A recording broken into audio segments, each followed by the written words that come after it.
I run a 959 in my one truck, and others are, well, why you got that radio? It's, you know what? I like it, you know. It's like, hey, that's it. Radio, I like women. They all have their pros and cons.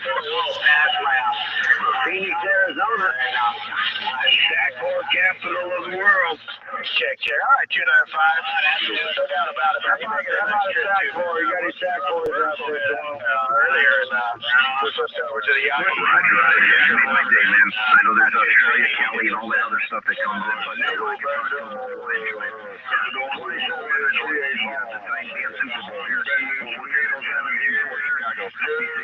Skybanger 59. I'm Skybanger 59. Bang, bang, bang, bang, bang, bang, bang, bang, bang, bang, bang, bang, bang. Skybanger. SKY. Some people sit there and try to say something naughty, but I am Skybanger. I am the original. I turn the sky on. There are conditions because of me. Thank Skybanger for the BS.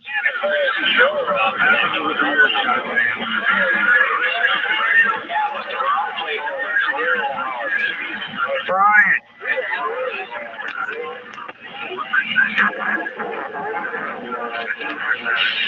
What you doing, Brian? Man, he's coming in on top of everybody. You hear that, Brian? He's strongest station out there. How about that 99 Jamaica, Chad? 99 Jamaica, 99 Jamaica, 136 Arizona. It puts the state to shame. QRP stateside and big old booming 5'9" Jamaica. Hey, that's a big 1040 99 Jamaica, boy. I'll tell you, great to hear my radio again. Hope you're having a fine day out there. We talked, I don't know, a couple of times before. Is that a copy, go? Hi,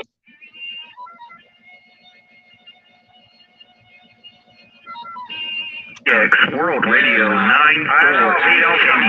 We're trying to. Okay, 99 Jamaica 73 Studios out there. Way you have a good weekend there. We're coming up. 136 Arizona. We're going to be standing by.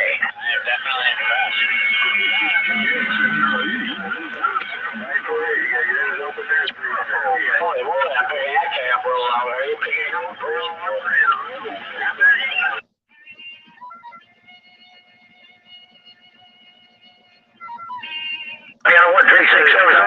Come on. In Phoenix, where I am Skybanger and you are not. It's horrible. I got a copy of the Roadrunner, but all of a sudden, my goodness gracious, everybody started to talk all at one time. Roadrunner, we still have a copy of you. 136 Arizona, come on. 46 Louisiana. I can't get on. My hands doesn't get on. I don't have a big brother like you guys do. Well, welcome everybody out here in YouTube land. This is the Wingnut Radio out here for Anarchy TV number 2. Andrea, oh, good to see you, girl. Good to see you in here. Skip's running really thick. Just kind of waiting for people to come in, and maybe if anybody wants to step up on the panel, we can talk about some shit.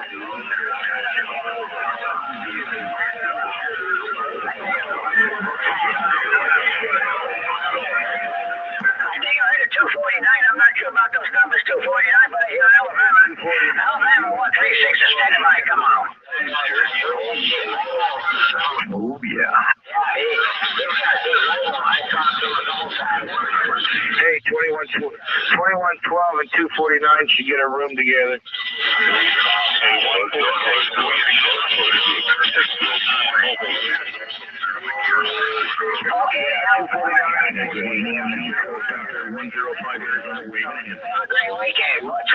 I bet they probably already did get a room together. All right, 99 Jamaican, man, you're blowing smoke into your brother, man. Sounding good out there. Hey, 730 out there. Have a great weekend. 105 Arizona, standing by.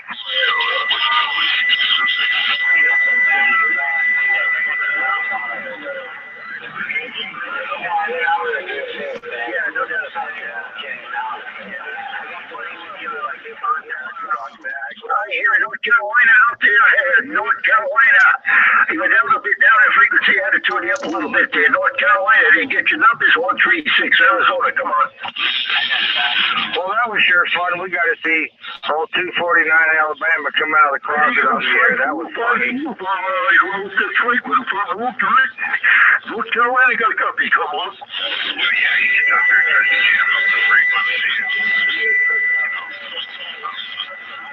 Good job, plus he's only when we're here. We don't even talk to him because he's always talking.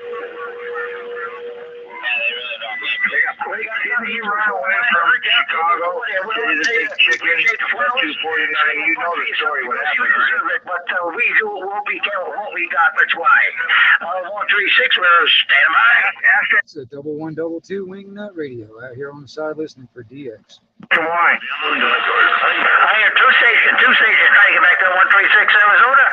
It's quite busy on this channel right now, but I'll see if I can pull one out. Yeah, he's quiet now because he doesn't want to tell you the truth.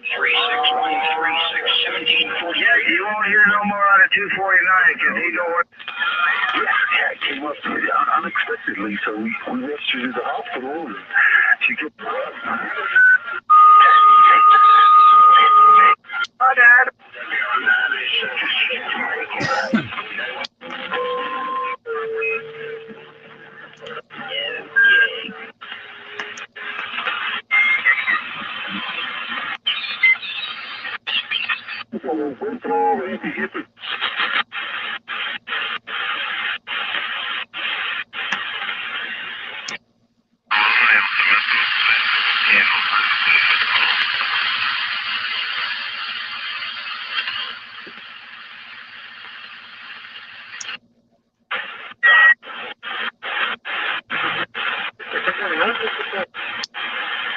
Algo de que me pisoteen acá los muchachos de la República Mexicana. Me gusta saludar, no me gusta competir, y aquí puedo saludar a quien nos acompañe. Copiro, adelante. Ándale, tu cachorro, enterado, saludos como siempre hasta aquel lado, ¿Cuál es esto? Está aquí a la República de Chile, metiendo de cada rato, dice. Hola, ¿qué tal?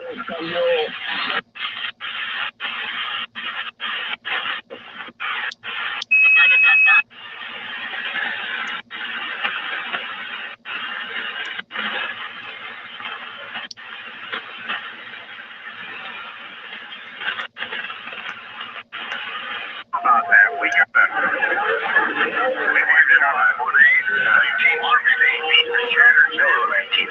Good evening to you, sir. Now about it, 249, big band. Eagle Tender 31.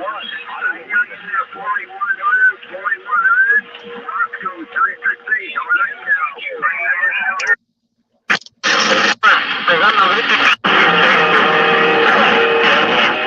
Texas. 14 in the Garden State. Break.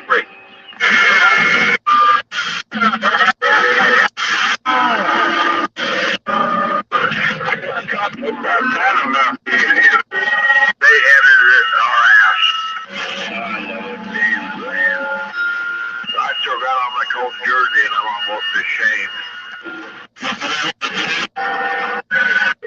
Listen to the radio, see if you get 21 in Miami.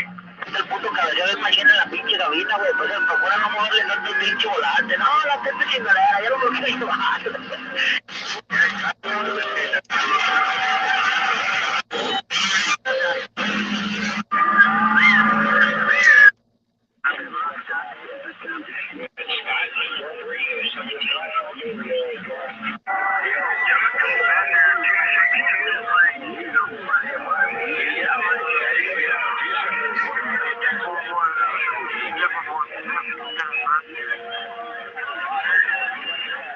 Okay, then 249, like I said, getting real busy on the channel here.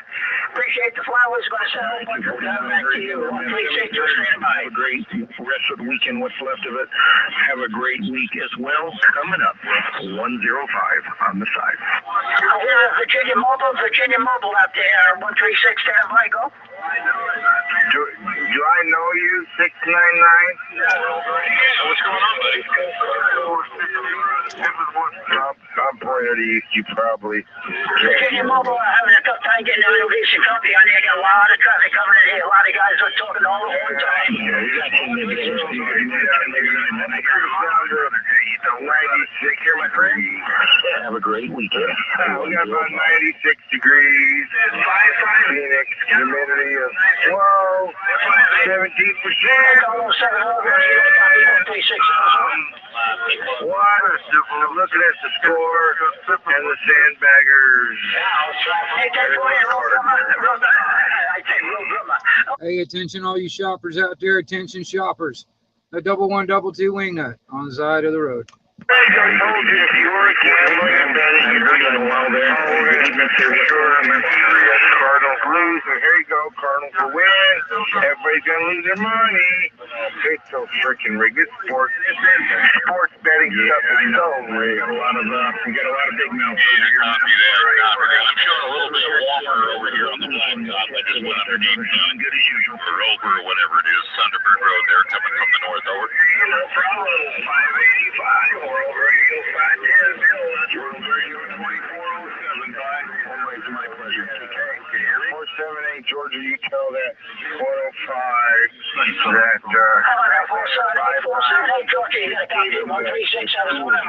he just finished school. Skybanger, you tell that 105, he'll laugh at you when you say that. It's a joke we got. So go ahead and try that. That's 585. World Radio 5 now. Oh yeah, I'm probably top of the list over there. Ain't no thing, man. I don't mind because they don't manage. That's what it means. Mind over manner. I gave him a big spanking. Hey, he'll laugh at you. He wants to hear you say that. All right, brother. I appreciate it, man. Hey, you guys always operators out there in the East Coast. Have a great weekend out there with the rest of it. Fine week, much better. Weekend, brother. 136. All right, you too, brother. Take care. Have a good time. Go ahead and tell.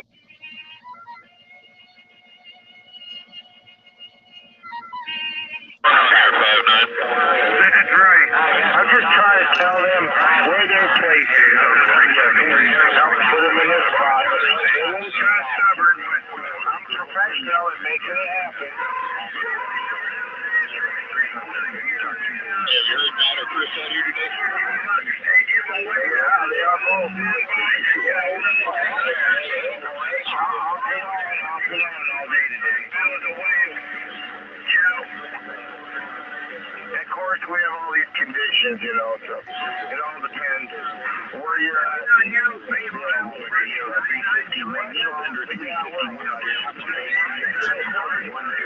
Arizona State.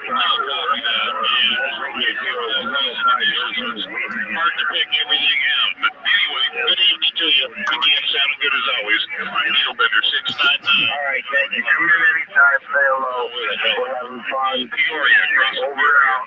Skybanger. Needlebender 0361.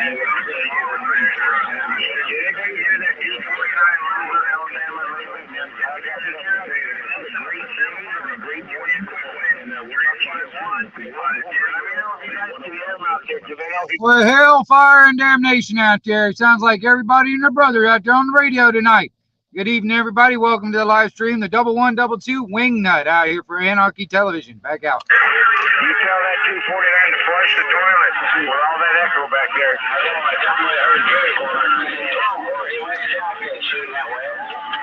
Hey, Unit 20 Australia. 249 Alabama. Flushing the toilet because your audio sounds like you're in the turbine. And Toodaloo, my old buddy. I can't get on the thunder station. The very, very, very. Hey, there's my friend, the fake 2112. The big dumb idiot 2112. The fake one in Florida. World Radio 0105, wave the big hamster.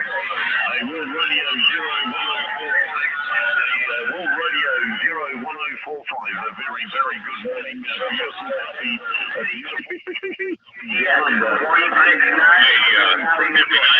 Hey, you're dumb too. Since you want to claim it there, 249, you're the biggest dumb.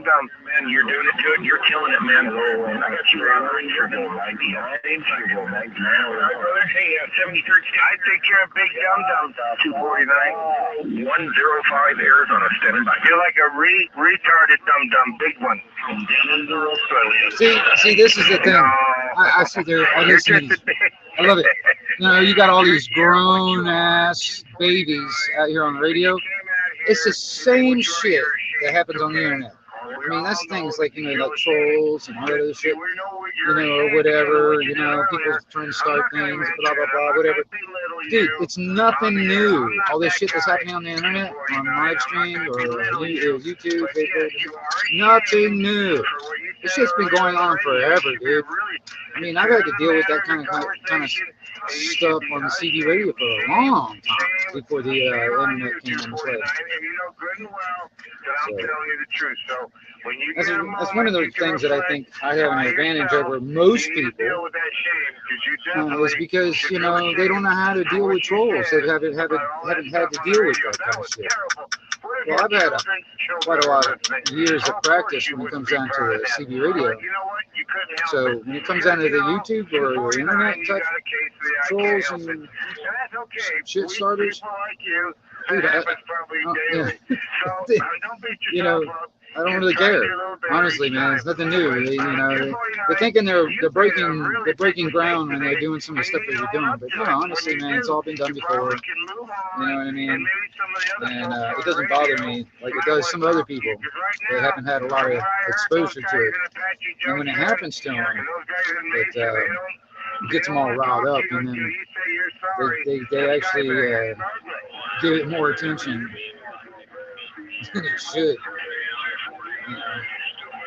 The thing is like those people they're striving for attention, and it doesn't really matter if it's good or bad. They just want attention. Like my dog. I got one of my dogs that does the same thing. She wants attention all the time. She wants to be center of attention all the time. And it doesn't really matter if it's good attention or it's bad attention. She just wants to be the attention. You know, I'll give you an example. Like, for instance, if I happen to be doing something or whatever, and she's out there and she wants me to play with her, and well, I ignore her, which this is the same thing a lot of people on the radio and on the internet try to do. They try to ignoring the whole thing. Well, my dog, what she will do if I ignore her when she wants attention is she'll get something that she knows that I don't want her chewing up. She'll grab it and start chewing it up right there in front of me. And that gets the attention that she wants. You know, even though it is bad attention, she gets the attention. It's the same thing with a lot of these trolls. You know, a lot of people say, just ignore them, they'll go away. Well, no, that doesn't work. Because quite honestly, man, if they can't get what they're looking for from you, what they'll do is they'll just move on to the next person. You know, ignoring them doesn't make them go away. It just, you know, makes them get bored and they move on to somebody else. All right? You know, they're still around. They just focus their attention on somebody else. And, you know, and then actually giving them any kind of attention, actually it gives them even more strength, or whatever you want to call it. You know, it gives them a little bit more energy to continue doing what they're doing, because it's almost like a fisherman. You know, you got a little bit of bait that you put on your hook, which in this case would be like some kind of a snide comment or something like that. You know, some kind of random nasty comment or something like that. That's the bait that they put on the hook. Well, they throw that comment out there and see if anybody sniffs it out and tries to bite the bait. All right. And when somebody sees that and they get triggered and they get, that's fish on. They bought that. They've you know, they swallowed that hook, line, and sinker, that type of shit. You know, fish on, and people that are out there fishing, that's what they want. You know what I mean? And the thing is, it's like, you know, like I said, ignoring them doesn't work, but you also don't want to give them what they want. You know what I mean? You want to make it taste bad in their mouth for doing what they're doing. You know what I mean? It's got to be you know, against their best interest to do any of that shit. That's what it's got to be. Because, I mean, you know, you got to just make it very unpleasant for them to actually do their little trolling. You know? So, I don't know. I just thought of that.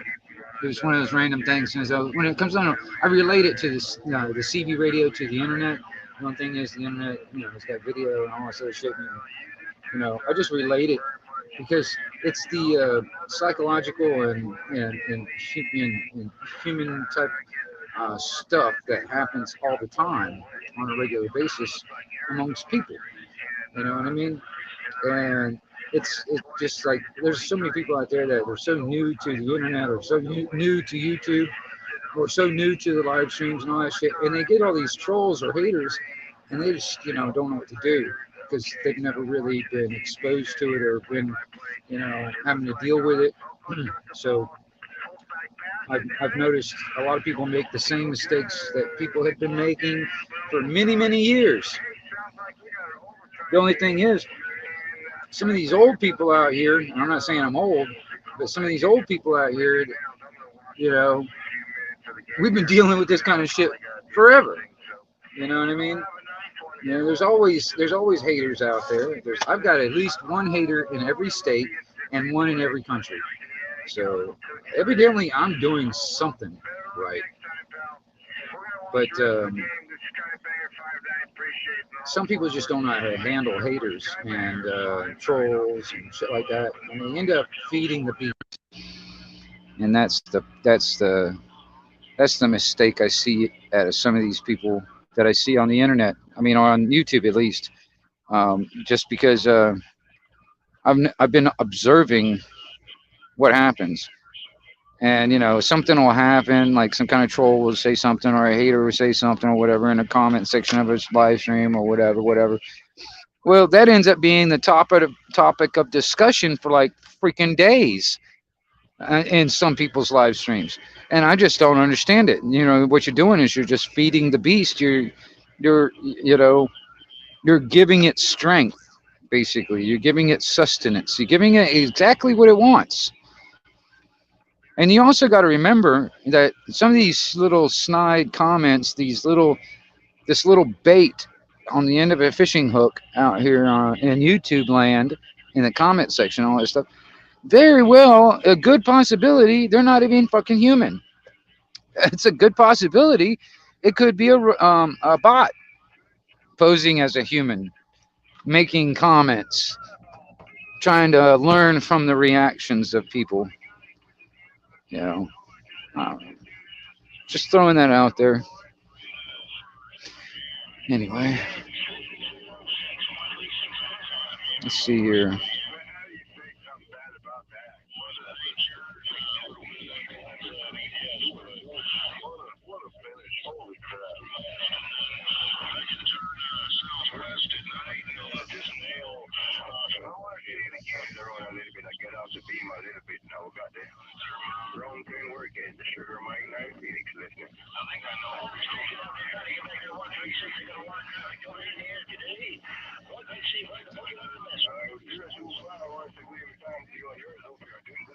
Sorry about that. I had to drop off to see something. Sugar Mike down Arizona, saying good evening time to you, and I'm listening.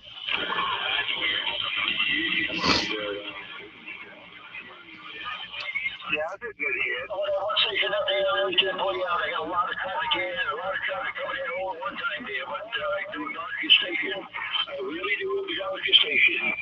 136 Arizona.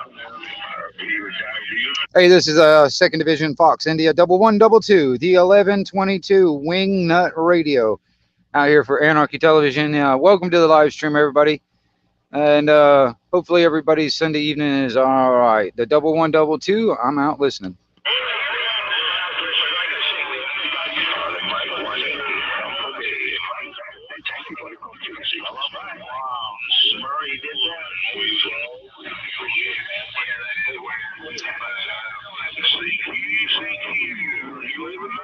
got that 249 out there on T2 here in Alabama. Yeah, I tell you, he's still blowing smoke as usual, that's for sure. 73's, the UFO's out that way.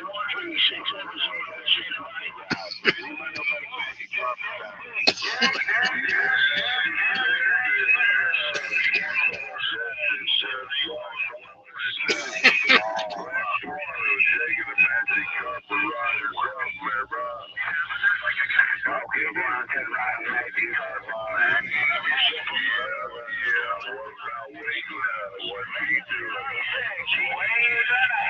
Well, hey, I'm doing all right. I'm doing over here. What you doing?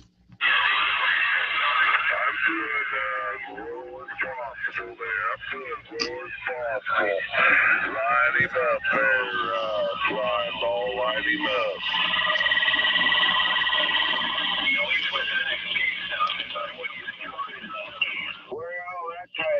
That's how Skybanger would end the game. So I guess they've been taking notes from Skybanger on the football team. Duty on the amp, but I've never had it get hot. Never even really had it get all that warm. Dang, Skybanger, that's something you would do, Skybanger.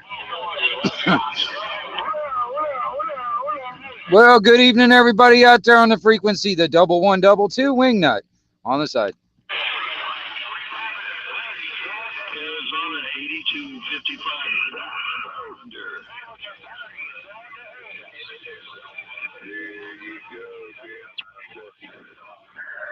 Roger. You gotta get that Pomona from down under. Shut up. 311 officer, 105. Just to let everybody know, it's in the chat. I do have the link on it's pinned at the top. The only reason I'm just sitting here, the skip's running, I'm listening, is just kind of, you know, I don't really have a whole lot to talk about by myself. So if anybody does want to come up and have a conversation about some stuff, feel free, you know, I'm here. But otherwise, enjoy the radio.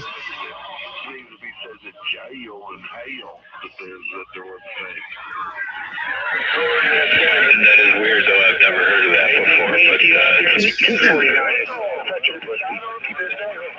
Tim, I don't want to hog it all up, but man, I got you 10 over 9, man. You guys are blowing smoke in here and kicking ass. All right, guys, take care out there. Have a great day. 105 on the side.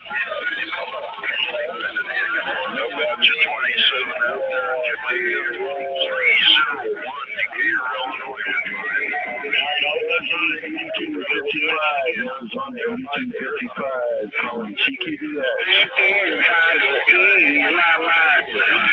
You're just a back-talking pussy, 249. Radio 000, Radio Hawaii 000. Yeah, you sound great over here in the Phoenix area.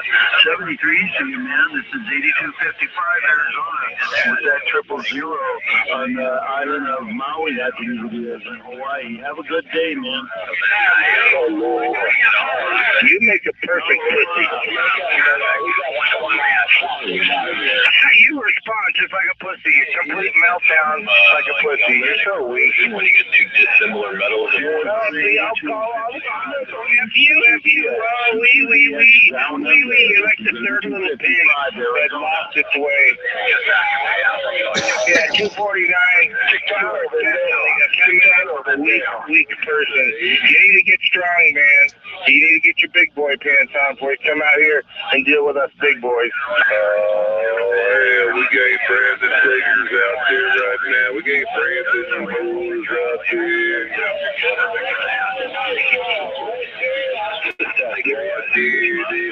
Lucky Moppy, you're all there, ready for Brandon, man.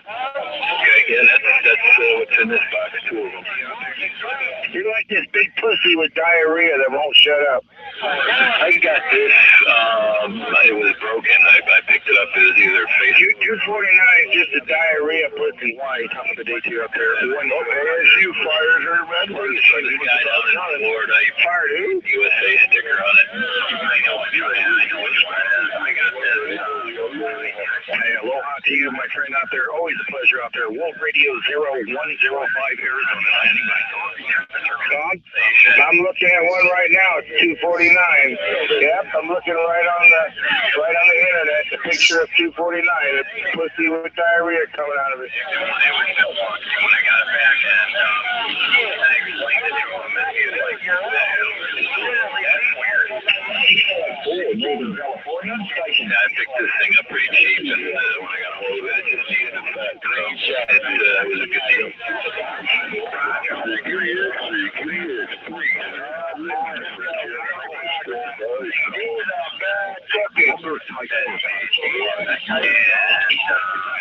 $249. Do you regret coming out of the closet today in front of all of us? I heard you're like this really big homo. Everybody's talking about it. And copper spreader. He's onto it. He doesn't want me. Well, you haven't shut up yet. You're like a woman. You talk like a woman. You know that 249. You're a perfect woman. Yeah, that's why you came out of the closet. To, you're a perfect woman. Okay, now you admit it. What are you going to do about it?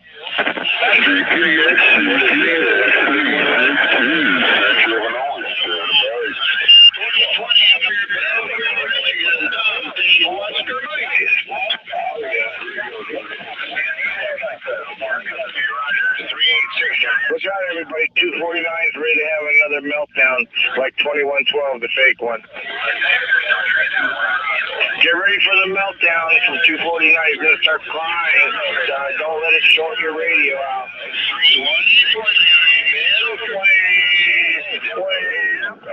I'm 249 Alabama. I want to weigh in my toilet. Echo toilet. I'm 249 Alabama.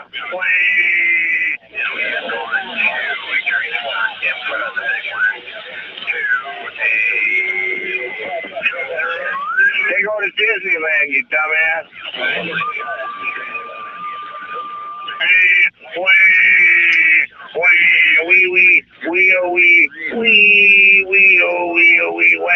I'm 249 Alabama. Where's my binky? Where's my pacifier? Where's my binky? I'm 249 Alabama. Well, I got the guy running the one that you were talking about that time. No, this one works great. It was the other one. Ken 9, what did you say? You called me #1 radio operator? Thank you. You don't have to lift me up like that. Doing about 6 or so with the other power supply. So when I picked Oh, tree living with Virginia. Good evening, time to you. Sugar Mike, not Arizona. Good evening, time. Well, I'm listening. She did for all, but a little bit embarrassing. I hope the children weren't listening.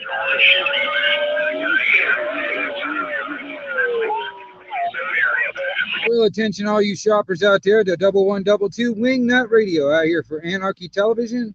Welcome to the live stream, everybody. 1122, back out. All right.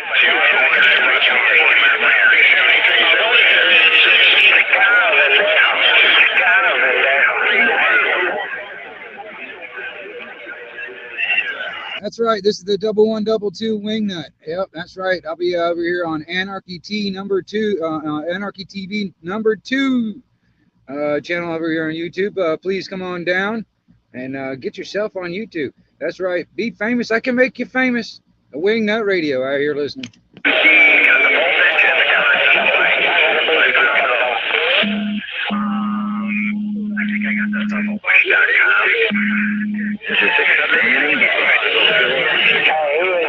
Jamaica. Who is that down in Jamaica? 140 bucks. Chicano.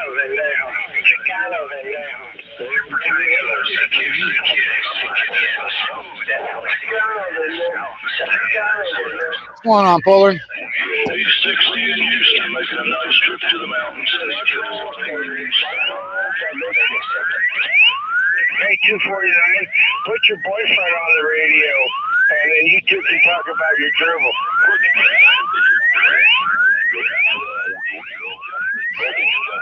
it just through a potentiometer, or did you have to use some kind of a module where you're... Got ourselves a peanut butter jammer out there, Polarin. Fucking QRM. Again, he done faded away his QRP station from the toilet room with his 300 milliwatts. What a joke.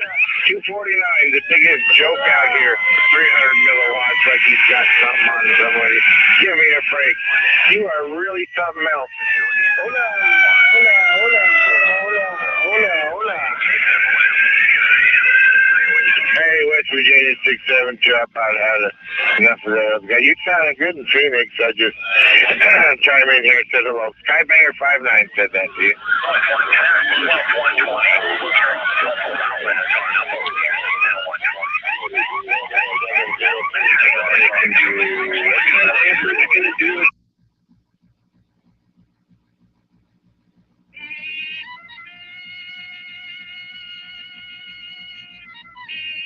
Chicano, the damn Chicano. You guys aren't being very nice covering up 249. I'm trying to hear what he's saying. Hola, hola, hola, hola. You are sweet.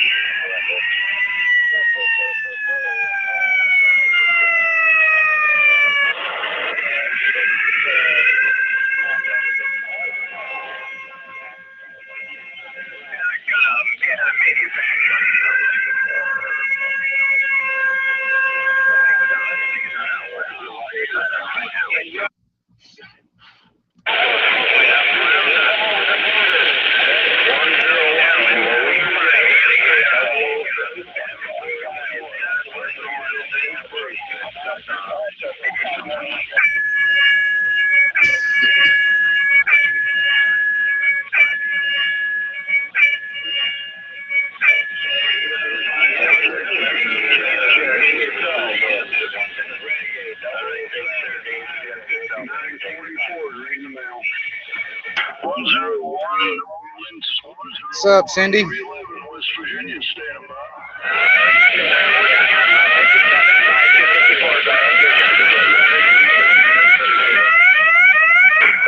that 101. Got everybody and their brother out here on the damn radio tonight, and some of them just acting like big ass children.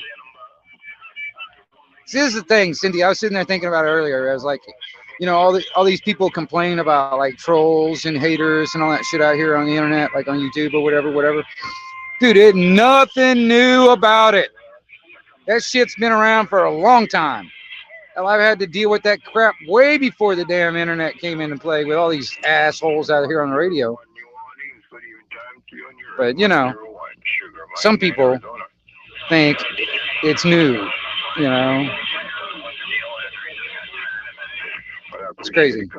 Appreciate it. Let me know I'm sounding good. You're sounding good in Phoenix too. 101. They call me Sugar Mike number 9. Phoenix ain't good every time. Right, yeah, 9144. Yeah, Polarin. I honestly, I watched that video and I tried to hear, you know, my damnedest to trying to hear everything you were saying, but I couldn't hear everything you were saying. To be honest, couldn't understand exactly what was going on.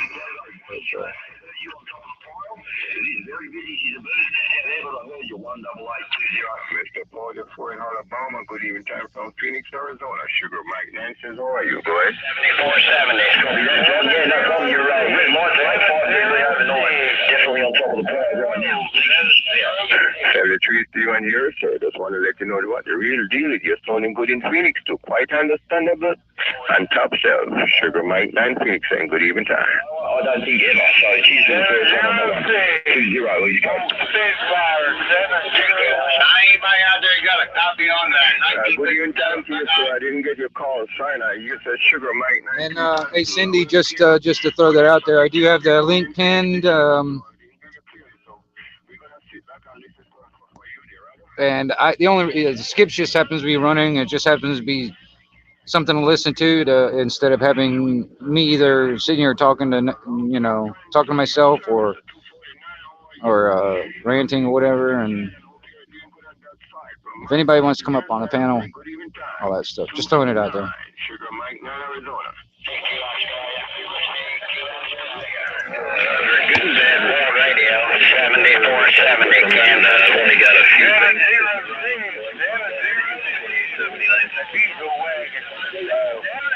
You take care of that side, sir. Have a wonderful week coming up from Sugar Mike 9 Phoenix. Bye-bye. How about you want to 1494 New York City. Good evening time. Good evening. 1492. Wagwan there. Go ahead. Yeah, you wanted to email that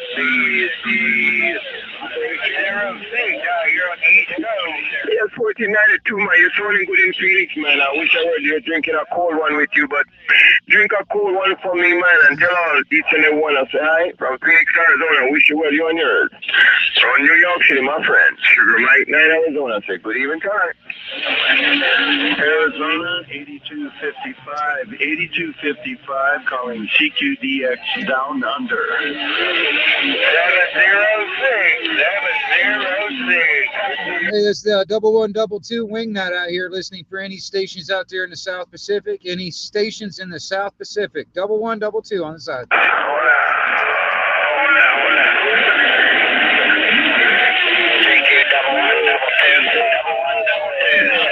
Good evening time to you, sir. It's Sugar Mike 9. I'm going to say hi to you on yours. I didn't get the call. Well, I heard somebody out there hollering for me, but I didn't catch it all. Come back. It's the 1122 Wingnut out here listening. 1122, 7470 Kansas City.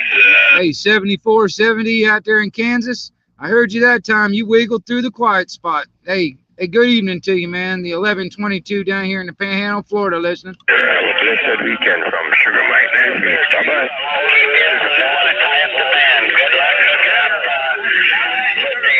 Distant stations. We're trying the Carolinas. I want to say hi to you on yours in the Carolinas. I hope you're doing that. Copy that.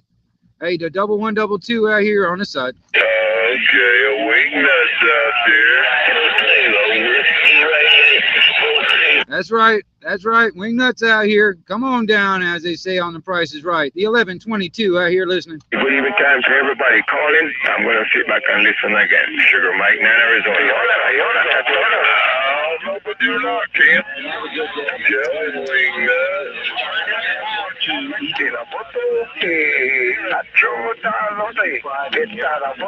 Six, 667, you're shaking my radio. I have to respond to you and let you know what the real deal is. 667. How are you today? Sugar Mike 9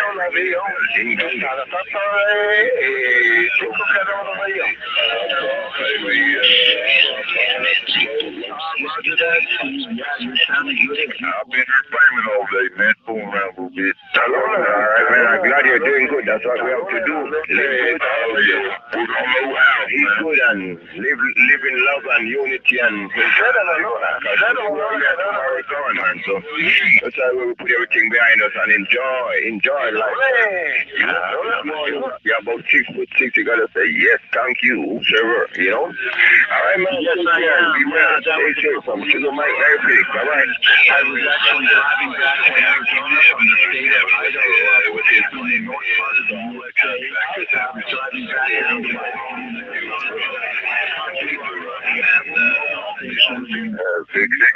Sugar Mike Airfield. Bye bye. When we had that QSO.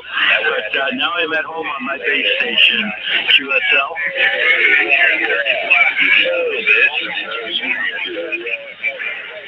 That's one thing I didn't do. Already for my laundry, right? 84117, Sugar Mike 9 Arizona, listening.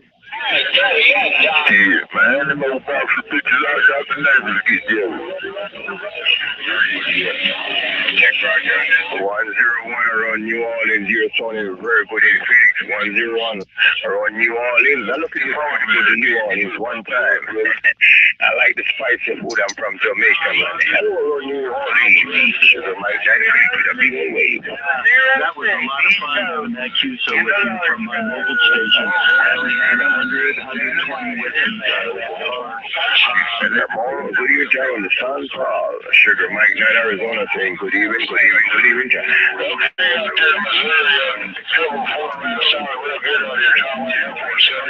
73 for you and yours coming in Phoenix, Arizona, 20th unit. Big and bold signal.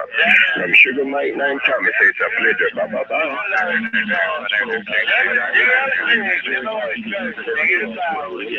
This is operator John at 8255. Got to right on. Bye bye bye. No worries there, Cindy. You know, like I said, I'm just kind of sitting here listening to the skip out there and what's on the radio until people happen to come up. That's all. You know. Good evening down in North Carolina and hello around Nashville, Tennessee too. But I say hi to you guys both and I'm listening. Sugar Mike 9 Arizona. Bye bye. Kool-Aid, tea,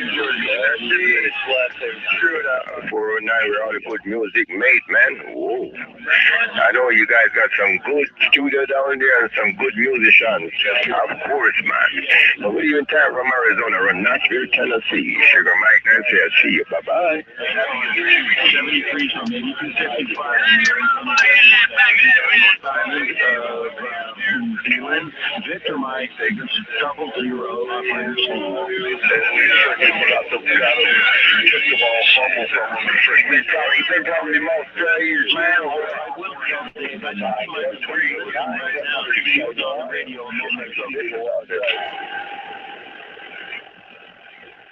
How about that, man? On the other side of the fish. Go Indiana, man. The cornfield. Conversion play was unbelievable. It's so you ran over here to the everybody was like, man, I remember that I saw that before I left. I can't hear me. Good evening, 9-2-1-6 from Sugar Mike 9 Phoenix. Say good evening, 926. Mike Gilmer, you did it. Maybe eat my word. Your time, 926, Sounding Good in Phoenix. How are you? How are you this evening? 926, go ahead. Anyway, you want to talk to the dang many Americans. Anyway, 241 Fresno, California. CQDX. Okay, 926. Some big stoppers is in my region now, so I'm going to listen. Sugar Mike 9 Phoenix. Okay. No one is telling me.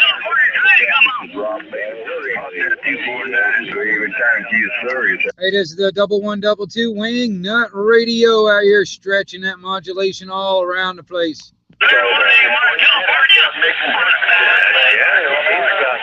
That's right, that's right. This is the 1122 Wing Nut Radio with modulation so goddamn big I gotta hold it with two hands.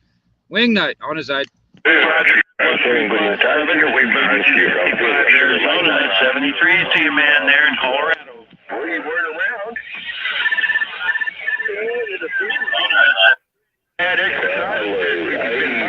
Hey, Cindy. Hey there.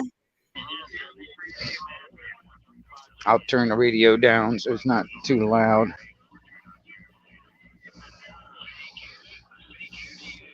So what's going on with you? Oh, just making Sunday roast. Feed the crew, you know.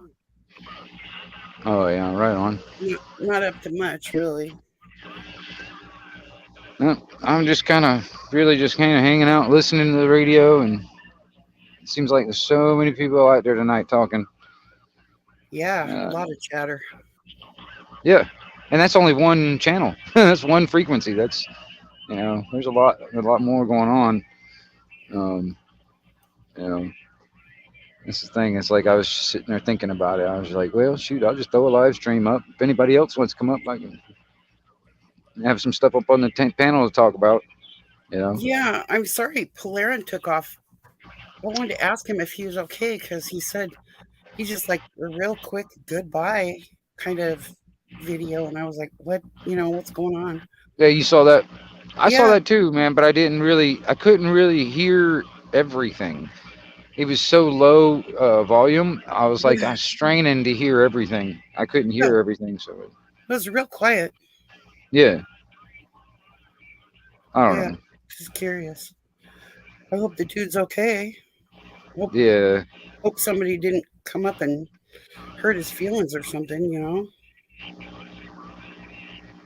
I don't know. Andy, what is going on? How are you? Good to see you over here. Man, you should come up too if you want to, Andy. Yeah, for sure. But yeah, I don't know. I don't know what to think honestly, because everybody's got their own thing going on in their life, you know. So Oh, I now, know. and a lot of times I just don't want to intrude on what's, you know, if they want to tell me about it, I'll let them tell me about it. Yeah, You know but what I I'm mean? nosy. I want to know. I, no, I hear you. I get it. I get it sometimes, Yeah, you know. I'm nosy. It's like, oh, wait, what'd you say? What's going on? Right. Grandma thing, I think, you know. Get back here. Tell me what's going on. Right. Mhm. What was it? What was it back in the day? You know, the best way to get any information, and that was better than the internet and better than the telephone. It You was gotta go tell talk to all Myrtle. those women. Yeah, tell Myrtle down the street, and she'll have the whole damn town knowing about it. You know. That lady on Bewitched, remember Gladys Kravitz, or what was her Right. name? Right. Oh, she was so nosy, peeking in people's windows and whatnot. Dude, I've known people that are exactly like that. They have nothing else to do but sit there and peek through their blinds or looking through their curtains and stuff and just watching their neighbors. It's like, why is he over there mowing his yard? My gosh, you know that. And he's I've making known so people. much racket, and we're having a party, and this doesn't I seem saw right. I saw a video or like a short the other day where this guy he was cooking like grilling out in his backyard, and the damn neighbor called the fire department, and you know, they were like, oh, "What's going on?" And we got a call like there was like an uncontrolled fire or something like that. And I was like, "No, I'm just cooking in my on my grill outside." Well, come to find out, it was like the third time this woman has made like a false, like False. call for like you know the services and stuff. They ended Right. up charging. Ended up fining her for it. I was just like, she's like, well, it's against HOA regulations, blah, blah, blah, blah, blah, blah, blah, blah. I'm like, people just need to start. You need to mind your own business. See, you know, my business is minding my own business, and business is good. Yeah. Yeah. You know, I know my neighbors that just moved out, she would complain about my dog barking. Okay, dogs bark, okay? She complained about little kids on the rope swing making so much noise.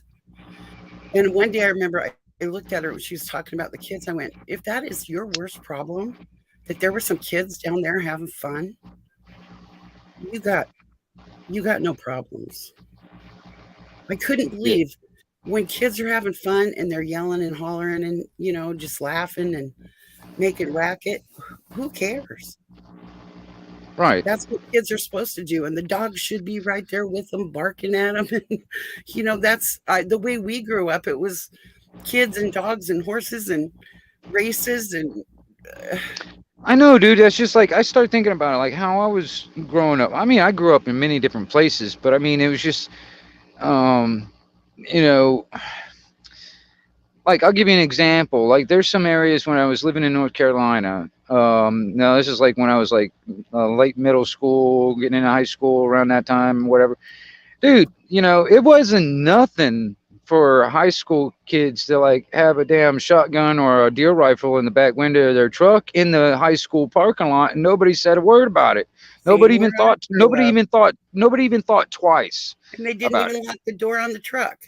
Well, They not had the only windows that, that open. damn thing did not pop out of the truck all by itself and start shooting people either. You know what I mean? No, and then all Um, of a sudden it became like there was two sets of rules: a set of kids that right. were really bad, and then the kids who had knew how to behave. You know? Well, see, that's the thing. It's like I just try to figure out. It's like what exactly happened, and where did it change, and why did it change? And I mean, I mean, did it really change, or just the perception of everything changed? Because I Well, mean, yeah, honestly, you know, it's like, it's weird. I see the hypocrisy, like on the school thing, for instance. Like, there's so many people that are like, oh, I'm against kids being killed in schools, but yet they are okay for kids being killed in the womb. You know what I mean? It's just I don't know. And you And know, it's the same people. yeah. That same person. I just, I don't understand. I do in a like a psychological almost type of angle. Like, I do understand what's going on, but then I'm like, why? It's almost like you almost want to slap these people awake. It's like, wake up, and slap them real freaking hard, and hopefully that'll jar them, to understand and see and look through the that veil. I think I could kind of put my finger on when everything changed. Do you remember when kids used to get swats in school with a big horrible paddle from the gym teacher or the vice principal or swats? I wanted to fight my gym teacher because of that once. They quit giving those out, and kids started really misbehaving. Yeah. I don't know. I got it both ends. I mean, back in the day, I was like, they tried to do it at school. My dad did it at home. Oh, if we got in trouble at school, we were in worse trouble at home. Oh, yeah.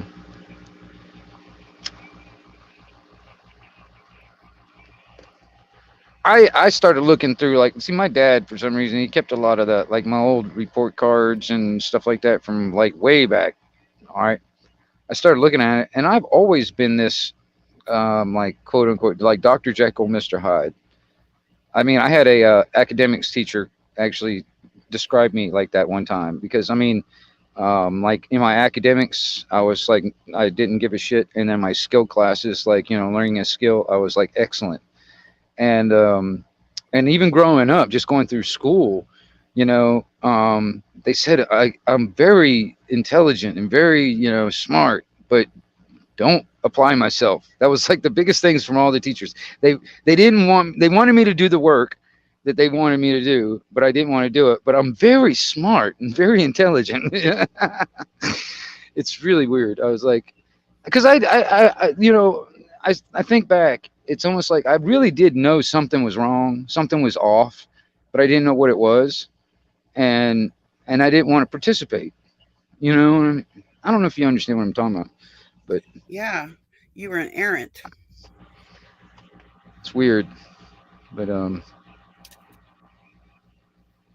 don't know. When I was growing up, man, a lot of teachers, man, the way they taught, I remember there was one teacher. No, I'll take that back. There was two teachers that really made an impression on me for different reasons. But majority of the teachers, the way they taught was just like they'll hand you the, like if I was in like math class or science class, whatever. It's like, here's the book, here's the, read chapter 2, and then do the questions at the end, and I'll grade it, and that's teaching, No, I think those were the teachers with tenure.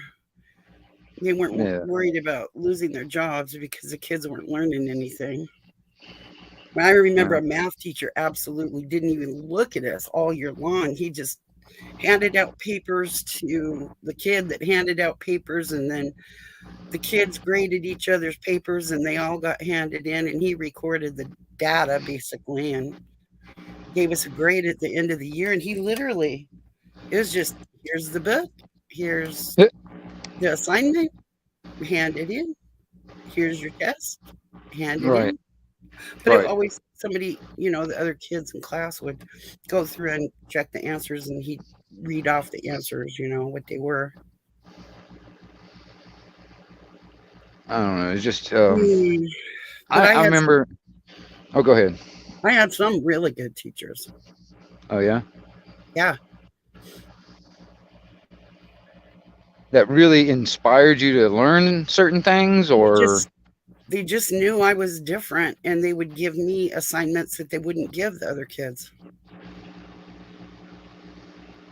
Especially the ones that knew that I read the textbook the first week of school and parked it in my locker and never took it out again. I would just read it, and whatever information I absorbed, that's what I did all my tests with and stuff. And then I'd hand the book back in at the end of the year. Those ones, they nailed me a couple of times. Like, get over here. You got to do this. And it was like, oh, this isn't in the book. Well, I know. Because I noticed that you don't even bring your book to class. But I read it. So, yeah. I don't know. I had this is like at the school I was going to at the time. They stopped doing shop class and they replaced it with freaking home ec. And I happened to be I had to be getting into some of those type of trade classes or whatever, and I got home ec. There was this one teacher, Miss Titshaw is her name, whatever. But she was a bat. I mean, she was a freaking old bat. But she would get to the point where, like, for instance, if she got tired of talking, she had this like little cassette tape recorder, and she'd pull that out in the middle of the classroom and push play, and it's her talking. Wow. There was one time when we were, I got her back one time though too. This is my own secret thing, it's like I got her back real good. We were all like, we were doing a class on like, making chocolate chip cookies and stuff. And I just made a batch with X-Lax and she ate some, and needless to say, she wasn't there for like a couple of days. Wow.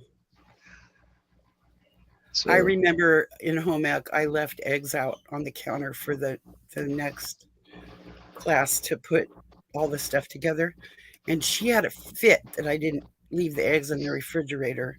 So I told her, well, I've had chickens and it doesn't matter, if you leave an egg on to come to room temperature, it doesn't matter at all. And she really had a fit when I argued with her. To my parents, and I told them, and they're like, well, yeah, we'll leave the eggs in the hen house for a couple of days before we gather them sometimes, All right. If there's no hand setting or anything, it doesn't matter. It has a cuticle on it. It's fine. Of course they wash them before they send them out. But she went crazy. She was so mean to me. She was a home ec teacher. Home ec. Oh, hated it. Loved shop class though. I never got to go to a shop class in school. I mean, I went to a trade school, and then I also went to Job Corps. But yeah, I never really did it like in middle school or high school or anything like that. They changed a bunch of stuff right in the time when I was getting into that, where I was able to get into it. I was around 8th, 9th grade, somewhere around there, somewhere around 8th grade, 9th grade. Yeah.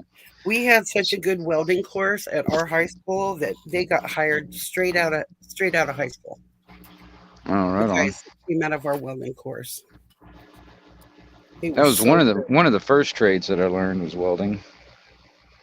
It's like I learned building apartment maintenance, welding, auto body, and later in life I learned cooking and stuff. I've worked everything from fast food to fine dining when it comes down to that. But I don't know. Actually, that's like it's a main thing that actually I think that's going to be missing for a lot of kids out there is skills. Just actual tangible skills like plumbing, electrical, whatever, carpentry, whatever, these things. Yeah. And unless like the kids like parents are doing that or into that, they won't be exposed to it, and so they're like. That's what drives me nuts about some of these tourist towns. It's like there's so much out there, but most of it is all service industry type, jobs, like waiters and working at fast food restaurants or hotels or condos or, cleaning services and, caters to all the tourists. That's not something I think kids really are like striving to. It's like, yeah, when I grow up, I want to work as a maintenance guy at a hotel. Yeah. I don't know. They're just sitting there with their electronic babysitters locked up in the house because they don't want Mr. Creepy to make off with their kid. So they just keep them keep them basically in the dark with their phones in front of them from the time they're about, I don't know, quit teething on the parents' phone. They give them a real one. You know, it's weird, dude. I mean, there was this guy I know that's got a kid, and every once in a while, was it before he found this thing, but he would take like YouTube, for instance, and go to like the real children cartoon stuff, whatever. And a lot of times they'll have like a playlist or whatever, where you can just sit there and play, and I'll play the next one and the next one, next one, next one, and it just goes on for like hours, you know, of just like a bunch of this stuff. Well, he did that one day, and he was you know, it's kind of like using the tablet as a babysitter type of thing. Yeah. But he did that. He was like, you know, it was like, I don't know, about an hour or 2 hours into, you know, watching these videos, or, you know, they go by or whatever. It started getting into some really creepy stuff. You know, it was, the imagery was for little children, but like, for instance, like all the, like the puppets or the cartoons and stuff, it would like have like a deep, like Arabian or Pakistani type, like accent. You know what I mean? It almost sounded, I mean, it sounded rapey to me, you know what I mean? And it was really creepy. But this was like at the very back end of those playlists and stuff. So like, for instance, if you happen to do that or whatever, you know what I mean? And eventually, you know, it'll, you know, if you just let your kids watch it without any supervision, next thing you know, those things will start popping up. You know what I mean?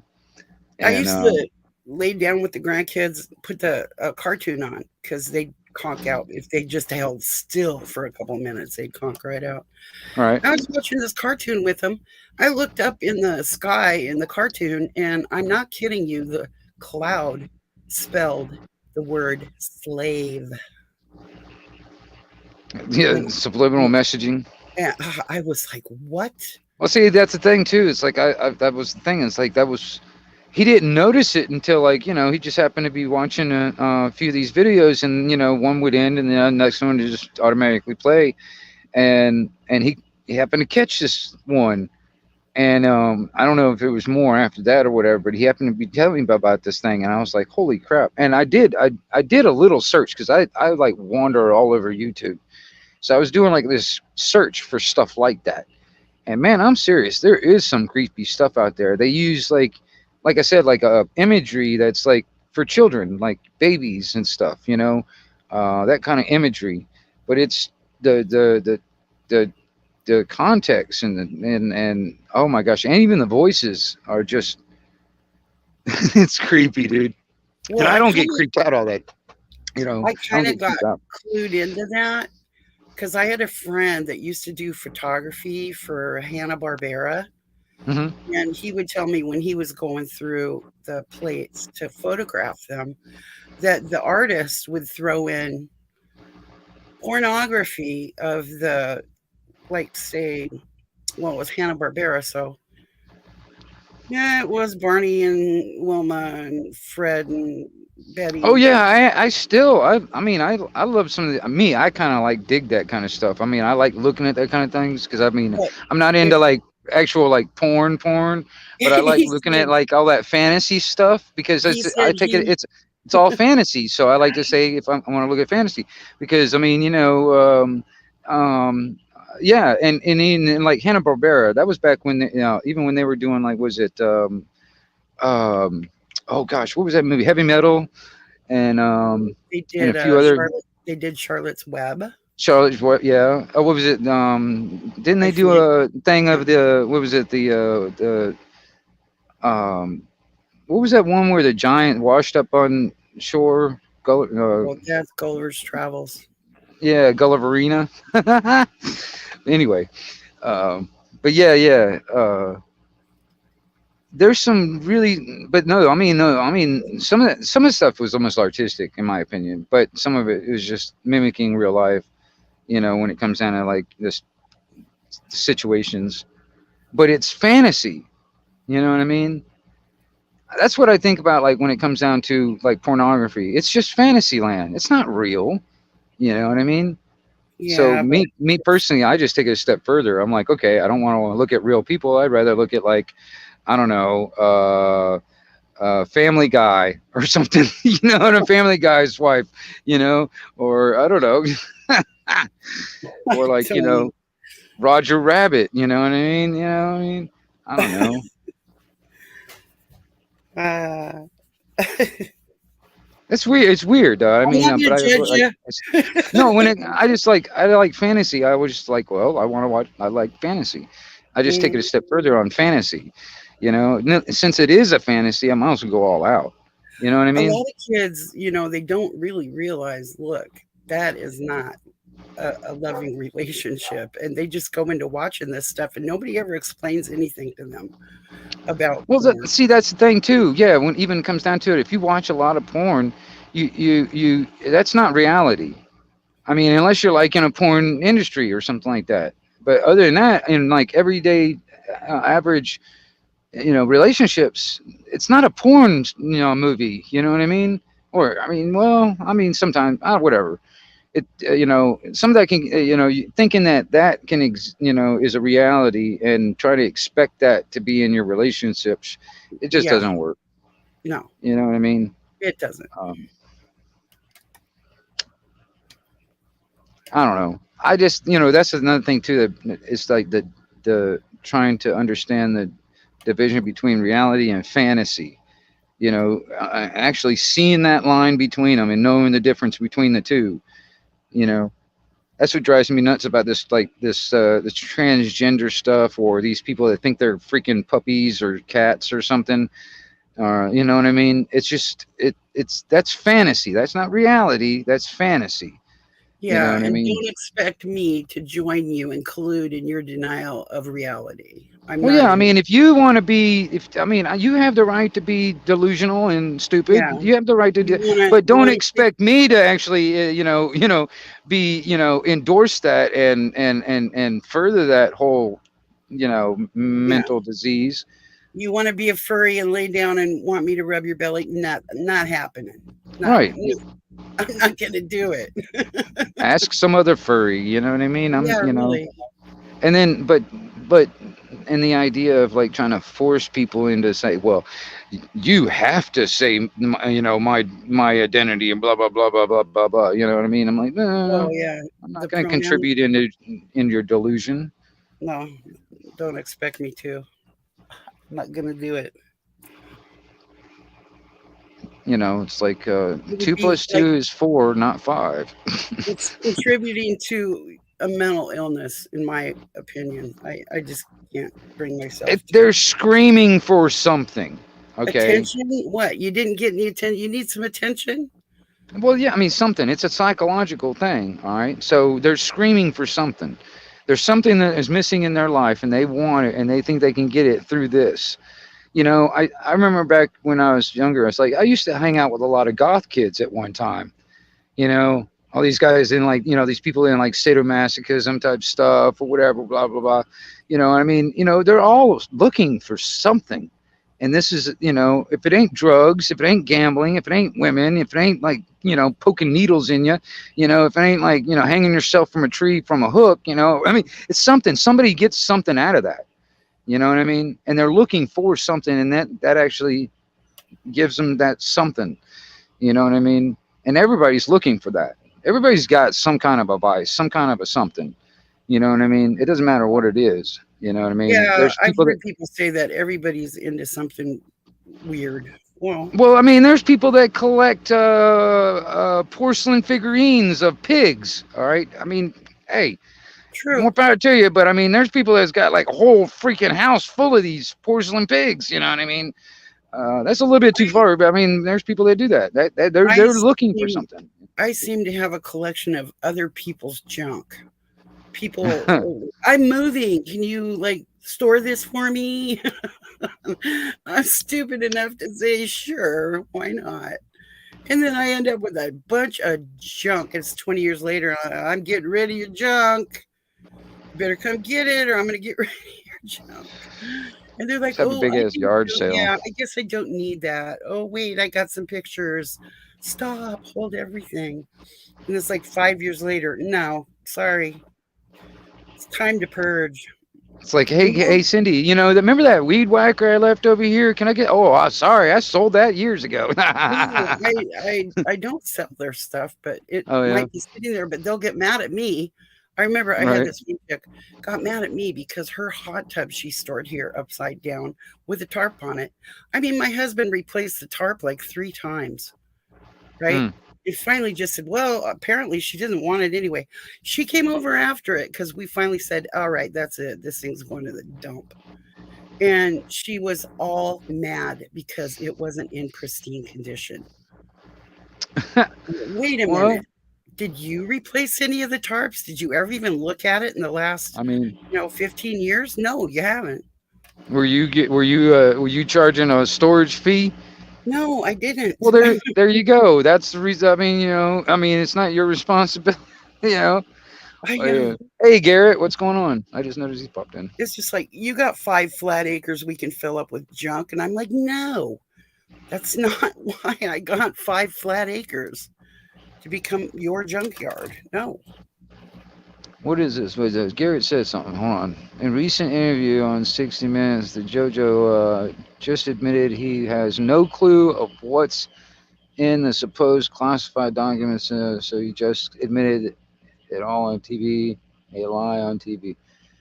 Right. Well, that's what they did. I mean, honestly, man, they're just like fucking totally just bringing it all out in the open. There's a lot of moments where they're just like all the stuff that's not really supposed to be said are being said. And a lot of shit, there's like they're not hiding it anymore. And all that other stuff. They got so much arrogance and balls to sit there and do this shit. Did they just not care anymore? Are they that? It's like, this on board with our criminality, so we don't even have to get them to collude in denial with us anymore. We'll just tell them straight up. There has to be some kind of there's got to be some kind of enforcement to put these people in check. If there's nobody being punished for their crimes because they've written in some kind of crap in the fucking statutes where they've given themselves qualified immunity from any kind of, all this other shit. And, I mean, it's just like, okay, where's the enforcement to put these people in prison or whatever the penalty may be for, for their crimes? That's where it's at. I mean, and technically, it's we the people are supposed to be the enforcement. All right, and we're not doing anything. Most people are believing that the federal government, is the all-powerful, and we can't do shit about it. Like what Biden made that threat. You can't do nothing unless you got F-16. And. Well, if you read the Declaration of Independence, if your government fails you, it is your duty to stand up and I know. Do something about it. I mean, and we have the right to abolish or alter the government and replace it if we want. We have that right. All right, that's our inalienable right. The Creator gave that to us, not the government. All right, but that's the thing. It's like I think a lot of that. Lack of better words, that American patriotism and the American values is being diluted. Like all these illegals or whatever, or people coming from all these other countries and stuff that are from totalitarian type countries, bringing that same mentality into this country, not adapting to the American values and American patriotism types of stuff, and then they get in the positions of like city council with that same type of mentality from their back old country. That's what drives me nuts, because a lot of that ends up becoming, that's why a lot of this becomes this totalitarian stuff, because they're just doing what they grew up in, and they're bringing that same, it's kind of like how I feel about Californians coming to freaking Florida. I don't want that Californian mentality here in Florida. And I sure as hell don't want totalitarian mentality from other countries coming to America and trying to change it. You know what I mean? I hate that shit. They're used to it in a lot of ways, but in a lot of ways they're also, we've gotten away from that, and we're going to a place where it's blah free. I don't know. We're just not free. I know I've seen it evolve over the years, and it's just not. No. Yeah. Well, no. I mean, it's not. I mean, uh, I remember when I was younger, I was in New Mexico at the time, and I met this one guy, man, who was in his late 80s at the time. But he remembers when he was a kid, when he was a young man, all he had was a horse, a pot, and a couple of saddlebags. And that's pretty much all he owned. And he used to ride and all over the desert out there and stuff like that, and not hit a single fence line. Yeah. Nowadays, you can't go 5 miles without hitting a damn fence line somewhere. And Yeah, my great granddad rode up and down the Chisholm Trail like, I don't know, 3, 4 times. He even met Jesse James, and he right, had food cooking. And I guess Jesse James and his buddy saw his fire, and he fed them. And Jesse James gave him a $10 gold piece, and it's still in our family. Just, people could ride from one end of the country to the other and not run into a barbed wire fence anywhere. People fenced their gardens in to keep the animals out. They didn't fence the animals into little tiny places. But Garrett, hi, you should come up and say hi, hang out. yeah. I don't. Yeah, it's like I don't know if I've seen Garrett on a panel or not, It's but time. I see him all over the place. It's funny too. It's like Garrett's following me sometimes. I think because now I'll be like, moving from one stream to another. And next thing you know, I'll see him in the chat at the same time when I'm in. I'm like, what the hell are you doing? You following me around? Yeah. It's funny though, because I do that. I kind of like wander around, like, if there's a lot of people that are, doing live streams or whatever, I'll kind of float around and I do like my to rounds. I say it, I like to see what people are saying for sure. Well, Kind of yeah. so, What's on? if I got time. If I don't, forget it. Yeah. Well, I mean, I kind of feel like I'm trying to keep my finger on the pulse. You know what I mean? Yeah, And but sometimes I find it's a big bubble, and there's a bunch of people that it's like groupthink. It's like, oh, come on, yeah, please, somebody say something stupid or do something stupid or break up the monotony a little bit, right. or say something No, smart and surprise us all. yeah. It was like, me personally, I try to get on certain subjects. I try to get to like the roots of the whole thing, and it's hard to like keep those kind of conversations going because like I've been on different panels with different people and stuff. Like, I'll give you an example. Like, for instance, I was on Wandering Hippies yesterday, and I was sitting there talking, and Joe Cool was on the panel at the same time. And me and Joe Cool, we talked a few times here and there, even off, on backstage type of stuff or whatever. But you know, we were getting down to the like kind of like the root of a certain subject. We were talking about racism at the time. Joe Cool's black or darker than me anyway. And Nobody but wants to in talk about racism. Isn't that a taboo subject nowadays? No, well, see, that's the thing.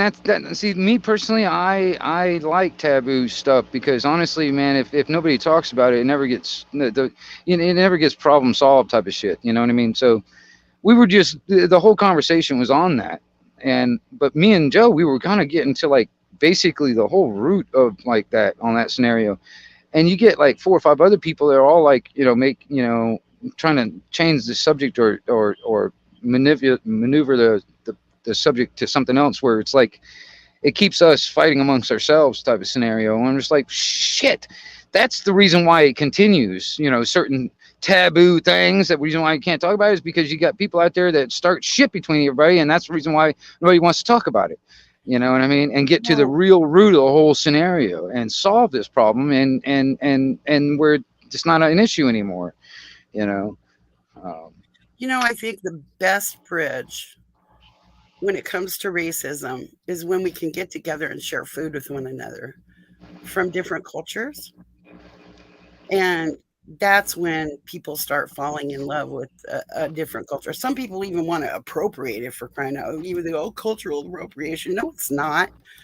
This is supposed to be the big melting pot. This is supposed to be the place where we all come together and go to the big picnic on, the weekend. Bring the kids and the dogs. Yeah. Well, I mean, You it should it be having fun with one another. yeah. I mean, the thing is, all right, it's a tactic. It's a tactic altogether. Even just the whole issue and how it's being like mainstream type of an issue on that particular thing. It's a tactic to keep us all busy and distracted and fighting amongst ourselves. All right. It's like, okay, he's black, he's white, oh, he's short, he's tall, he's fat, he's thin. It's a division. It's a thing to keep us. He's rich. Well, that's another thing right there. The economic thing is the real racism scenario Yeah. because it's a class scenario. I mean, if you really get down to like trying to define racism, all right, if you get down to like trying to actually get to the definition and unique prepping, okay, good evening out there, and then find you try to define it. Once you define it, and you can figure out where the parameters of what actually is that. All right, and then a lot of it comes down to like, for instance, someone thinks that they're better than others, in a sense. All right, well, the majority of the time you see that type of mentality between classes of economics, the ones that have more money, the haves and the have nots type scenario. All right, it's not necessarily skin color or where you come from. No, It just it's not, because I have a branch of my family, Greek relatives, right? Love going to the Greek picnics and tripping over my feet, trying to learn how to dance with them, and them laughing at me because they just got me to eat some lamb balls or something. And can you hear my stupid dog? yeah, yeah. Oh, I ain't worried about it. Mine are all outside right now, which is I'm gonna mute this thing because she's just going ape. no, I ain't worried about it. I guess I got 3 dogs, Cindy, so I'm used to it. Like I said, I got a wolf preserve that's not that far away. So at night, the sound travels like really good. So when the wolves start going off, and like there are a few coyotes out here and stuff, but when they start going off, my dogs will go off. And I've got them out here howling back out. And I'm like, what the hell, man? It's funny too. I'll sneak outside and they won't even hear me sneak outside. I just sit out there and just listen to them with like, like trying to figure out what the hell they're talking about. I wish I saw this cartoon. I can't remember what it was called, but in the cartoon there was this like a inventor that invented a collar for like his dog, so it translated all of it to like English, and it was I would love to have that, and figure out exactly what they're thinking, where they can speak English. Okay, she's just quietly yowling now. She probably saw my son moving around. She's got to announce his presence every time he shows his face up in the upper field. So, yeah, anyway, I don't know what I was saying. Oh, my Greek relatives. Yeah, I had one uncle that he actually raised sheep, and he would go to the Greek picnic, and he sat by himself under a tree, and I go, are you going to come have something to eat? And he goes, I don't eat mutton. Like, he absolutely would not eat sheep meat. Right. He only ate his beef. So it was kind of funny. I was like, that's weird. You raise sheep and you don't eat it. I just don't eat that stuff. I don't know. But maybe he had a falling out with that branch of the family. I don't know. He'd sit by himself. I wouldn't talk to him because I always like to talk to old men that are sitting by themselves. They always have something to say. You know what I mean? A story that will talk you. I know some guys that will sit there and talk your ear off, man. I'm telling you. I know, and they got some great stories. So, well, I'll tell you, man. Like, there's a town that's not that far away from me either, man. Back in the old days, it was a problem around here where some of the people out here were actually getting their limbs cut off just so they can get some of that government money. You know what I mean? And you listen to some of the old timers around here and all that stuff. It's crazy, man. It's a backwoods old town that I'm talking about. It's not far away. And, man, Limbs cut off. What do you mean? Like, they would get their arm or leg cut off, and they'd get a whole pile of money from the government because they're disabled. It was kind of like, it ended up being kind of like a scam thing there. A lot of people were actually doing in this old town. With insurance or something, or yeah, kind of like it was like a. Gosh. That's it was weird. Not worth it at all. No, sorry, kids. I don't know. That wasn't the brightest ones in the bunch either, I would tell you. But and that's another thing too, man. There are people actually considering getting their limbs cut off so they can get a prosthetic because they want a prosthetic. Well, I kind of have a prosthetic neck. I had 2 surgeries back to back, 14 and a half hours, and I've just got from titanium from the back of my skull all the way to the middle of my shoulders, and a cage around the front. And it's pretty severe spinal cord injury, but luckily I had the best doctor on the West Coast work on me. And I can walk, I can get around. I mean, I got a little, neurological problems here and there, but I'm searching out my universe for the cures to these things. And I think I've struck upon something recently that I have no problem trying at all, and will not apologize for. And that is our little mycology that grows from underground. It's seriously connected with the earth.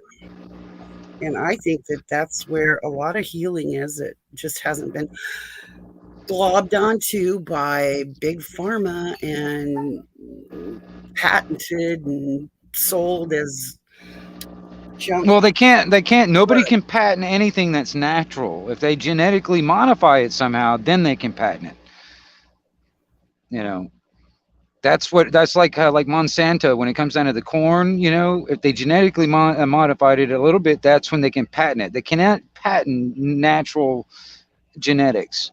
All right, that's one of the reasons why they want to try and genetically modify our DNA, is because they want to be able to patent and own us. If the Monsanto corn blows into the neighbor's field, who's kept his own seed from the last year, and they find out that it has Monsanto genetics, they can basically, wipe that guy out. Because they own the patent to that DNA of that corn that they made themselves. All right. Precisely. That's the thing. It's like that's okay. That was all right. This is one of the things that I was trying to explain. I'm gonna kind of work around the wording and all that, but this is one of the things that I was trying to explain on some of my past videos when it come down to the stuff that was going in the arm. That was one of the things of the technology that was to alter our DNA. Okay, and using this new technology that they're using for this new experimental thing that's going in the arm thing. Well, anyway, yeah. Well, if your DNA is being altered and go ahead. It's not below them to abscond with you and claim you. They've already basically done it with your birth certificate. Now, well, there's that's the step further, though. They have to get the DNA. They have to have control and ownership of that, because honestly, just having a little card in your pocket is not enough. All right, and when it comes down to the tracking, it's not enough to have a cell phone in your hand or in your pocket. You got to be on you, inside you, at all times. That's the whole goal, the whole progression of the whole scenario. Yeah, and they want to be able to interface with all their. You all right? I was smoking. My bad. They want it to be able to interface with you when you walk through a door, and they get your eye print, and they, get your fingerprint when you go to buy your junk. And I mean, Yeah. it's just absurd. Have you seen that? There's a new thing that I think they're trying to pass around in some of these grocery stores, where you can sign up for this thing where it's like basically all you do is like you swipe your palm over this scanner, and then that's how you pay for your food. And they're just the way they're marketing it is like this so convenient and all this stuff. You don't have to worry about this cumbersome thing of called cash. You don't have to worry about carrying a card or anything like that. This is so convenient. That's how they're marketing this stuff. And Yeah, and you can see what it is really if you sit back and go, wait a cotton picking minute here, what's going on? Oh, well, the thing is like it goes down to the was it the that the new ID, the new real ID, and where is the new passports and stuff like that. And it's like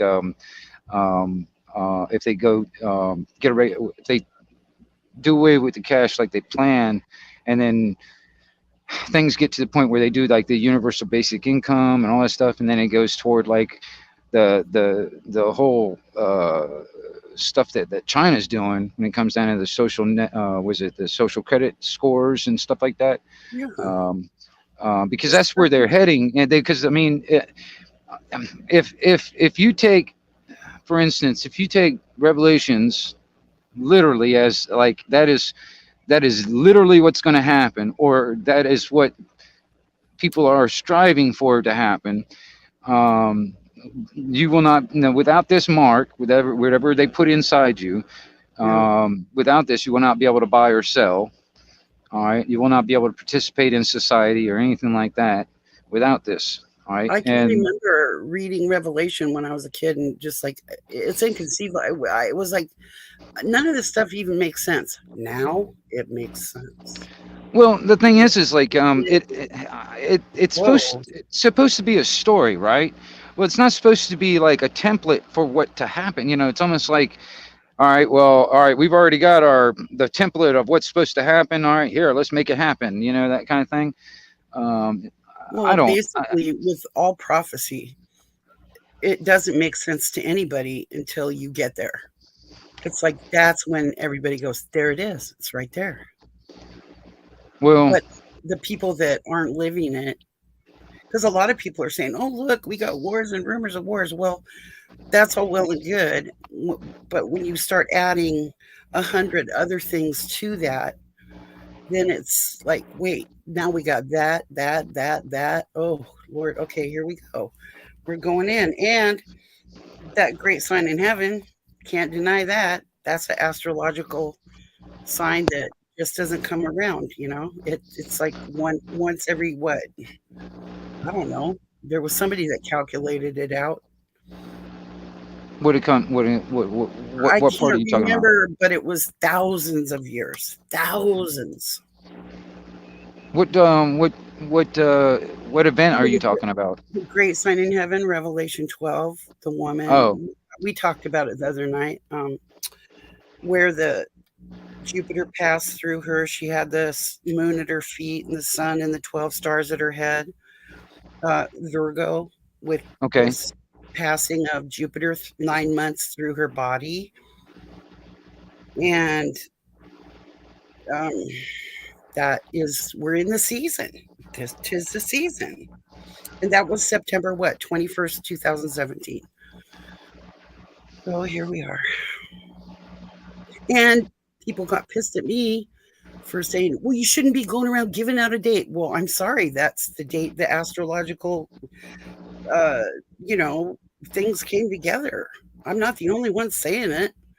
Well, I mean, 6-8 months later or a year later, somebody will be that chewed me out for it will be saying, oh, looky here.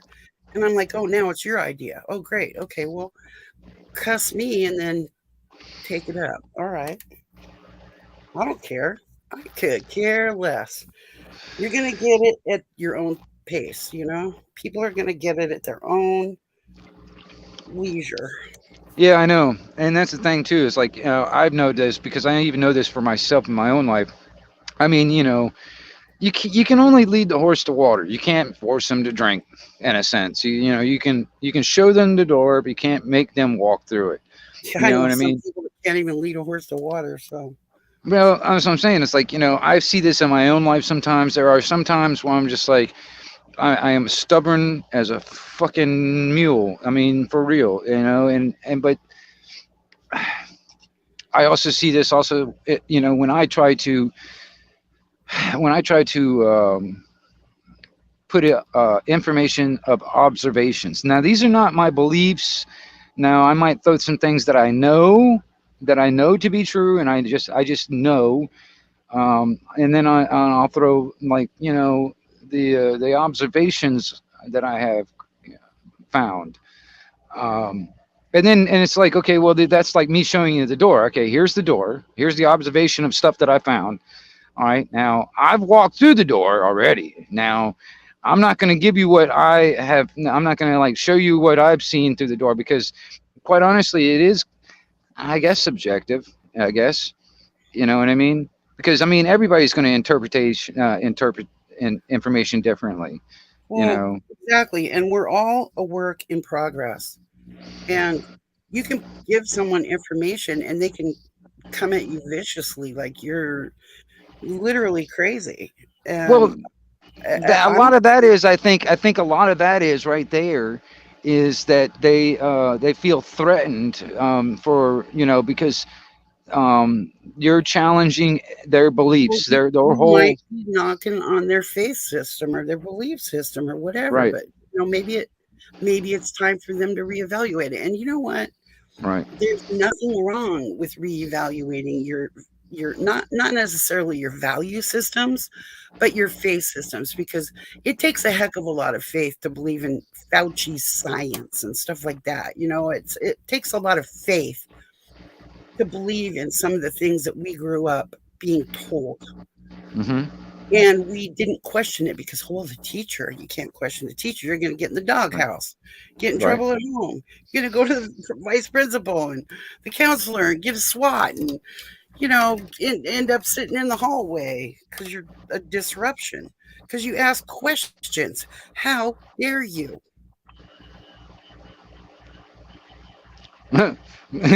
Well, see that, okay, what does they call that? Despotism. It's basically kind of like, I like, reckon. it's, I'm trying to think of how to describe despotism. It's almost like, for instance, like, okay, like in school, for instance, all right, you got a textbook, and the information in this textbook, you see this, but you see faults in the information, and you start having questions, and the Yeah. teacher says, well, no, that is what the textbook said, so that is what it is. Don't So get question back this. in the That box. All right. Get back in The the whole box. Don't you Right. dare read Trapping Magazine and try to tell me when how many when courts are despotism actually takes a hold, it's when that child, all right, is sitting at home one day, and he's going over this, information with, like, some family member, like a parent or something like that, and then they start asking these questions, and they're like, and the child goes, well, no, it's right here in this book. That's what it is. It's right here. It says it right here in black and white. You know what I mean? And don't question it. It's right here in this book. That's what it says. That's what it's supposed to be. That's what it is.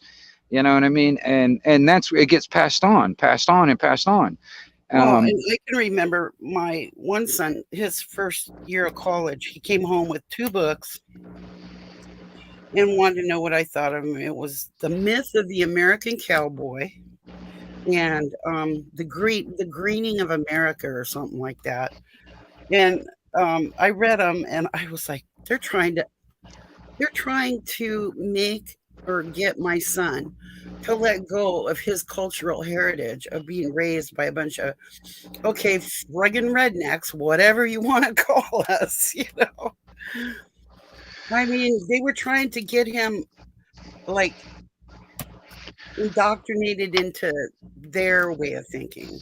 well, I tell you this, that drives me nuts too. People try to put a negative connotation to rednecks, and quite honestly, where that There's term nothing come from negative. back in, Well, from where that term came from back in the day is the farmers back in the day when they were plowing the fields, they would have a red neck at the end of the day. All Yeah, right. Well, that was the whole, and that was actually that was a good thing because they yeah. were hardworking, honest Working, people. All right. working in the But sun, or they but call the them. thing is a lot of people they start looking at these poor people working in the fields and stuff for their foods and shit as like something bad. You know what I mean? And they've tried to put a negative connotation to that for generations, actually. I mean, I'll even give you another example. All right, my name, Anarchy TV or Anarchy Television, Anarchy, just the word anarchy. If people don't really know the true meaning of anarchy and what anarchy really truly is, I they get absolutely they love anarchy. I well, the live thing is, in anarchy. a lot of people, if they don't, the majority of people, they have this negative connotation of this image of Molotov cocktails being flung out and burning bridge, you know, burning dumpsters and shit. That's their idea of anarchy. But that's not what Yeah, anarchy is. Anarchy, yeah, that's chaos. All right. yes. There's a difference between a chaos and anarchy. Anarchy is actually, to compare the two, they're opposites. All right. But the thing is, it's like the information has been twisted to, you know, to give this negative connotation to things that are actually positive and good for people. You know what I mean? I To veer them to absolutely this other think direction. anarchy is noble. It is noble because Well, you the take only reason why the powers that should not be does not want anarchy is because they want to be your master. They want to continue to be your master, you know. And anarchy does not allow that. You know. I So know, I know. that's Because what I drives me want to be nuts. free, and I am self-governing enough that I'm not going to go out and do something haywire to somebody else. And unless they took a first poke at me, there is no way I'm going to do something mean to somebody. But So that's the thing, anarchy you is know. my I live by it. Well, that's the thing, though. It's like, but on a general basis, and I've talked to a lot of people too when it comes down to it on different aspects. Um, it a lot of people have that's the image in their mind that pops up when they hear the word anarchy. I think It's they're relating it to Antifa. well, they tried to claim anarchy because actually there I heard there's a lot of like mixtures like anarcho-capitalism or anarcho-narchism or anarcho-communism, and I'm like, what the fuck is this shit? You cannot be anarchist and communist at the same time. That's an oxymoron. You know what I mean? They're opposites. You know what I mean? So I don't understand these fuckers doing this shit. You know, Well, trying to mix the two. Or I mean, you know, and this Antifa, they claim anti-fascists, but they're the ones that are actually the fascists. You know what I mean? And so this is all it's all word games and play to you know well, it's because not anymore because every other day they're changing the meaning of every single word that the dictionary ever came up with, abridged or unabridged. I mean, it's just like poof. Forget about it. We're writing a new dictionary today.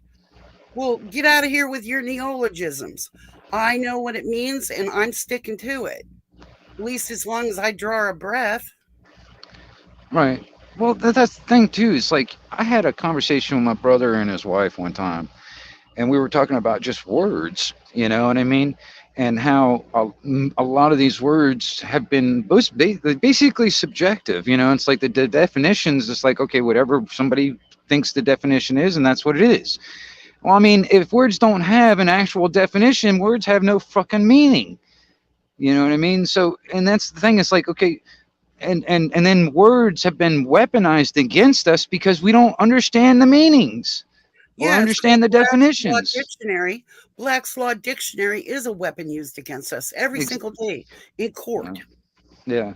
Well, that's a cult. That's a religion. They've got their own language. You know what I mean? That's a whole nother entity. That's the Yeah, thing. they It's like do. if you that's the reason why they do that is because they don't want you to know. They have it written in plain English, but it's so confusing on purpose.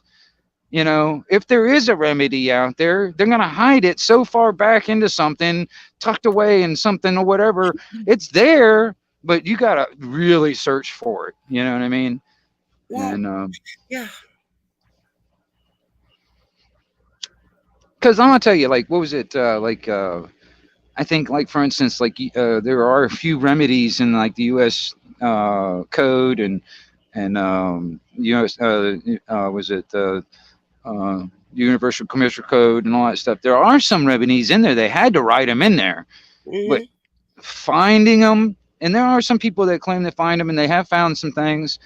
But I'm just, Well, Title 18 it's just is a gem because when it comes to false and misleading statements, it's in there under Right. Title 18 of the Uniform Commercial Code. Okay. And Well, did you see that Polarin might be coming up? yeah, he hasn't popped in yet, but he's not in the back room. All right. I'm watching. Oh, there he is. There he is. Come on up, Polarin. Wave it, everybody. What's going on? Hey, bro. Wave it What do you- there, Sid.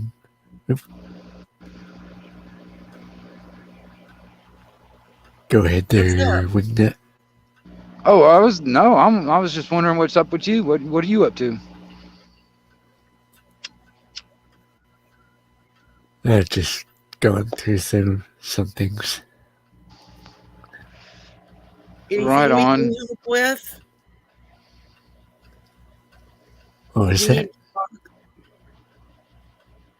Cindy's curious if she can help you or Yeah, anything is she there can do. anything you want to talk about or can talk about or would like to talk about?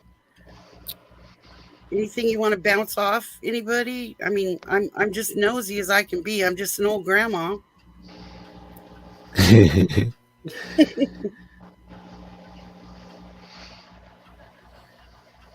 Yeah, it's all good.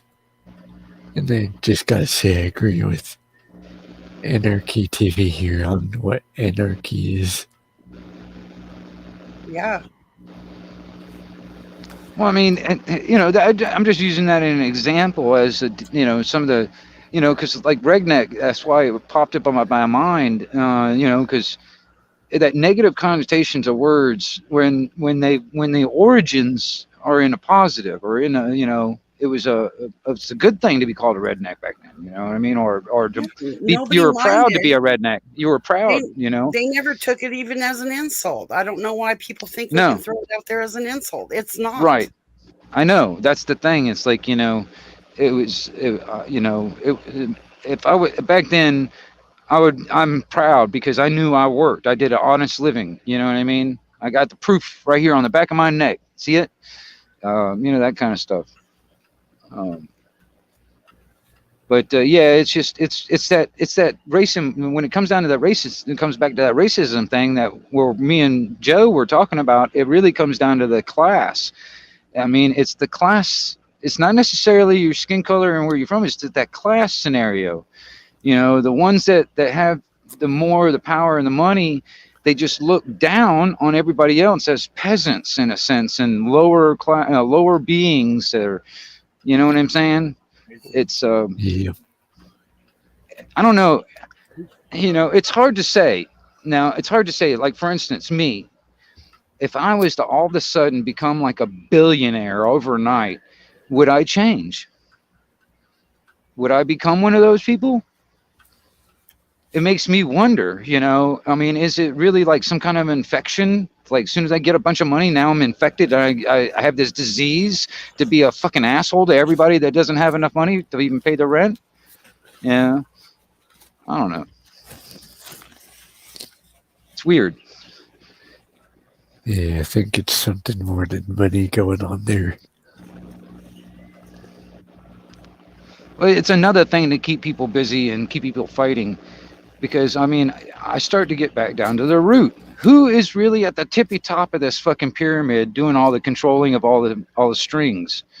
There's got to be like a few, like 9 people sitting in a circle around a table, all making decisions for everything.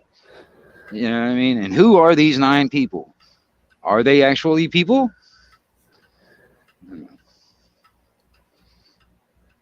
I mean, there's theories out there that they could be lizard people. You know what I mean? Polar, I'm serious. I mean, you never know. Who knows? I mean, for all I know, Polarin, I'm telling you straight up, for all I know, there is survivors from before the flood that are still around, still alive, and they're the ones pulling all the strings. You know what I mean? Who knows? You know? Yeah, we don't know. They hide so much from us. Well, I'm not going to deny anybody's reality. That's for sure. I've seen too much weird stuff. Yeah. I've seen a few things. Like I said, I mean, when it comes down to like, I've seen some weird things in the sky and stuff like that. That I can tell you that I know what it wasn't, but I couldn't tell you what it was. Mm-hmm. I mean, there was one time I was waiting on a ride to come pick me up, and I was standing. It was at night, and I was sitting there like at the corner of the street, just kind of sitting there. And I see this bright fucking light out of the corner of my eye. And when I looked up, it was just coming down over the tree line. And then it went down behind the tree line. And then it disappeared. All right. I didn't hear a sound. But soon as it, like, probably like 2 seconds after it went behind the tree line and I couldn't see it anymore, next thing you know, you hear all these dogs off in the distance just start barking and going nuts for some reason. I was like, I didn't know what it was. I got a story to tell. I got a story to tell you, but I need 1 minute to mute myself, and I'll be right back. Okay? Yeah, no worries. Okay. I was sitting there. I was like, man, Polar, I was telling you, man, that thing was dead quiet. I didn't hear anything. That was the thing that was strange to me. And then all those dogs started going off and stuff, man. I was like, I don't know what the hell that was. Yeah, wow.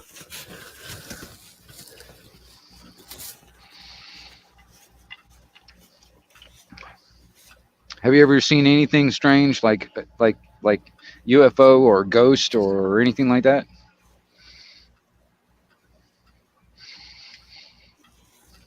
Yeah, once a UFO when I was a kid. Oh yeah? Yeah. What did it look like? Just like a dot in the sky or something, or what did it look like? Yeah, it was just a dot in the sky way up there. No sound at all. I remember when I was a kid. I remember I pitched a tent out in the backyard one time, and I was like, it was a nice night too. So I had my head out of the tent and I had my legs in the tent and stuff, and I was just kind of looking up at the sky. And I remember seeing these three lights, like kind of like one in front and one and two in the back, kind of like a triangle type formation or whatever, that were like, that just kind of hovered right over the house and kept on going. Not a single sound. You know, I didn't think anything of it. I was a kid at the time, you know. I was like, wow, that's pretty cool. I don't know what the fuck that was. But the older I got, the more, when I think back, I'm like, well, shit. What was that? You know? Yeah. Because I'm telling you, man, it was strange. I remember though, because I mean, I remember there was sightings of these things that were UFOs. Nobody knew what they were, but there was like sightings from many people up over on the west side of the U.S. I can't remember exactly like where exactly, like Nevada or something like that. But anyway, but it was going like down a highway, so there was like everybody from like police officers to regular people that saw this thing, and it was crazy. But for all I know, man, this is all technology that's really just, it's earthbound. It's not necessarily like extraterrestrial, or it could be extraterrestrial technology that the people here on this planet are developing. Well, what do you think about this for extraterrestrial? What's beyond Antarctica? All those continents out there that the old sailors had on their maps. You know, I don't know. I mean, see, that's another thing too. There's another thing too. Beyond our Terra? Is that extraterrestrial? Well, if there really is something, yeah, I don't know. I never been there, and all I can tell you, like when it comes down to that part of the world, is what they tell me, because it's just so hidden in secrecy. That you know, Yeah. I mean, no one is allowed to go there. There's like, I don't know, 4 or 5 countries that claim territory out there. Um, Well, it's but like an international treaty that they're not going to allow anybody to go. I don't yeah, know but why. it makes me really wonder what they found, because they're not holding that shit for no damn reason. I mean, it's kind of the same thing when it comes down to the military developing weapons. They're not going to develop a weapon that actually turns out to be good and just to set it on a shelf. No, they're going to create a reason to use it. Yeah. Well, and then I don't know if you guys have ever heard about the Greada Treaty. Not That right offhand. they trade basically human souls, human people for technology. All right. To who though? Now, wasn't it signed by it wasn't Eisenhower. I think it was Truman that signed it.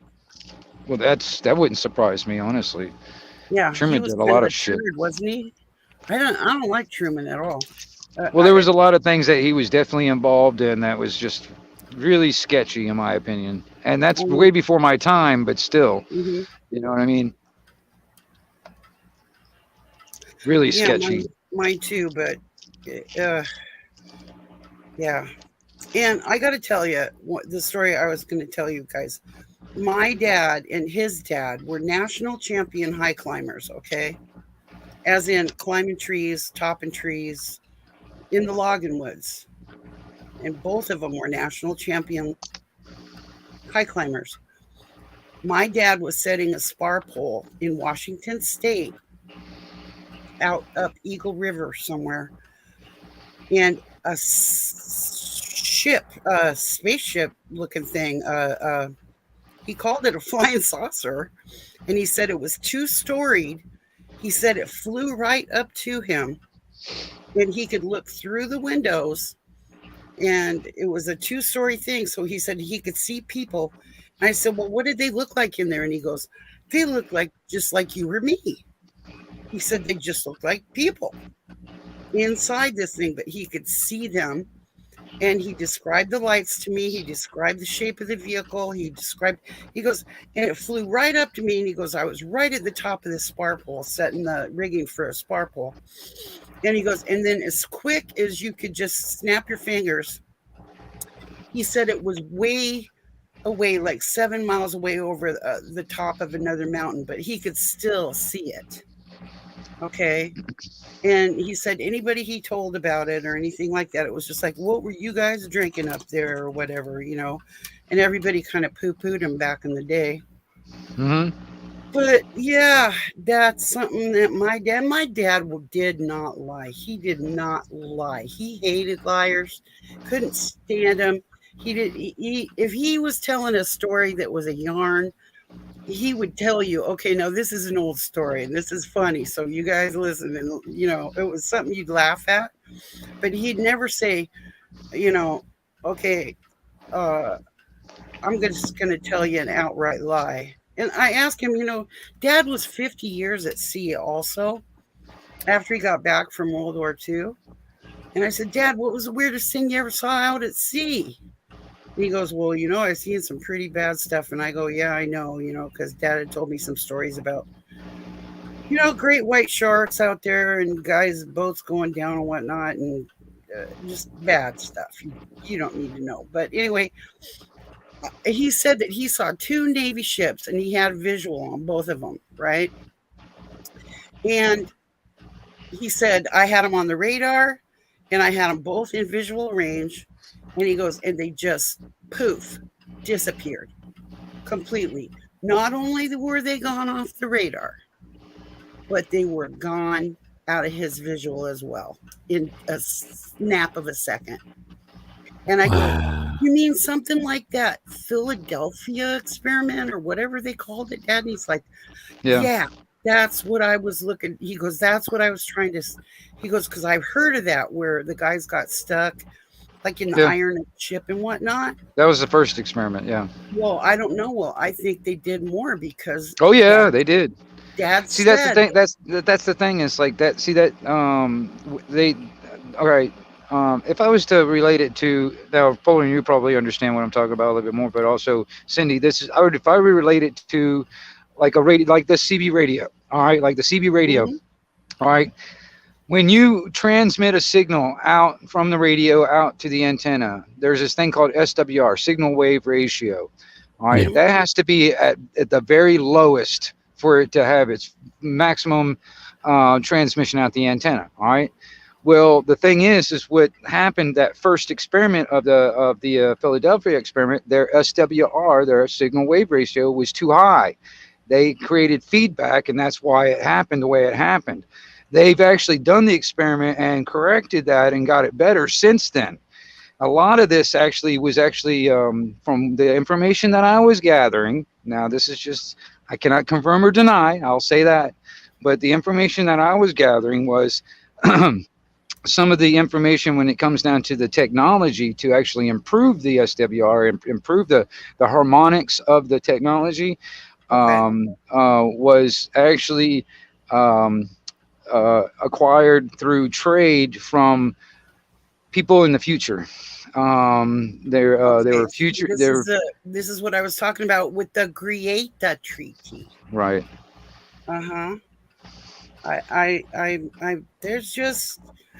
There's so many things that lead me down these. Have you ever heard of the Intergalactic Federation?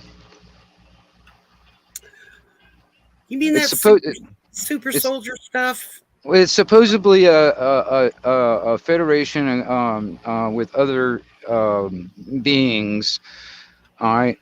See, a lot of this technology, it was acquired. The information was acquired from these other beings, be it from future or dimension or planetary, whatever, in and trade or something. Intergalactic Federation. Yeah, I think so. If I remember correctly, I have to go back to the information, but yeah, I think that's what it's called.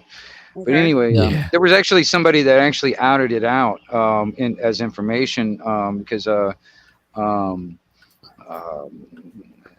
job that they held at one time. But anyway, the experiment has gotten better since then. The thing is, it's like I'm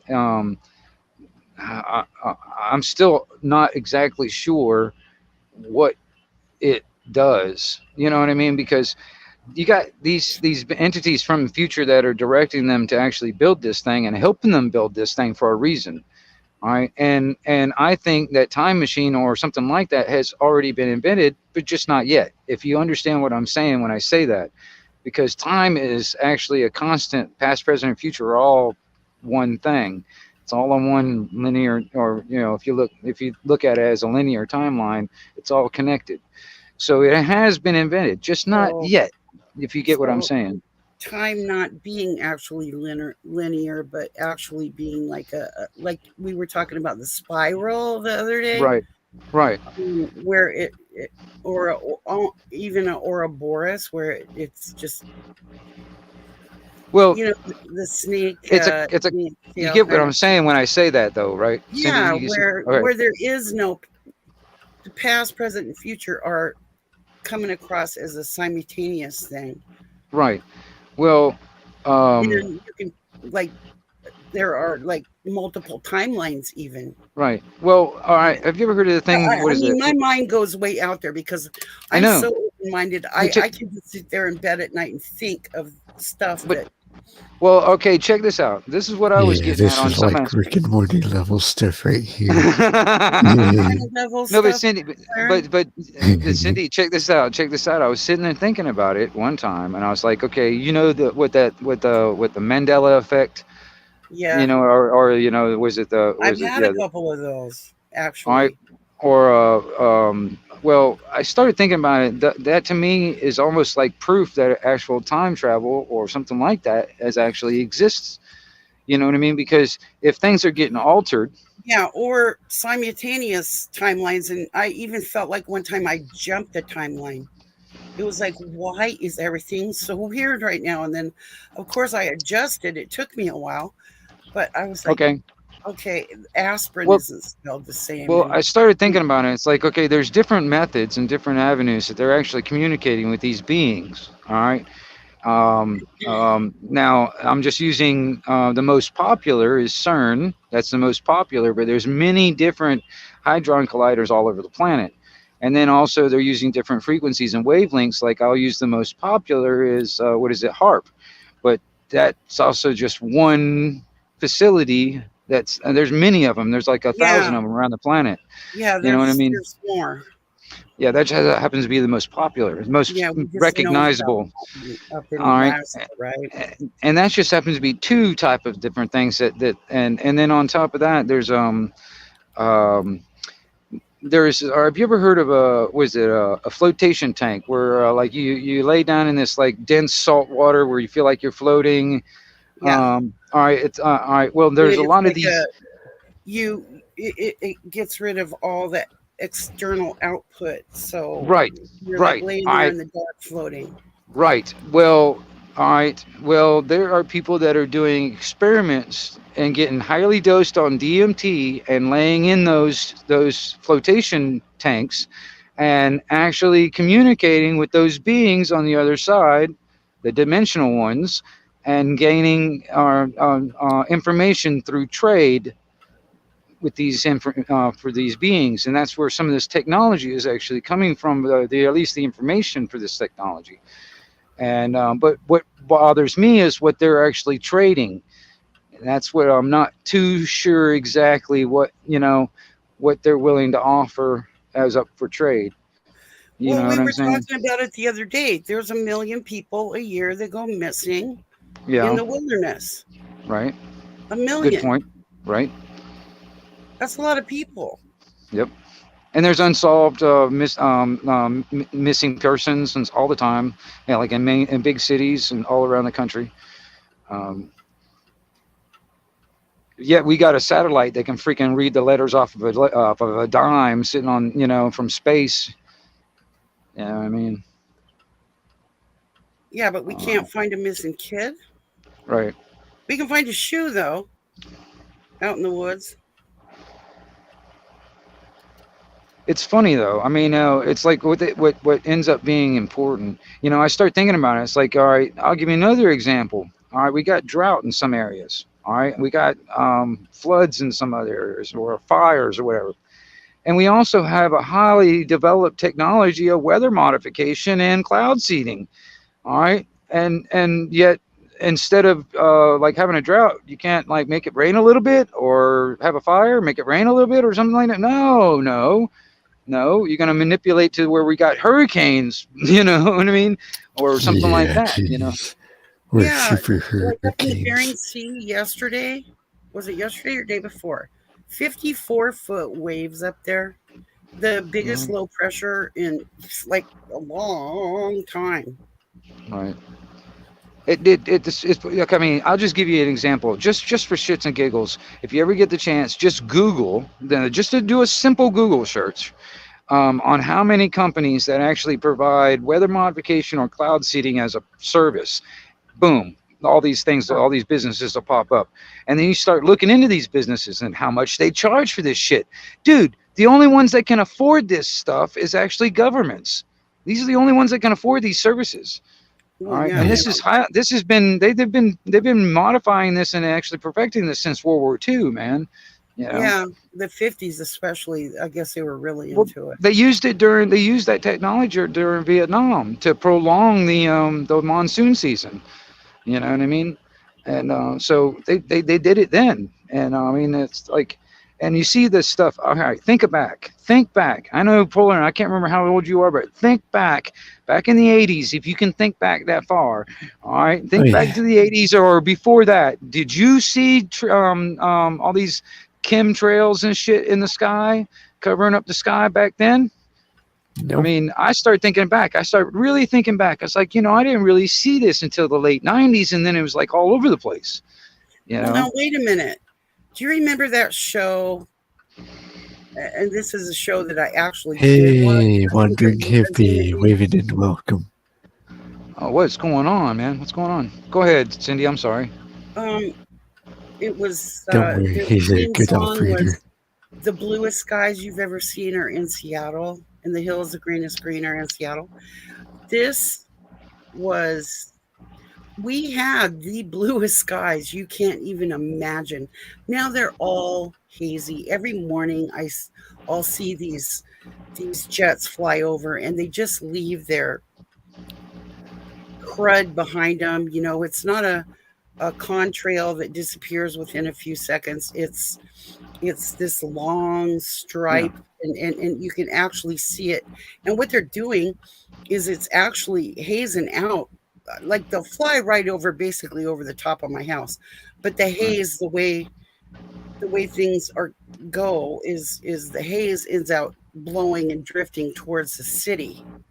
Okay, and so I watch this, and it's there's something up there they're trying to hide behind Well, that. you know what? You know, I started thinking about it one time, and it's like, you got Bill Gates, for instance, that are sitting there advocating everybody to get electric cars and all this other shit and all that stuff, and then also advocating on blocking out the sun. You know what I mean? What the hell is that? Well, they want that collapse. Remember, we were talking about the collapse. Here, if everybody gets an electric car and everybody has an electric house and it's all running on solar, and we have a new vapor canopy come in to our future, none of that stuff is going to work. Right. Everything's going to collapse. Nobody's going to have enough battery to run the pump to get water from the pump house to the house in the well. I mean, unless you have gravity feed, you're not going to have water or city water. They're not going to have the power to pump to cities. Nobody's going to have water. Nobody's going to have any electricity. It's, you know, this is by design. When you get to thinking about how you could destroy systems, if you really get to thinking about how you could destroy systems, get everybody on board into something that's bound to collapse. Yeah. It's kind of like a bait and switch thing. You know, bait them in and then totally just fucking throw them for a fucking loop right at the end, and they're all, you know, struggling to get their head above water. Yeah, I'm kind of struggling with my new neighbors. They've got battery operated bicycles, for crying out loud. They don't even have a moped. Well, at least were they kids and stuff? No, these are, well, you might call them, I think they're dinks. I don't even think they have any children. But I was gonna say, I was like, well, double income, no kids. Like right. all they get to do is spoil themselves, kind of thing. Yeah, right on. They call them dinks. Well, I call them dinks too. Trust fund babies. Oh, no? Yeah, that too. Yeah. Dude, I used to go to these gatherings out in the National Forest around the country and stuff back in the day, and I used to, you know, you get all these kids from all over the place, most of these homeless kids or whatever. But then every once in a while you get this damn trust fund kid that'll come in this big ass RV and stuff, and he's like out there, yeah, I'm camping with all you guys out here. I'm like, motherfucker, yeah. You know, you ain't camping, you're glamping. That's what you are. And they're driving grandma and grandpa's $500,000 pimped out bus. Yeah. You know, that they just passed. It's like, yeah, they come pulling up in the National Forest when you got all these dirty hippies around, you know. They got the companies and there's more money changing hands in this country no right now. Offense to wandering hippie there. Oh no, I'm like, dude, no, I'm talking about like these are like some rainbow gathering type stuff, you know, back in the, you know, like post like Woodstock type stuff, you know. Yeah, I know what you're talking about. I know exactly. Yeah, but they're coming in yep. Yeah. Grandma and grandpa left them a pretty penny. Yeah, see, you know, I don't know, man. That's what makes me wonder. You know, it's like the money scenario again. It's like kind of circling back to that. It's like, for instance, you know, you got these people. Okay, you see how it affects people that have always had it. They've never known anything different. All right, they've inherited a lot of it. They've always had it all their life. Blah blah blah blah blah. The type of attitude they have to the general public or just anybody that has less than them. Or and if I, for instance, with me and I've always been broke, you know what I mean? If I all of a sudden just become a millionaire tomorrow or a billionaire or something like that tomorrow, would I would I get that disease? You know, that virus of being an asshole because I'm richer than everybody. You know what I mean? Would I change or would I stay the same? You know, I wonder about that. You know, it's like I'm wondering. Would it change me? You know what I mean? It's nice to have money in my pocket where I don't have to worry about anything, but would it change me to the point where I'm like, okay, you know, I start looking down on people, you know, because I have more. I understand where you're coming from because I have that two-handed giver, generous nature, always been not poor because I really do believe that's a state of mind. Right. I've been broke. I've been broke. My pocketbook, it's pretty broke because if I got money, I pretty much spend it on whatever. But I mean, I can look at myself and I can also say, well, if in comparison to the other people in the world, they get like 3 cents a day, to live. Yeah. You're Right. rich to them. Yeah. Yeah. To them, you're extraordinarily wealthy. So Yep. there you go with your subjective stuff again, Yeah. I totally fair enough because I mean, you know, somebody's always worse off than you are. So somebody's always in a worse off scenario than you are. I mean, you Yeah, know, if my situation gets any worse, man, you know, I'll be in a pretty bad situation, which will suck ass. But hopefully you don't. But you know, that's another thing too. It's like, you know, there's some things like all this other crap that we're talking about when it comes down to, you know, all this stuff that we really don't have control over. It's going to happen if no matter what. Yeah. How we're going to deal with that, you know, when it comes down to it. Like, for instance, okay, if we're all basically forced homeless or something like that, or comply, you know what I mean? What would that be like? That would not be a good thing. And I'm just trying to visualize in my head the scenarios. I almost want to think of the worst case scenario, because I mean, you know what I mean? At least, you know, if I can, you know, think of the worst case scenario, at least I know what I have ahead of me. You know, it's like I can prepare for something like that, and hope for the best. You know, and I'm like, okay, I want to strive and manifest the best, but well, because I wonder about that. It's like, okay, for instance, it was like what are we going to do? You know what I mean? As a people, because a lot of people, I think we're very unified in a lot of aspects. A lot of us around the world, not just here in this country, and then we're also divided very far, you know, geographically. But I think we're very united, and this like so-called quote unquote like silent majority just needs to stop being quiet. You know.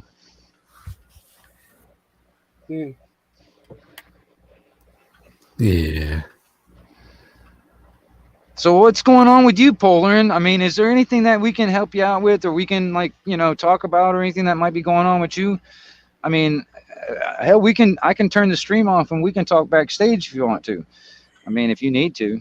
I was just wondering. Yeah, that was kind of a cryptic message. I was kind of like, I have to admit, Polarin, I couldn't hear all of it, so I'm still trying to figure out exactly what's going on. If you can, I don't know. I mean, if you don't want to talk about it, don't have to. Because I'm more like, if you want to talk about it and you want to tell me about it, I'm here to listen. But if you don't, that's fine with me too. But Cindy will dig until you tell her.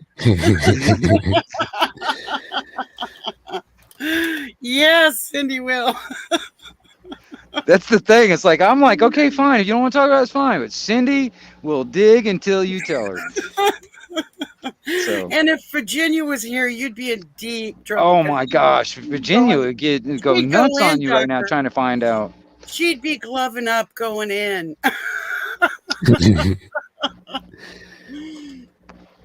For sure. But yeah, because I mean, you know, we all got our own shit going on in our lives. I understand. Oh yeah. Yeah. But put it this way: if anybody's messing with you, man, don't make me go over there and start roughing them up now. Yeah.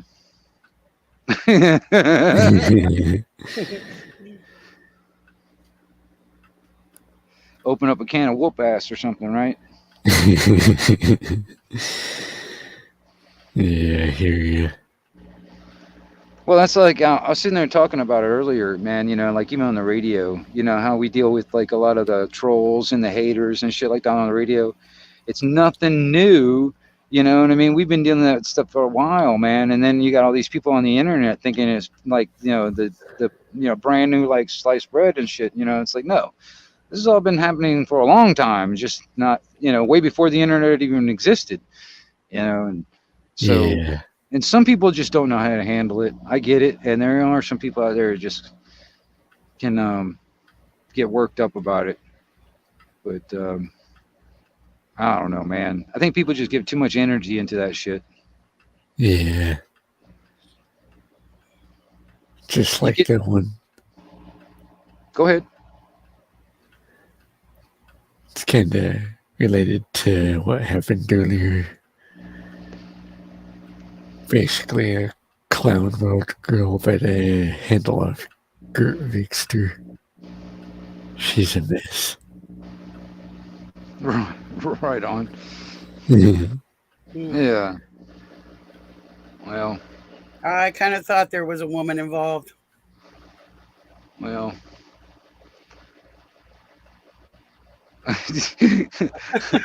Sorry, I'm going to say this, Cindy. I'm no offense, Cindy, but all women are crazy. I'm not going to Okay. disagree. Just different levels. Just different levels of crazy. There's degrees of crazy. That's for daggum sure. Yeah. No, that's just because I'm a guy. I could say that.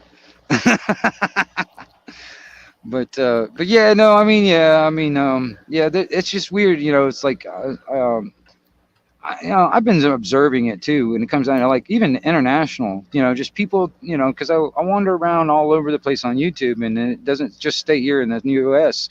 I wander around to all these other channels and live streams and stuff that are even in other countries, and so I listen and I observe, and I'm watching this stuff, man, and how people are, you know, doing their day to day, and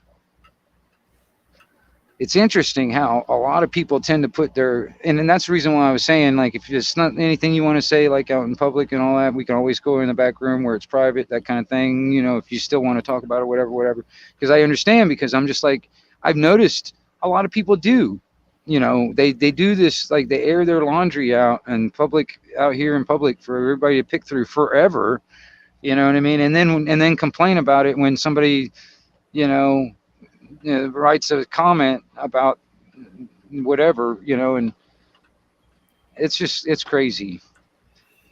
Yeah. Go ahead. Or they go in for what they think might be interpreted as a funny attack, kind of like, you know, poke the monkey a little bit, but you know, Right. things Hey, said people's got feelings, man. You know, I things get it. said in jest can really, you know, hurt when somebody's really in a state of despair, and you don't know if their dog just got ran over out front. You know what I'm saying? Right. You Well, just, yeah, you don't know. I mean, I'm using this from experience from a friend of mine. It's like, you don't know. This guy could be in deep depression, and you could just say something that sets him off, and he's ready to do suicide. You know what I mean? exactly. You know, I mean, you never know. I mean, you know, Right. but the thing is like, you know, you don't never know what people are going through in their own life, and I want to be respectful of that. You know what I mean? Because I mean, I have my own shit going on, and you know, a lot of people got advice like, you should do this, you should do that, you need to do this, you need to do that, and I'm like, well, fuck, dude. You know, honestly, I mean, maybe I shouldn't think at all. Maybe I should just do what everybody tells me to do. You know, I'm like, fuck that. Well, I know what I tell people that tell me what I need. You need to quit telling me what I need. Well, it's funny too, because, you know, and I don't see myself as like an expert or even, you know, living an ultimate perfect life, you know. So, you know, my opinion of what people should or shouldn't do or whatever, it doesn't matter.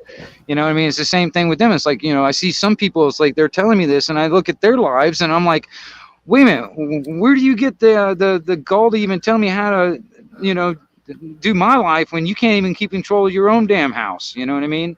You can't even Yeah. keep your own house clean. You know what I mean? That kind of thing. Or your But own backyard. Yeah, go right, clean your own backyard and then come talk to me. right. And Yeah. then I mean, it's Take funny that because log out of your eye, and then you can take the stick out of mine. I give you an example. My dad, he's been through 4 marriages, and he wants to give me relationship advice. I'm like, no, you're the last freaking person to try and give me relationship advice. You know what I mean? No. You know what I mean?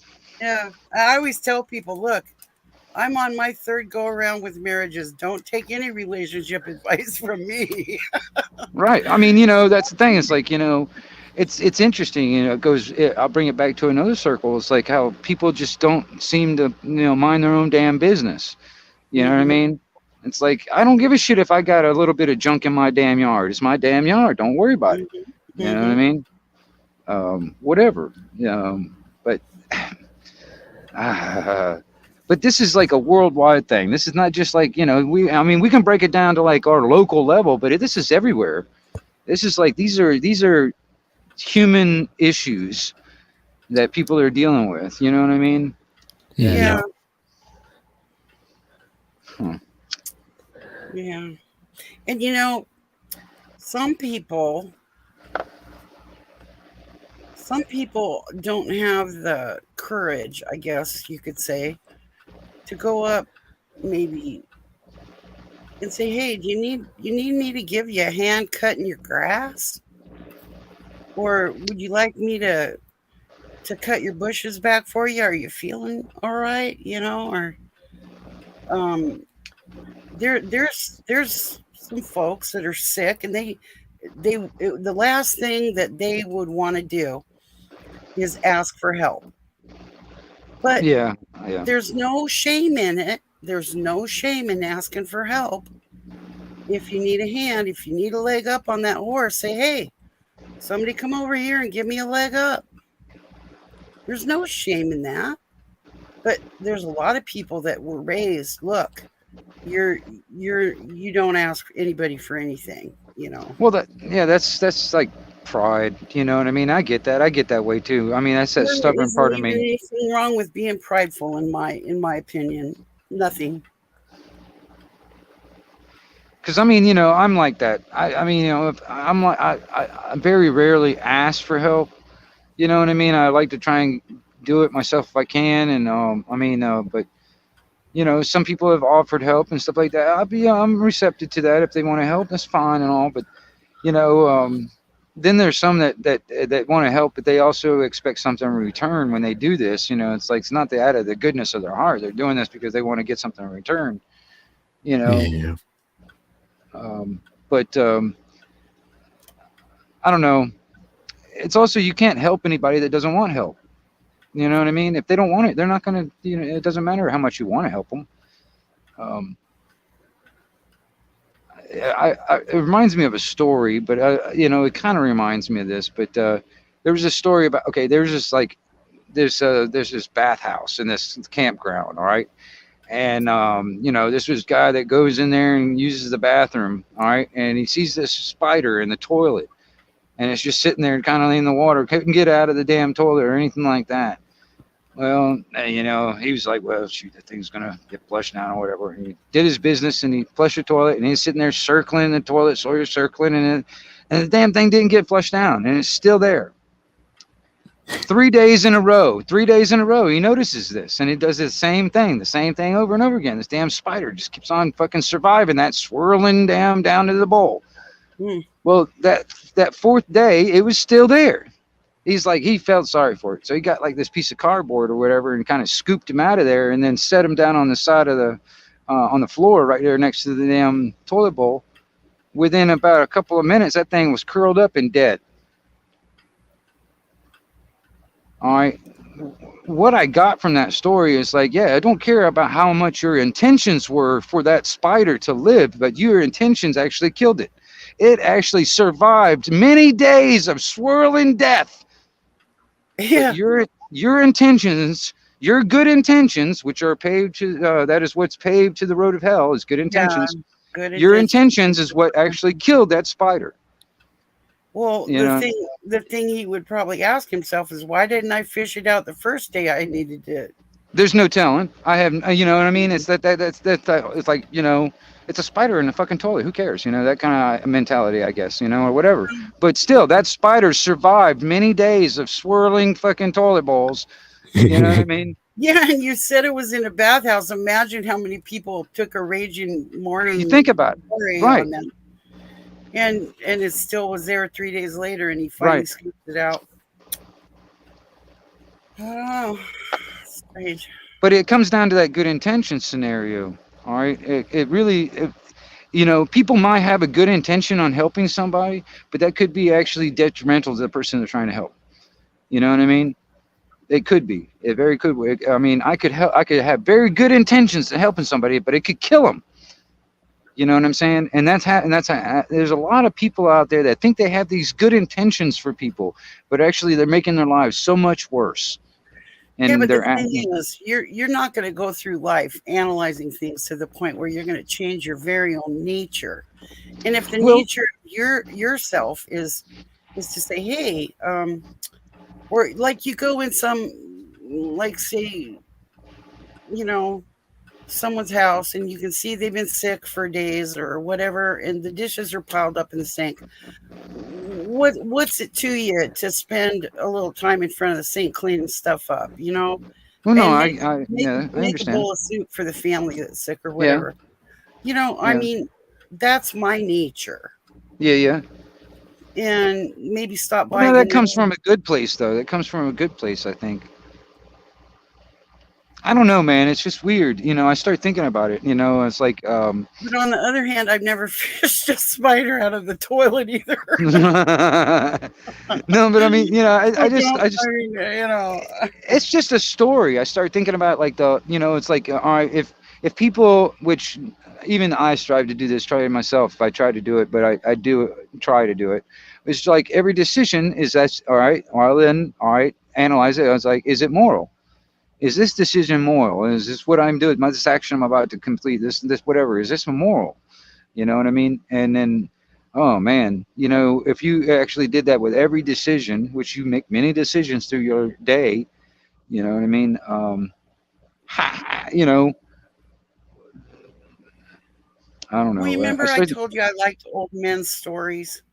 There Yeah, was this old man. My dad, he was gonna have this big, you know, party, and all of me, my kids, all family came down to visit him, and so he basically slaughtered the fatted calf, got basically a hind quarter of beef to roast in the ground in one of these really incredible, you know, fire roasted pit things.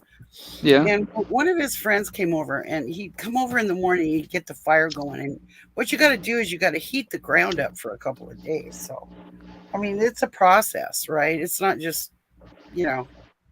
right. So, anyway, I said, so it sure is nice you to come over and do this. I mean, and he goes, you know what I do?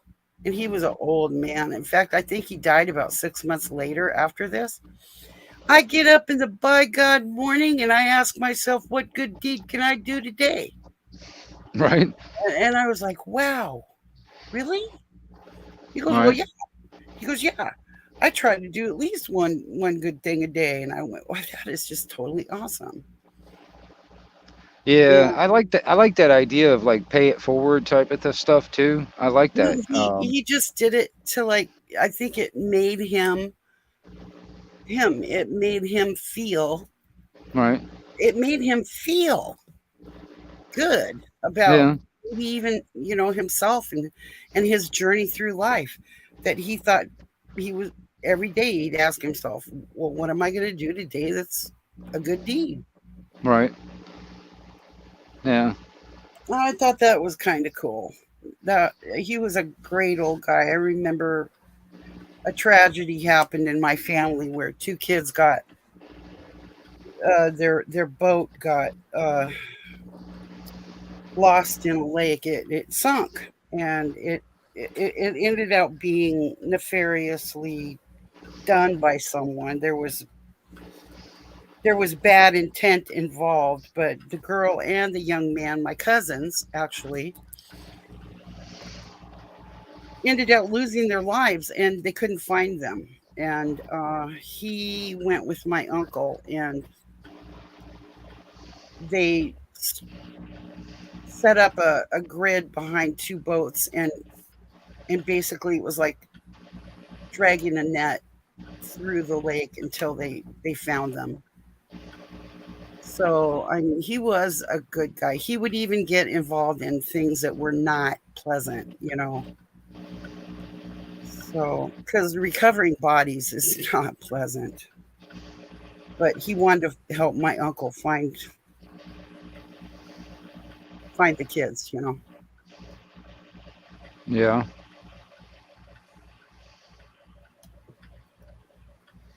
Yeah, so these are the kind of people that I want to hang around. I want to be around people like that.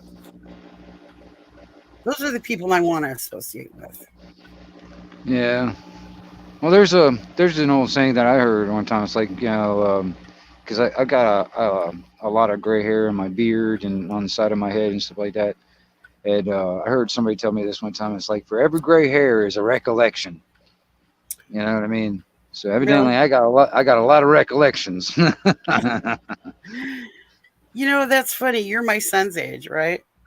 Yeah. He's got more hair. He's got more hair that's gray than I do. Yeah. And I mean, you've seen me on camera. I just Yeah. don't really. I just don't really have any, so maybe I don't remember that much stuff. I don't know. If it's a recollection, I must not be remembering anything. I don't know. I told this. I was told this by the same guy that told me. He told me, he's like, you know what? I'll understand God before I'll understand women. Oh yeah. Oh yeah. Well, you know, I will honestly tell you, I don't have any women friends. It's funny None. that it's like, I don't know. It's like, you know, Zero. that women from Mars or men from Mars or whatever, that women from Venus or something like that. Yeah. Remember that book that came out or whatever? It's like it's weird. Yeah, I mean, you know, but it's necessary. You know what I mean? Because like I was sitting there talking to Joe Cole about it. He asked me about how would I describe God, or what I call the Creator. And I kind of look at it like this, me personally, is all right. You know how like you got a man and a woman that join together, you know, that they become basically one person. You know what I mean? All right. The way I see it, the male and the female part of the Creator is Mother Nature and Father Time, and they become that unity between them, and that becomes that one one Creator, or whatever you want to call it, or the God, or whatever the name, label, whatever. And the place where they live, or where the Creator lives, is in that space in between. And what I mean by that is, like, for instance, like in between atoms or in between particles, you know, that space in between them, even if they're just butt up against each other, that space in between them, that is where the Creator lives, is in that Where space you in can't between. even describe what holds it together. Right, that space in that between is where the Creator resides. It's in everything and everywhere. All right, and so that's my explanation. It's more like like an energy, like a wavelength, a harmonic, or whatever. Shit, I don't know where in the fuck I was going with that. The energy, vibration, and frequency. Right. Yeah. Sorry. No, I was going to go somewhere, but I don't remember where I was going. But anyway, Well, look, there's such beautiful things about the male and the female. I mean, they're so beautiful. well, that was where I was going. It's like, okay, that's what I see. The That's gotta Creator be is where- made that's of gotta both. be where you were going, because Yeah, it's made of both both the male and the female aspect, because the female aspect is creation, and the male aspect is more like, I guess, wisdom and knowledge and logic, I guess, or whatever. But I don't know. it But it's like the protection war. You know what I and mean? provision, and I mean, there's so Yeah. many beautiful things about my husband. I just Right. adore him. Okay, and But there we've been has to married be for the both. 12 You know, there years. has to be both. You know. But I think yet I look at young women, their little babies in their arms, and they're cooking food for their families, all these beautiful things that women do. And right. there's just so much devaluation in our modern society of the beautiful roles that were created, and how people Yeah. just put it down like it means nothing. Oh no, it means a lot. Oh yeah. I'll never forget. This judge said to me, "Do you mean to tell me you didn't work?" And I went, "What are you talking about, lady? I didn't work. I worked from the time the sun came up till way past dark. Don't ever come at me like that. I don't care." I go, "You up there, you probably never had a kid in your life. Don't you tell me I didn't work." And I grew all the food those kids ate, which meant like a 1/4 acre of garden, putting up 1,000 quarts of food every year. Don't tell me I didn't work. You're Yeah. sitting up there in your black robe, passing judgment on me. Mm-hmm. She was just like, "Ooh, no," I said the wrong thing to her. Well, anyway, I don't know how come I got off on that tangent, but I mean, I Well, love. no, I mean, it kind of relates to what you were talking about. It's like almost like a lot of things like redneck and giving a bad connotation behind it. Yeah, It's the same thing with motherhood or stay-at-home mom. They're trying to some make that guy, bad, you some know. guy that's out there and he's working so hard, baling that hay, okay, putting up for the winter. And he's Right. so tired, he falls asleep on his tractor, drives over the top of the highway, and ends up baling 10 acres of corn before he wakes up. Damn. That guy's working. That guy's working, okay? I'm serious. I know I got a buddy that did that. He was baling alfalfa. Damn. And he ended out driving up and over the highway and ended up baling 10 acres of corn before he even woke up on the tractor. Damn. These people work so hard. And Well, yeah, I know, dude. I mean, but dude, there's another thing too when it comes down to just the production of food here in this country. A lot of these farms are getting bought out, or what the hell are we gonna do, man? remember Willie Nelson's Farm Aid when they were closing down all these small family farms and they were all going corporate, and it was Yeah. just absurd. And it was help save these small farmers kind of thing. And everybody's just like, poo poo, who cares? We got plenty of friggin' carrots in the grocery store. We're not going to get with the farmers. But you know what? Nowadays, who are you going to talk to? Bill Gates? He wants Yeah. to feed you bugs, people. He wants you to eat maggots. Right. Well, he's also he's also like the #1 largest farmland owner in the U.S. at the moment. Mm-hmm. Because Yeah. he's, I mean, what would Bill Gates, who can't even get a virus off a computer, much less inside of our bodies, and then also becomes a farmer? Well, there's a lot of write-offs if you are a quote-unquote farmer. So a lot of this is, well, I can just depreciate my equipment. I can depreciate I'll just let everything on the farm go to rat crap, and then I'll just Yeah. claim it as a loss, right, Plaren? Right? I'll claim it on a loss on my taxes. So my multi-million, billion, cajillion dollar other crap-a-rama, I can write this tax off. I'm going to tell you something, man. I really love artwork, all right? And I'm going to tell you something. The best, right on, Fuller. The best form of art that I saw was when that guy threw that pie in Bill Gates's face. Now Yeah. to me that was the almost exquisite form of artwork I have seen in a long time. And I'm gonna tell you something, dude. And he totally deserved it. But the thing is, it's like when a man like that gets in this positions where he's like, yes, there's a lot of people that he will be influencing or affecting with his decisions or how he does things. I don't like that idea. You know what I mean? Um,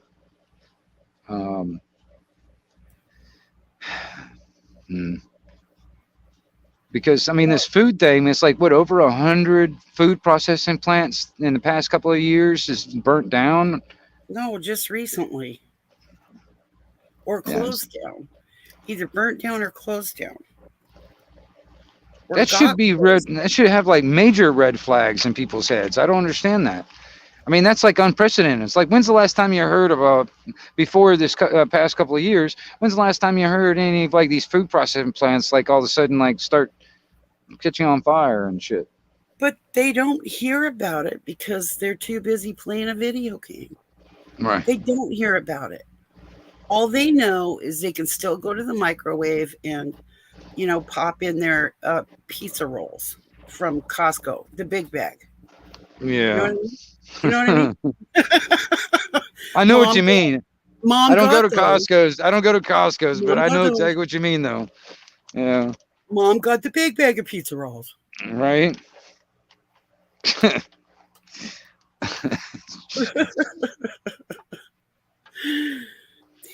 They don't know. No, it's like, no, when it all comes to a head, when it all stops. When their backbone and their belly are bouncing together and they go, Mom, where's the pizza rolls? I know. That's what bothers me. It's like, you know, we were talking about this prepper thing and they're like showing off what you got and all this other stuff, you know, and I'm like, you know what I mean? It's like, okay, you know, well, I know people personally right now, their whole fucking plan, the whole goddamn plan for the shit the fan scenario is just take other people's stuff. That's their whole plan. They're not prepping at all. I had a guy literally tell me that. Yeah, I've had people literally tell me that too. When I can come take your shit. And yeah. I went, hey, buddy, good luck with that. Yeah. I mean, you know, I've actually had people say, you know, hey man, it's like, dude, you know, you got a nice little setup right here, man. When everything goes down, come in your house. I'm like, no, the fuck you ain't. You'll be shot at the fence line. A lot of people tell me I know exactly where I'm coming if anything. Yeah. South. No, and you I'm like, fucking don't. No, you're not. No. I mean, I'll tell you this. To offer. Right. That's exactly it. If you can't bring skills. Yep. Exactly. If you don't have anything to bring to the table, you ain't coming in. Yeah. You know? No, you're not. No, I'm the same way, man. Because let me tell you, you know, it's like, okay, even if you did set aside something, you know, you set aside some food or whatever, you're thinking about you and whoever else, like your loved ones, whatever is with you. That's what you're thinking about. You're not thinking about the whole fucking neighborhood. All right. And it doesn't matter if you got a lot, but that's to keep you alive for however long. I do think about the neighborhood because they're my biggest threat. Well, and I'm evaluating every last one of them right now. You can't count on it. Well, the thing is like, all right, you got to have it. You got to have something to offer. You know what I mean? If you want to keep them at bay, for instance, or, you know, who knows, that might backfire also. You know, you give a little inch and they take a mile type of scenario, or you can just refuse altogether. You know what I mean? It depends on the scenario and what's going on. You know what I mean? If somebody came in need, and I think I can help them and I have the resources to do that, that's fine. But if they start coming back like a repeat offender, or they want more, they were willing to just say, fuck it, I know he's got a lot of stuff over there, you know, I'll just take what he's got. It's time to pony up. I want to see, come on. What are you bringing? What are you Right. Did you go to the beach and dig clams today? Or did you go to the beach and see if you could catch a fish? Right. You know, and if you don't bring it, you're not going to be getting it after a while, because I'm willing to give my enemy a piece of bread and a drink of water and send them down the road, because that's what I see them as. They are my enemy until they show me that they're my ally. Because I mean, well, I mean, you know, see, Cindy, I'm going to tell you, there's a lot of people out there that go with this whole mentality, might equals right. You know what I mean? And then they're like, you know, well, shit, you know, if I can take your stuff, you know, that's okay. Wow. You know, Because I mean, seriously, I started thinking about it. Like even from like a small like individual, like getting mugged in an alleyway, to all the way up to the government. All right, when does stealing become okay? Does it okay when that mugger is doing it? Is it Well, okay when there's like a whole like neighborhood doing it? I know that country you live in is a difficult place to go out for a walk and find enough to eat that day. But where I live, I can go for that walk and I can find enough to eat that day. Well, I'll tell you this. Like I mean, other than like like government And I'm land. talking wild food. Right, like if when it comes down to government land, that's about the only thing. When it goes, everything else is like fenced up private property type of scenario. But if the shit hit the fan, that's not going to matter. Honestly, it's really not going to matter if you got a damn fence line. Doesn't matter if private property is not going to matter, unless whatever you can protect and whatever you can hold on is when that is yours. You know what I mean? Whatever you can hold on to. You might want to teach your neighbors how to find that wild food too. I mean, and then you gotta go. Okay, shit hit the fan, and there's going to be people that flee. They're just going to get in their car and drive as far as they can to get away, or to go to some place where they think that they're going to be okay. Now, in my situation, I would estimate half the people where I live are going to flee because they're not equipped. They are ill-equipped to face the kind of how bad does the winters get up there? Well, I mean, we'll get a couple of months, probably a pretty good freeze, Yeah, because I mean, from what I remember, it's like it rains a lot too. So I mean, you get cold and rain.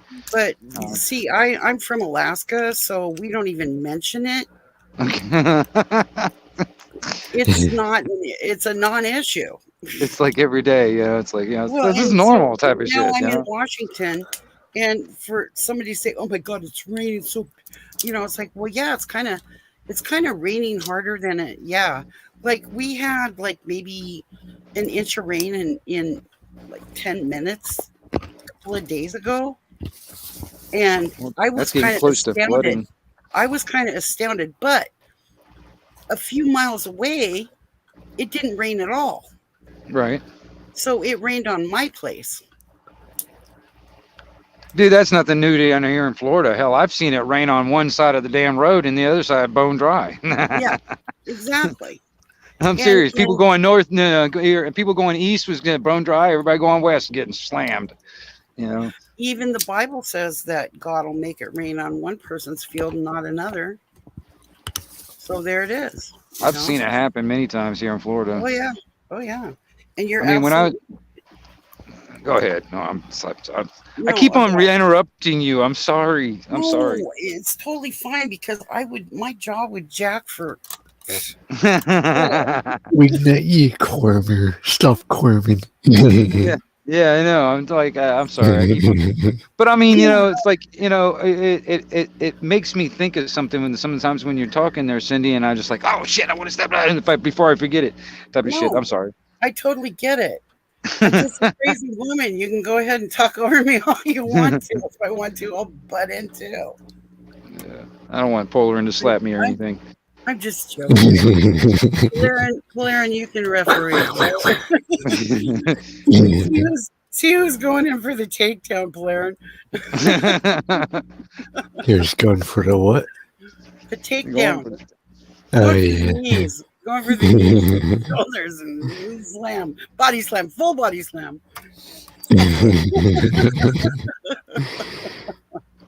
For all I know, Polarin do a damn a jump up 10 foot in the air, do a roundhouse kick to my damn neck. Oh, I know. Totally. Push.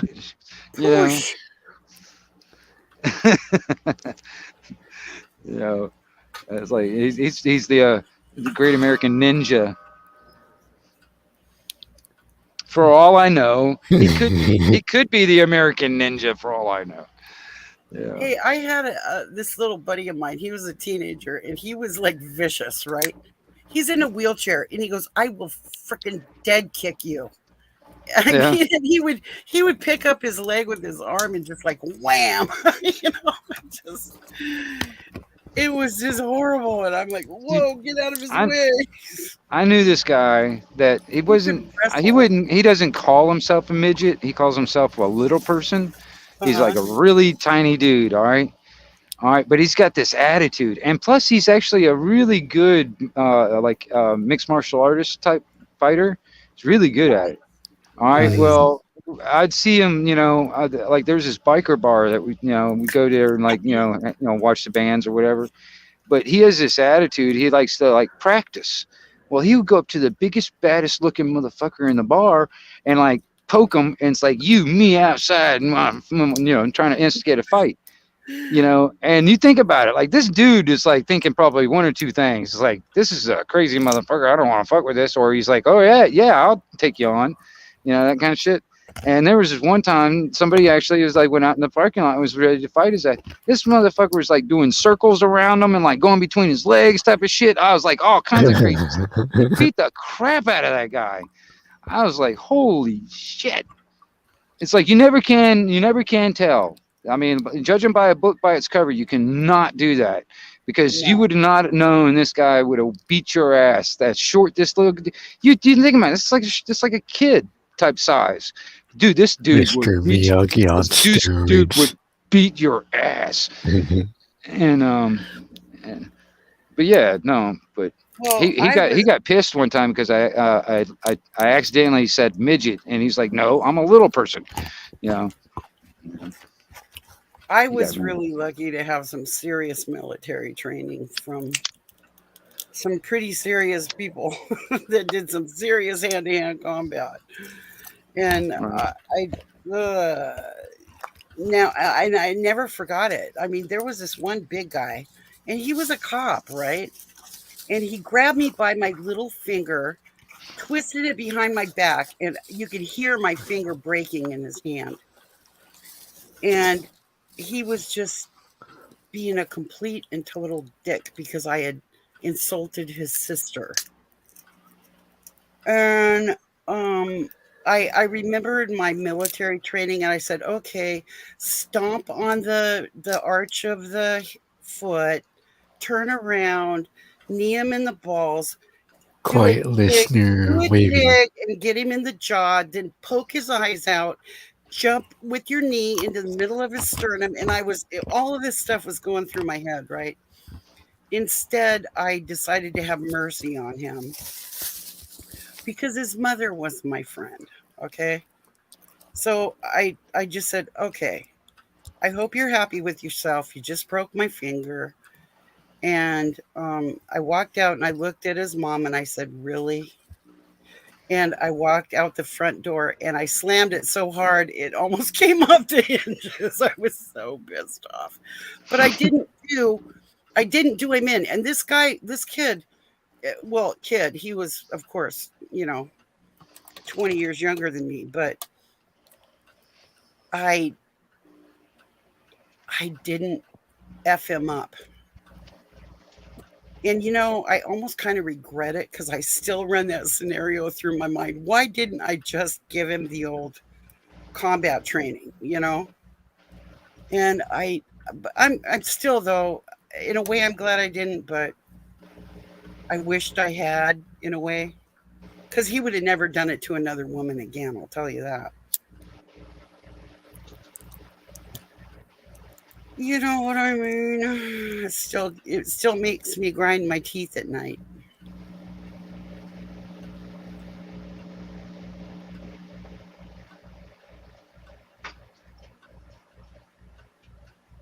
Are you guys still there?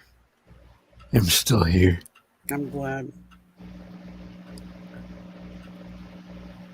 Should I have effed him up, Polarin? I don't know. You might have lost that finger. Well, no. He'd already broken it. I actually took the finger and poked him in the chest with it. That same finger that he broke. And I said, you just broke my finger. With the finger that he broke, I poked him in the chest with it. Yeah. Dang. I could show you guys the finger right now. And you would say, yep, it's broke.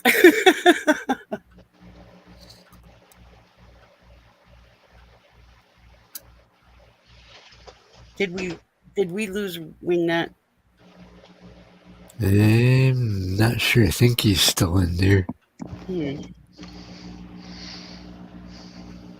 Sorry about that. I went to put some coffee on. Did I miss good something? for Oh, you. yeah, it's all good. Just a broken finger, no big deal. No, I heard most of the story, but I was like, it's like I was putting coffee on at the same time. I was listening part of it, and then I was like, Well, shit, got quiet for a second there. Oh, I was a little bit. At the same time, I was thinking I should just frick this guy up, man. And then I was thinking, wait, he's a cop. He'll sick other cops on me. You know what I mean? Like he will find a way to make me a target. You know, retaliate. So I thought the best thing you could do in a situation like this is get out of it, and kind of your future plans are going to be different, though, right? So that's the way I proceeded, and literally that's my last female friend. Yeah, because I'm not going to have some woman get her daughter insulted and sick her cop son on me. No, you don't get to do that. No. So no more friends. No, I slammed her door. I didn't get any real repercussions off of it, so I was good to go.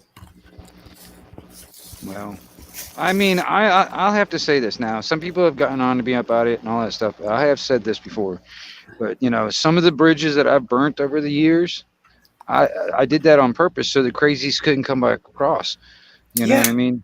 So, I mean, but I have had that. I've done this before. I have dropped people like bad habit type of stuff. I just, I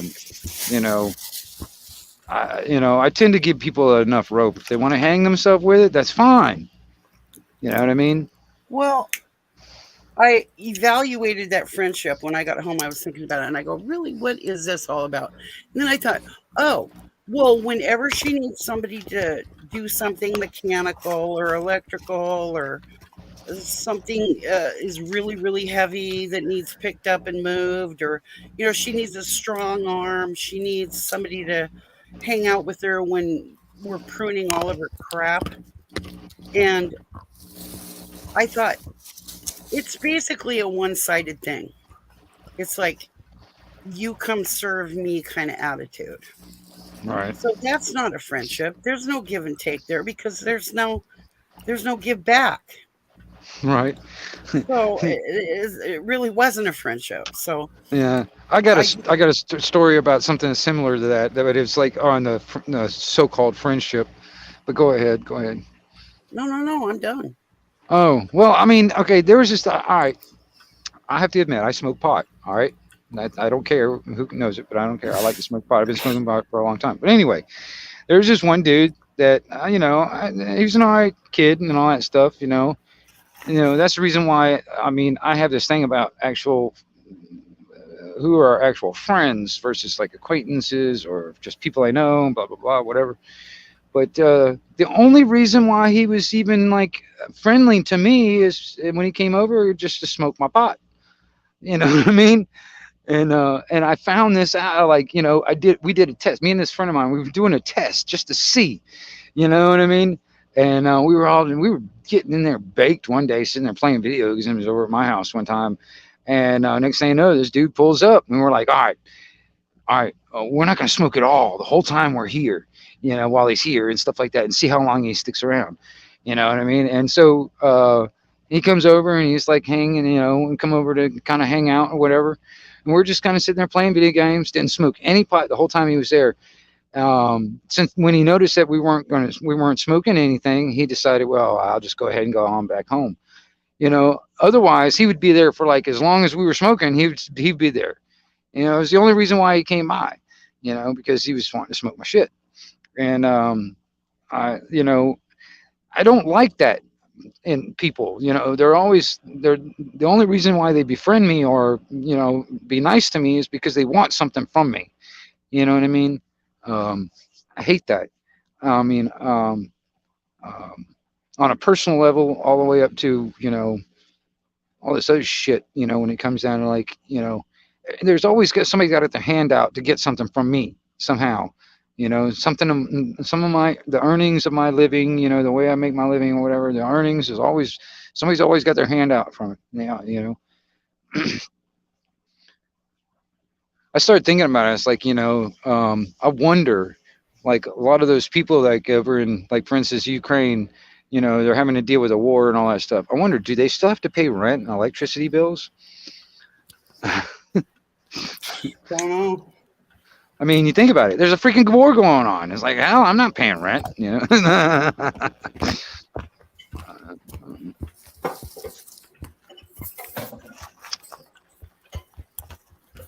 Because I mean, seriously, if there was something that was like to blow off here in the U.S., even if it was like a nationwide affected type of scenario, but if it was only like certain areas, there would be a lot of areas people are just going to try and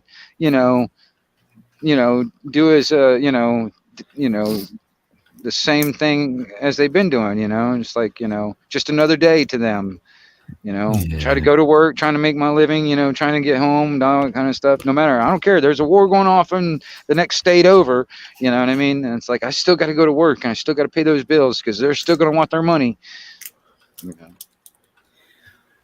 Yeah.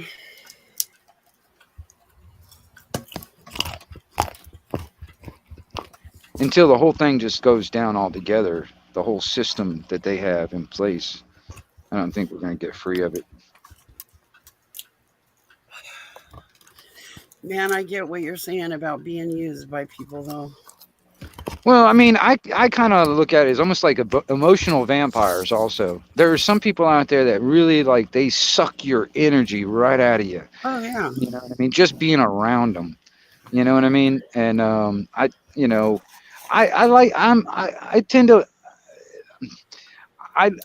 have a habit of being a good listener. All right, because I tend to learn a lot more by listening than I do talking. But sometimes they could be my downfall because some people they suck off that energy. Yeah. I can remember, you were talking about your friends. Yeah, that's same with me. They're Wingnut. I think it's a radio operator and me. I just sit there and listen. Right. Yeah. You get vampired, Laren? On vampires, not really. I just kind of listen and kind of gather information. I mean, Polar, I mean, do you got people that are like in your life that are like, it's like you can feel you feel just drained just being around them. You know what I mean? It's almost like just being around them is like a work. Do you know people like that? Because I do personally. I don't know. But or after they're gone, you go, oh my God, thank God they're gone. Yeah, it feels like a weight. Your whole body just goes, oh. Yeah. You relax and realize how much really anxiety they were causing you. And I'm not one to snivel too much about anxiety, but geez, you kind of realize, man, they were really like, they were locked in on my neck and they were like really draining some serious energy, Well, I'll give you an example. I mean, I know some people, man. I know a couple, man. I don't know. I assume they love each other, but they've been together for a long time. But they fight a lot. I mean, like yelling at each other and all this other shit, and that energy. Just sitting over at the house, kind of chilling out, hanging out, watching a movie or whatever. You know what I mean? It's just like, golly, it's like, you can almost like it's like a breath of fresh air when I finally leave, Because of the bickering? Yeah, just like golly, man, the energy of them fighting back and forth and stuff. I'm like, I want to say shut the fuck up, but it's their house, it's their, you know what I mean? Yeah, but You know? sometimes their bickering will amp up when they have an audience. Well, that's possible too. You know what I mean? But that's like, but that energy, I don't really want to absorb that. I don't really want that, affecting my energy in a sense. And Yeah. so I mean, they're friends of mine or people that I but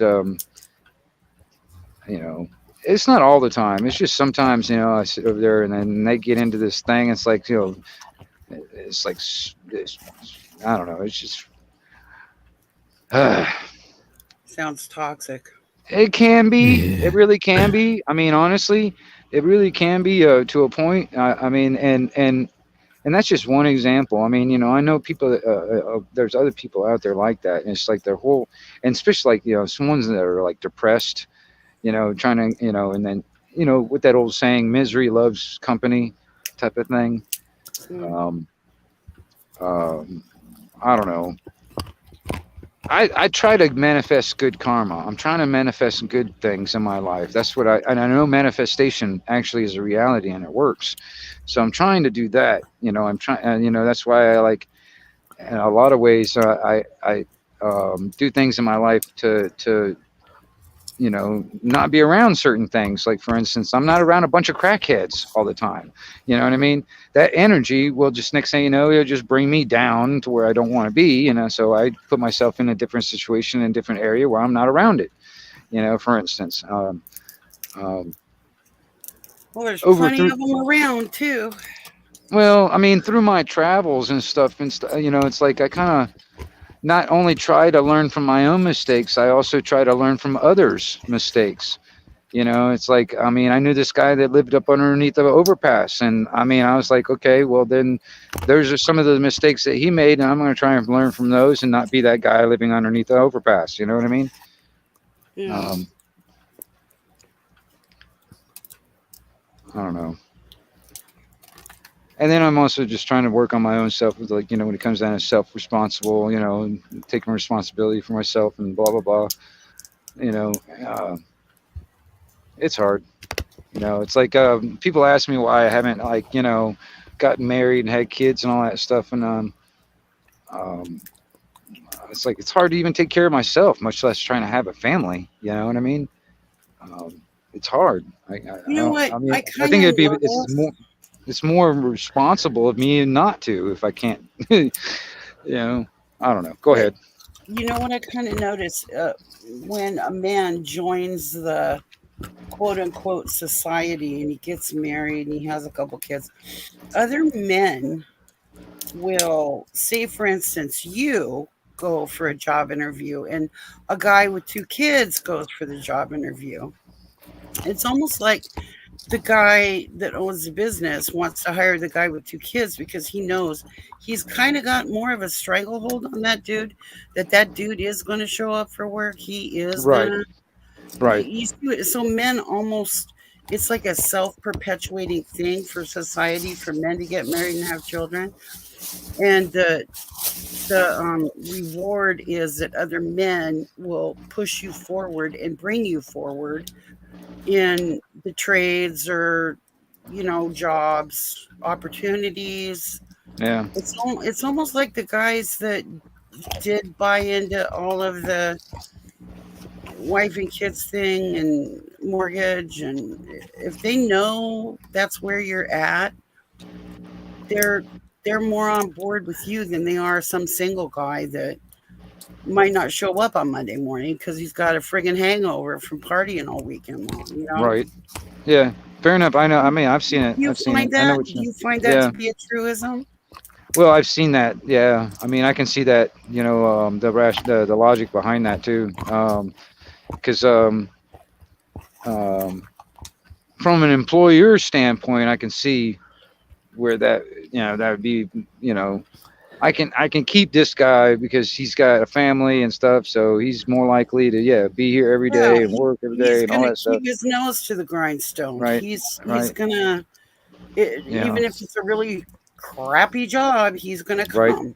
he's got to be there because he's got a family. And Mm-hmm.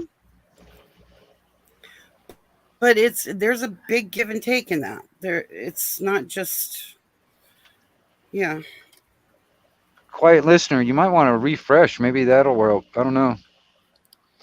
I only got, according to this up here, it looks like only 3 people in chat. That's what it looks like on my end, anyway. Yeah, the screen's actually glitched. She can only see white circles, but she might see my icon. I'm not sure. I was about saying, maybe refresh it and probably work. Well, when I'm on YouTube, it only shows white circles. Dagmar Cronium busted me up by meeting. What should I do? Should I refresh YouTube? No. Oh, is it happening on your screen too, Cindy? Yeah, I only see white circles and. Really? I see Is my quiet icon listener. good? I see quiet listener though. Huh. Asking if Polarin is eating. Is it peanuts, Polarin? Because I was kind of getting. Yep. I was getting hungry for peanuts listening to you open. Dude. I haven't had peanuts that are in the shelf for so long. There's Man, actually this. now There's I'm this vegetable feeding. stand that's not that far from me, man. She does boiled peanuts and stuff, man. Oh my gosh, she's got never had those. Those are so good. I love boiled peanuts. And the God. way she does it, she cooks them up in this big old crock pot, man, for like hours and hours and stuff. It is so good to me. I get a bag of them suckers and I'll be eating them suckers for a while. Yeah. Quiet listeners should come talk to us. I'm not familiar with quiet listeners, so I'm not even sure. I want to see what a quiet listener looks like because I hang out in the trees a lot myself. Yeah. Are you one of those snipers, quiet listener? That comes in and goes, boom, hey, I'm here. Love it.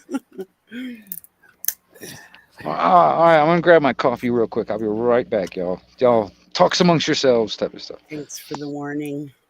Yeah. Where'd you get the peanuts, Polarin? Costco. Probably about a week. Yeah. Did you get the big bag? Yeah, it's a pretty big bag. Good. Are they salted? Yeah. Oh, I hate you. Now I really want some. Oh well. I'm only joking. Yeah, no. No, I want some peanuts though. You're driving me nuts. It reminds me of this one at a time you joking along, and I just gotta think back to Sempiternal Blaze. She was here in meeting and she compared it to ASMR. What's ASMR? It's Is it a cuss? Is there a cuss word in there? You might not be able to say ASMR. Asthma. That where people eat like little hogs. Like they get like this big thing of food and they just like gorge. maybe kinda. It's kinda. Because new. I It's watched kind of this, a new thing. like eating these big seafood. Well, burgers. hello, quiet listener.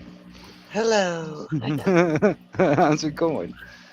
I heard a comment. I want to see what a quiet listener looks like. So Yes, you're beautiful. You're gorgeous. Oh, thank you. I'm kind of plain. I'm in my PJs getting ready to go to bed. Right But on. if you like Native American flute music or short stories and stuff like that, that's what I do. Oh, that's Oh. nice. Do you have Right a on. flute? You want me to play Yeah. Yeah, she has like Oh my 3 or 4 God, flutes. Good. I have Could 3. you? Could you? Okay, give me 1 minute. I gotta run to the other room and get them real quick. Oh, this stuff gives me chills. I love it. Hold on. Look at that big ass that dream catcher way over there. Oh Oh, yeah. look, she's got all kinds of Native American goodies back there. That's a really elaborate one too. Ah, pretty. Ooh, nice.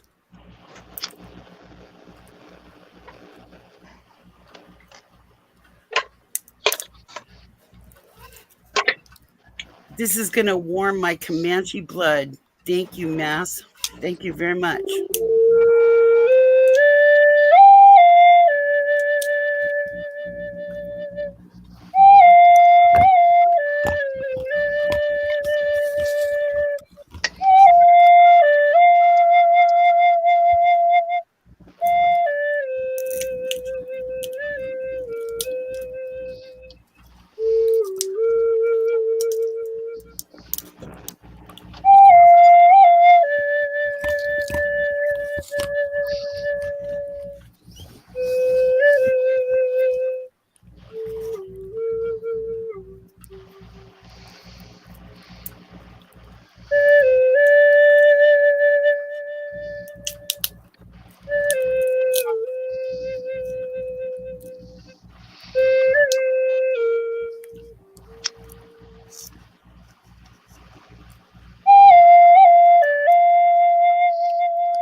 Good stuff there, Victoria. Oh yeah, that was good. Thank you. Thank you, Valerian. Thank you. This first time I've been in here, so forgive me if I'm bad You with names. You can call me Wingnut. Wingnut. Thank you for having me up. And Oh, no worries. No worries at all. I mean, you know. I'm absolutely Oh, honored. there goes her phone. Yeah, there goes her phone. it went in the garbage can. Oh, better wipe it off. I'm absolutely honored to have heard that. It was absolutely beautiful. Thank you so much. You made my day. You really did. That's what I do on my channel. I play the flute and I read short. Right now I'm reading short stories, Native American short stories. I've been out on the search trying to find novels or love stories or, more adult type Native American stories. But I guess it must be my area. I couldn't find not one darn book at all. But a lot of that stuff was sent down, word of mouth, was it not? A lot of it wasn't written. A lot of the short stories that I am reading right now out of the book is Myths and Legends. Right. And it's from different tribes. It's from like the different Sioux tribes. I'm trying to think. Navajo, I think, was in there. And a few others. I just can't remember the names of them right now. But yeah. Interesting how they call them myths when this is the absolute stories of nations, Yeah. My entire room in here is nothing but Native American. Let me put some light on the subject and turn my camera. Is that your girl cave? It's actually my bedroom. Me and my husband have our own bedrooms. So because do I. Me and my husband do too. Yeah, well, my husband snores and his dog snores. And I'm a very light sleeper. The slightest thing will keep me awake. Somebody has a grandfather. Valerian, I love your grandfather clock. Anything I thought you knew I had that. So, yeah. I get it. My husband snores like a freight train too. So, but I Yeah. love him. I love him beyond. But Trying to put some light on, and I'll show you my room. I'm trying to figure out. I'm on my phone, which I don't use very much, but I don't know how to turn it around. If somebody can tell me how to turn it around, that would I be think you great. got to go into like under more, go into settings or audio and video, and when No, you go no, Got to it. it's not video, that fancy. Not that I fancy. Nope, got nope, it. nope. Hold on. Nope, hold on there. It should be what? just right on the screen. Oh, Hold there on, you Oh, go. there got you it. go. Okay, so here's my dolls and my Oh, bow. yeah, It's nice. a Sioux bow. And then what nation are you from, quiet listener? I actually don't have proof that I am Native American, just family history. You don't Two have different, any DNA tests or anything like that? no, No. just word of mouth from family said I have Cheyenne on one side and Cherokee on the other. So, Yeah, Southwestern area. we have Comanche in our family. so this, I've just, ever since I could walk and talk, I have always been so deeply into Native American that it ain't funny. Oh, you have some beautiful things. Very nice. Yeah, so this is all mostly things that friends and family have given me over time, Mm-hmm.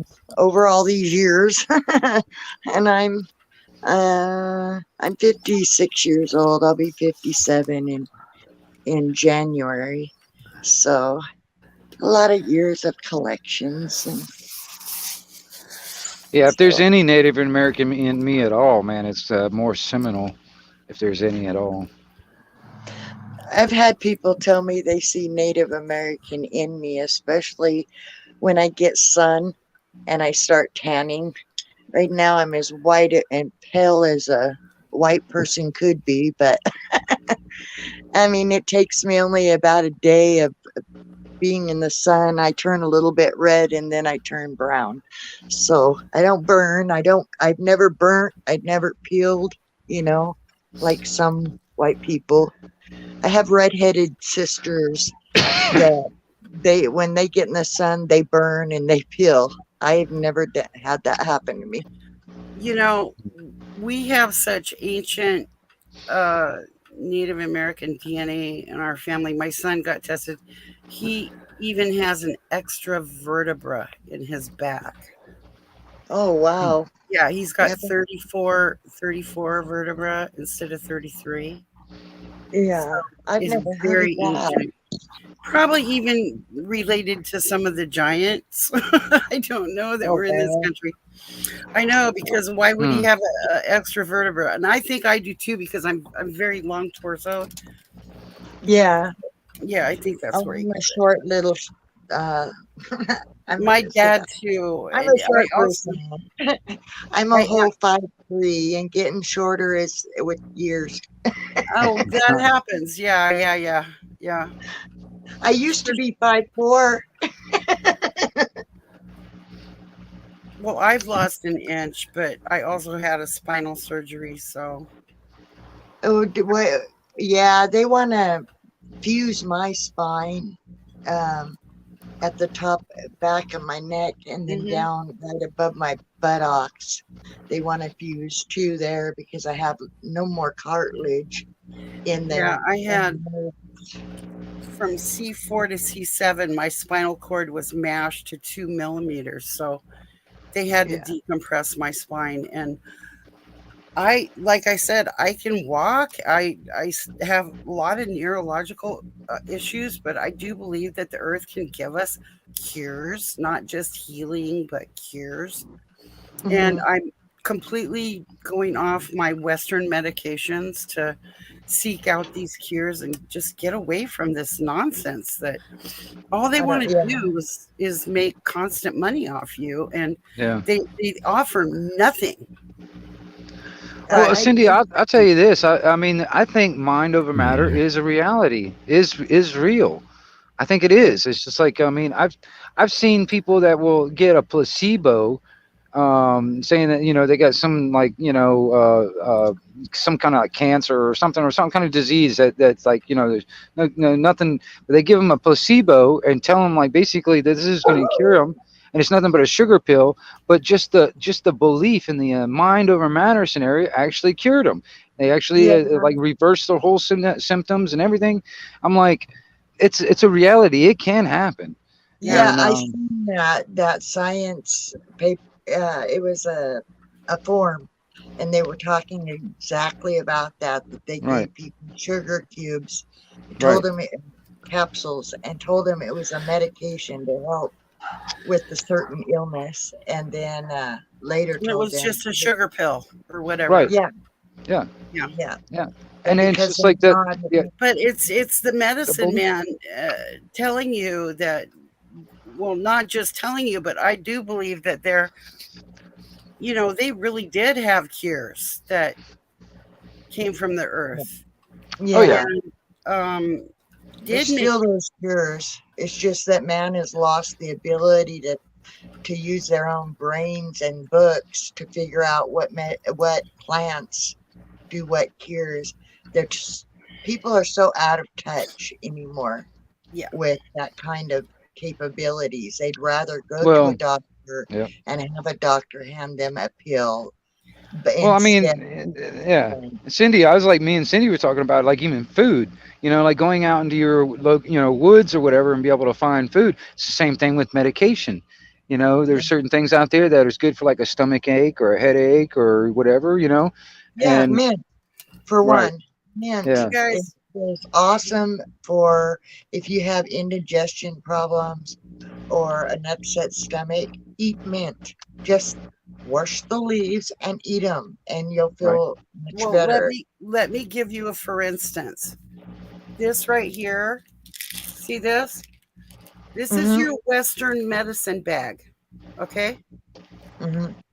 What's wrong with this picture? This is my medicine bag. This is absurd. Absurd. Yeah. Yeah. It costs incredible amounts of money every month to buy that nonsense. Yeah. And you know what? I started going off one of them at a time. And guess what? I'm feeling better. Just I haven't taken medications in years. I mean, I will take a Tylenol if I've got a migraine, or if I'm hurting really severely, I will take 1 or 2 Tylenols. But that's about it. I don't drink. I don't smoke marijuana. I mean, I smoke cigarettes. But I quit smoking myself. It calms the nerves. Okay. There again. I quit using tobacco. Tobacco is a plant that is a nerve calmer. Instead of taking all of these medications for psychological stuff, you're better off to smoke a cigarette, because not only that, but it increases your concentration. These are proven facts. I mean, the medications that they give you mess with your ability to function in so many other ways.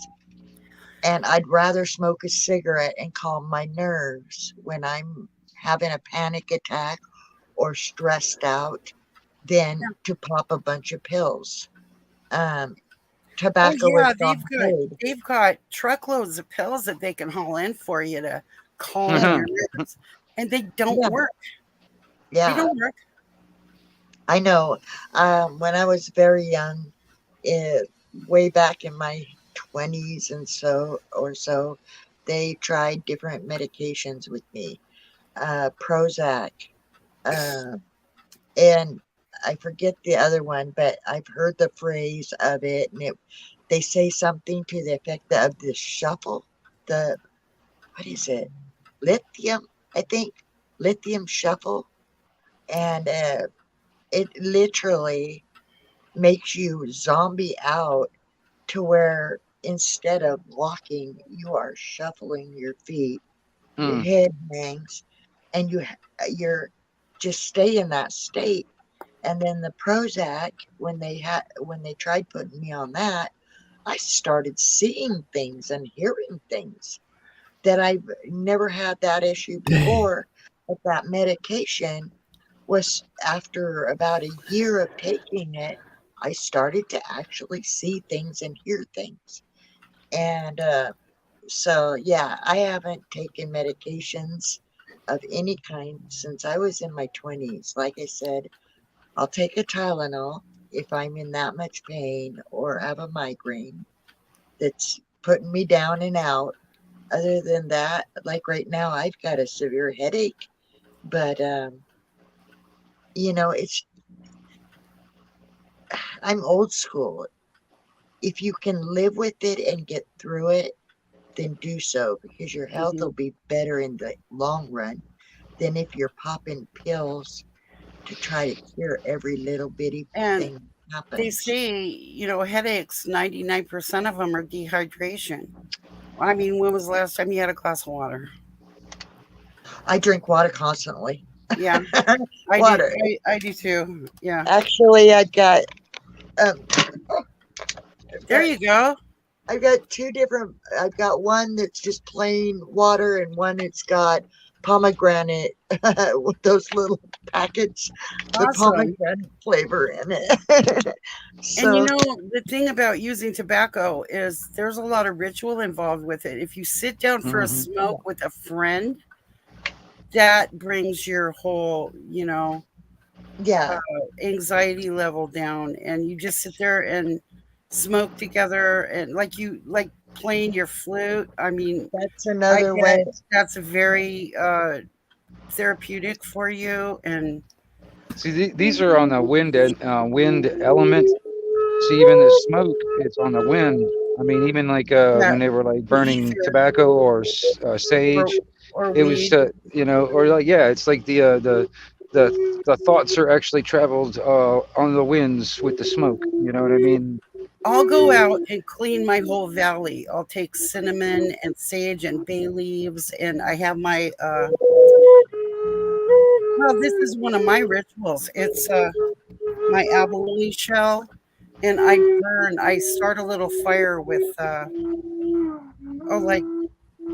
a few branches off the apple tree or something, and then I add the bay leaves and I'll sprinkle the cinnamon, and it makes a whole valley where I live right in my backyard. It smells incredible. And it's also like putting my prayers into the ether, and my wishes, my desires, my hopes for loved ones and myself and my family and friends, and just cleaning it up, cleaning up the ether. Even tobacco too, it's all a ritual. And if I'm really full and stressed out, I go out and do that. Fuliana, let me ask you, Cindy, just curious. Now I'm not trying to hit on you, but what sign are you? What's your sign? You're gonna hit on an old hide like me. I'm not trying to hit on you, nothing. But I was no. So what's your sign? What's your sign, Cindy? No, I totally get it.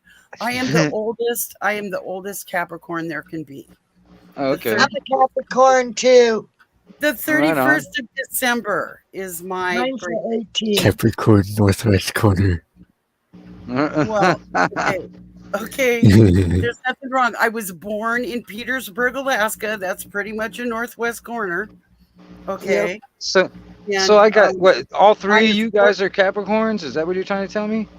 Yep. I'm a Scorpio rising. Grounded there, and I was born 22. in the year of the monkey. Yeah, I think my rising sign is Scorpio also. Now I think about it. I was born 3 months too early, so I should have been born in March? 3 months before, yeah, or April. I think it was supposed to be April. I was supposed to be born. I weighed 2 Wow. pounds, 3 ounces when I was born.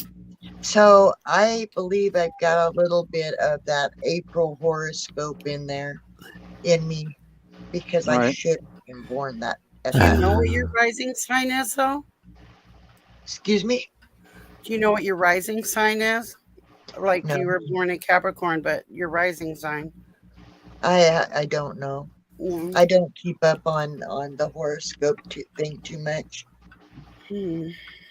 I had my chart read once, a long time ago. That's the only reason why I know my rising sign is in Scorpio. Well, if you guys want me to, I'll play one more and then I'm gonna go down because I really need to lay down. I do have a bit of a headache and I'll be listening. I just came up because Mr. Polarin is over there and I know he was feeling bad earlier and I hope you're feeling better, Polarin. I'd love to hear Yeah, you play thanks. it. I'm feeling better. And I'm gonna subscribe to your videos so I can be a quiet listener over there. Well, how'd you find me anyway, Quiet Lister? How'd you find me? She I found you was through a me because I'm subbed Oh. to friend you. of mine told me that they saw Polarin on there and Oh, okay. so Cool. I All right. just popped over to see how he was doing because Right I on. know he was pretty down earlier. But Right on. this is a different flute, so Okay.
That was beautiful. Thank you. Yeah. good Yeah. night, everybody. Thank you. Have a good one there, Could I Victoria. ask you who made your flute? Oh, wow. Oh, shoot. She's gone. She's Darn gone. it.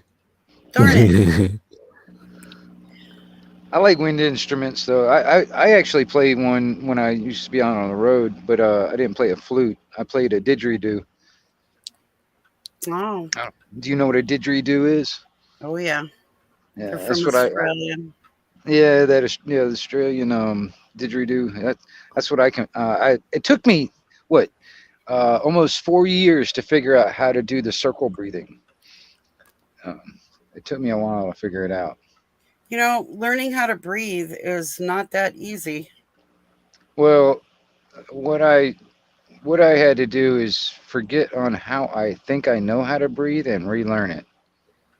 Basically, that's how I had to do it in my head because that was basically because circle breathing you're breathing in through your nose and constantly breathing out your mouth, so all at the same time, and that's not a natural way of doing things, so you got to really like relearn it, and it's a mental thing. It's all in your head. um, you know um,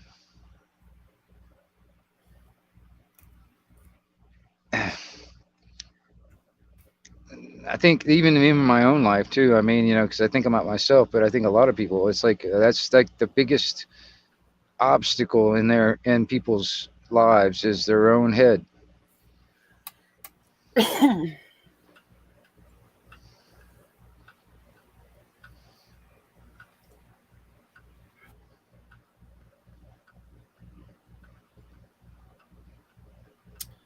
Our own heads. Yeah, I mean, sometimes, and this is I'm just talking for myself, but there's certain things that um, you almost have to like forget how you think you know it and just relearn it all over again. And it's like to change things and make it better, and or learn how to, like, for instance, the circle breathing. I had to totally relearn how to breathe. You know what I mean? And especially In order to play that didgeridoo, yeah. QSK.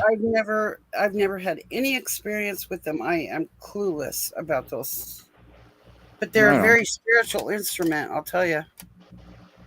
And what were you saying, Polarin? I'm sorry. Oh, it's all good. Victoria there's wondering what you wanted to ask her. Oh, I was wondering. She's in the chat. I was. Oh, shoot. Okay. I was wondering who made her flute for her, or if she bought it, or if someone made it for her, or.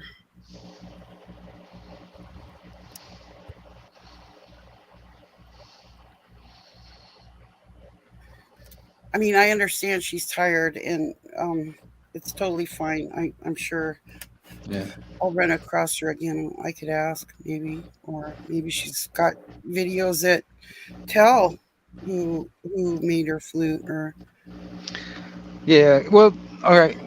What I was sitting there thinking about is like, okay, the reason I think about the wind instrument is the air, like element. I was thinking because I'm a fire sign. That's the reason why I was asking your sign, trying to figure out what element. I'm a fire sign, and air is a big thing in that element, and that's one of the reasons why I got kind of gravitated toward the didgeridoo, for instance.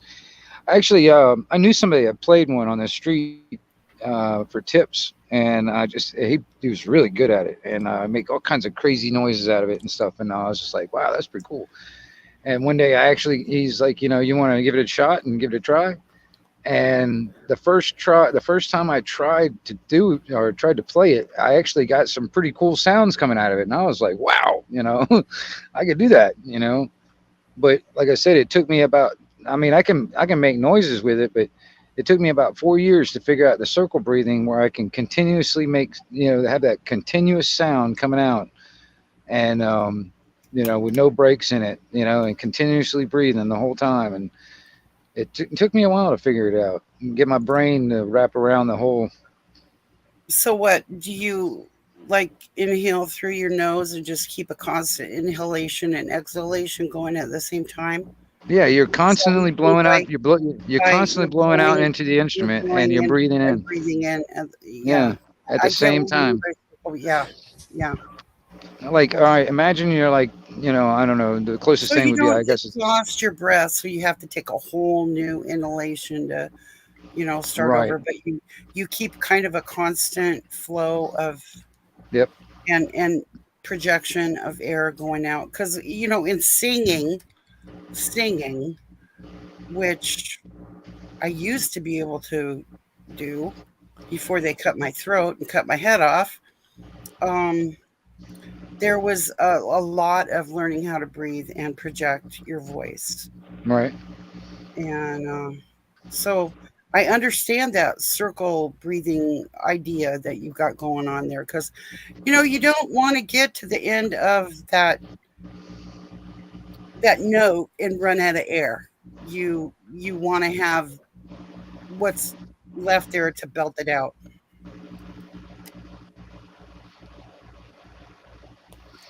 Yeah, I mean, and when you talking about spiritual aspect of it, also, it's like, I mean, that, I think the behind it, was how the Aborigines back in the day were one of the ways how they communicated long distances is, like you'll have one way the hell that way, and you playing the didgeridoo and be another one way over here. They hear it and they start playing and they like communicating. You know what I mean? It was an ancient way of communication. Yeah, and it seems like it's something that could travel a long ways. It's like those horns in Switzerland with the big long. Yeah. Ricola. That, yeah, right. Right. But the only time I ever heard a didgeridoo was some kid in downtown Seattle was playing one. Right. And on this street, and I was, pretty impressed with the instrument. It was amazing. It really was. But I'm going to sub to Quiet Listener for sure because I want to hear some more of that. And Hawk, Mustard Seed Hawk, he plays the flute for his dogs. Have you ever heard him play the flute for his dogs? Hawk? Yeah. No. I don't think I have. Now I think about it. Yeah, he does. And I actually have one of his pups. Yeah, I know. No, I haven't. Now I think about it. I mean, well, I'm not everywhere he is, but I've been at least on the chat on a lot of lives that he's been on. So. Uh-huh. I don't know. Oh, you should ask him. You should ask him to whip out his flute and play a little tune. Right. It is so calming and so wonderful. It's just beautiful.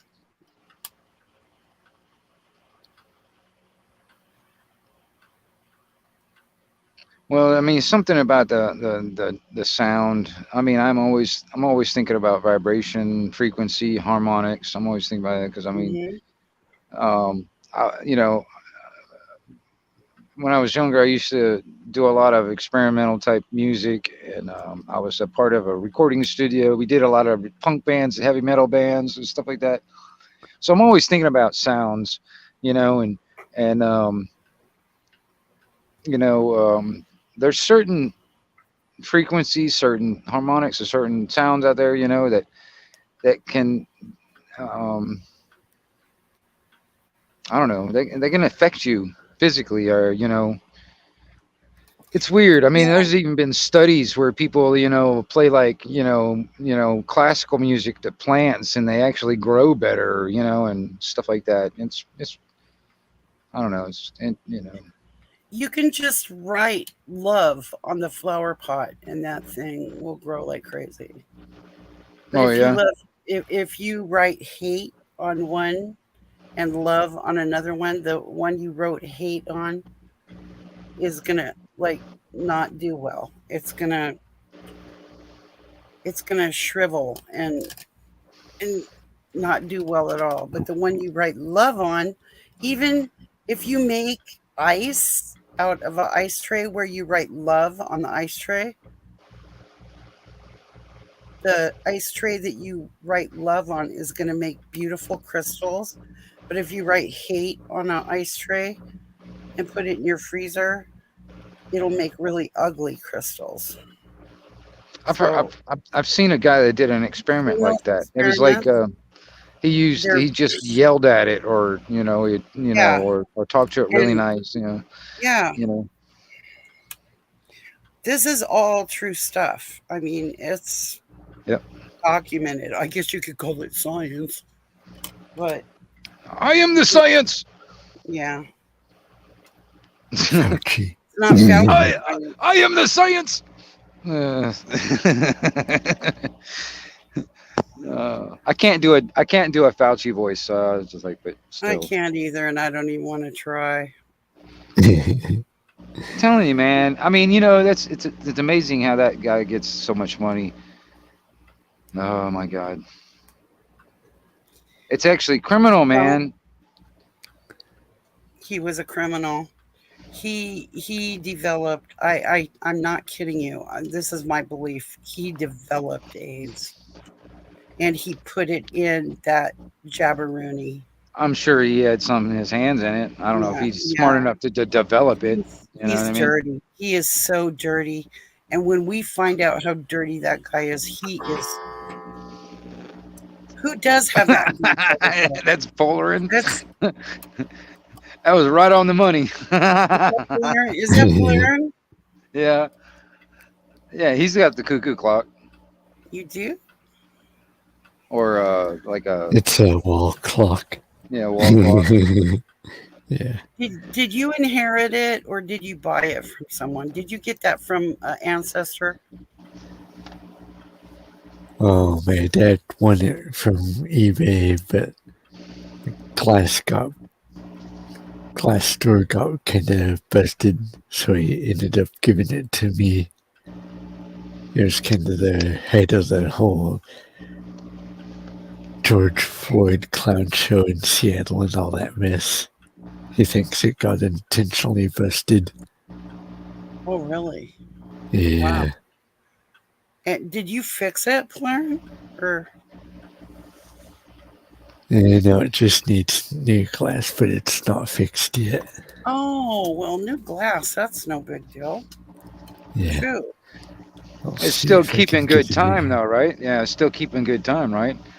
Because I mean, Yeah. honestly, that's ringing right on money pretty much. Because it's 10:30, so or 10:31, so that thing right on the 30 mark, evidently. Yeah.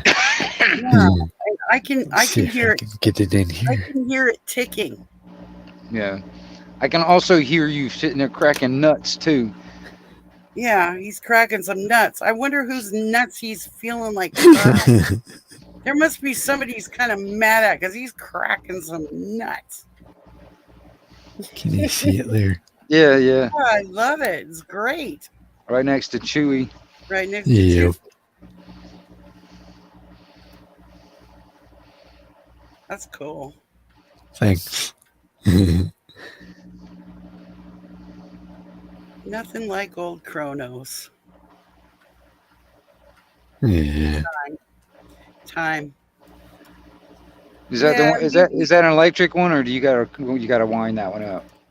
That's a wind up one. Right on. Yeah. Right on. It's a classic. Oh man, Cindy, I don't know if you saw this when the other time when I was up here with you people, we were sitting there looking at those their rotary dial cell phones. Oh, yeah. God. I Yes. was like, Yes, I couldn't chat, but I was looking at that and I thought those are so cool. I was like, it's so retro, man. It's crazy. You know, Yeah. it would absolutely freak the kids out nowadays. I'm not kidding you. It's a total dumb phone. It's not a smartphone. I mean, and I think all right at the moment it is nothing but a kit at the moment. It's not like some phone. I mean, you can probably get her to build one for you, but it costs a lot more money. But like fully assembled, but it's like all a kit every otherwise. But it's just like, I mean, if you just don't need text messages, you don't need all this other crap. You just want to just like take phone calls like the old days. That would be the way to get. It's like an old flip phone type, Well, level. now see, I Yeah. do have a rotary phone upstairs. When the power goes out, I can take it outside and plug it into the hoo-ha, right? Mm-hmm. Mm-hmm. Into the Would it doodad still work out there. though? Well, heck Yeah. yeah, I hope so. You Because still got a landline, right? yeah. Yeah.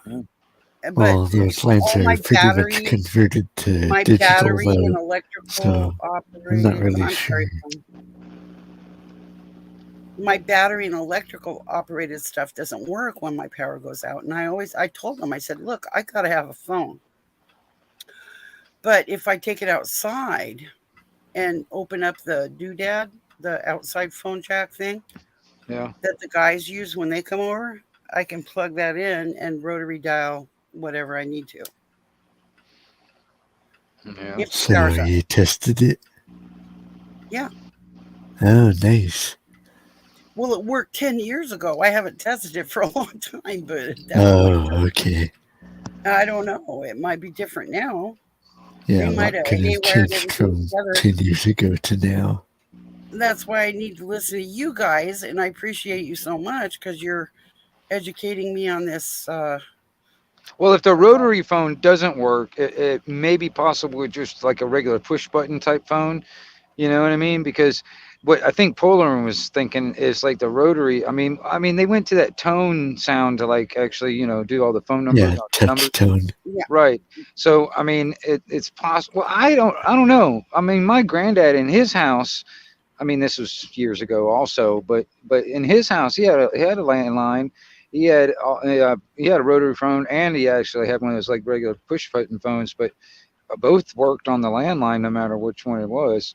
But I'll be back in a sec, guys. yeah. QSL. But yeah, I don't know. I think it. I mean, I don't. There's hardly anybody that has lines anymore, unless they got like a business and they use that to get the internet. You know what I mean? Like an Ethernet type of scenario. Oh yeah. Because I mean, honestly, I don't know really a lot of people that get like landlines to their house anymore. You know.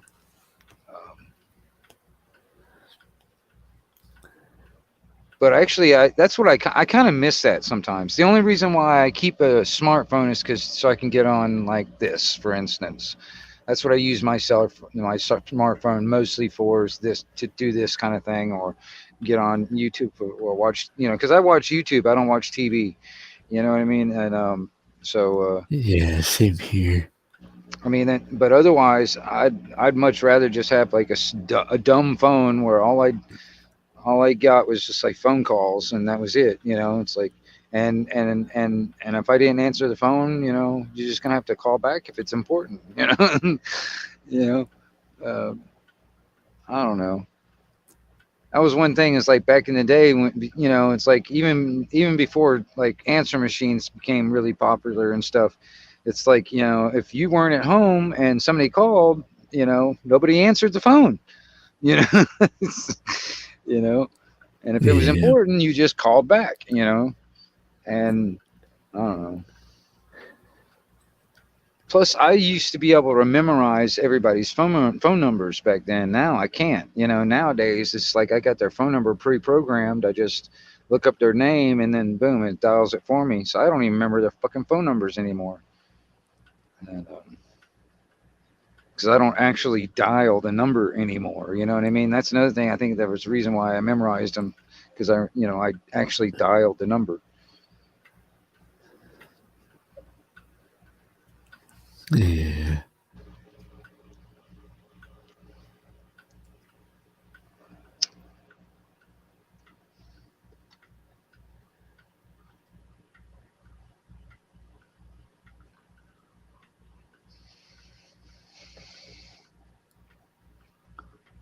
Anyway, I don't know, man.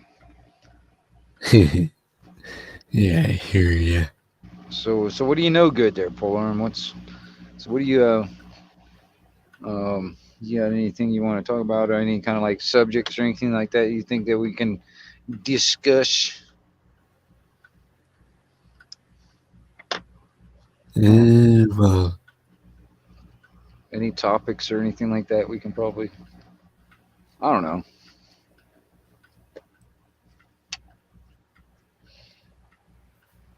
Yeah, shit, man. Let's solve world problems and shit.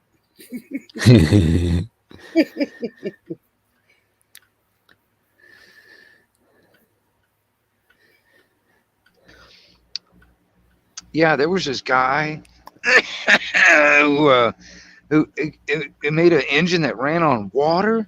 Oh, I heard about that, dude.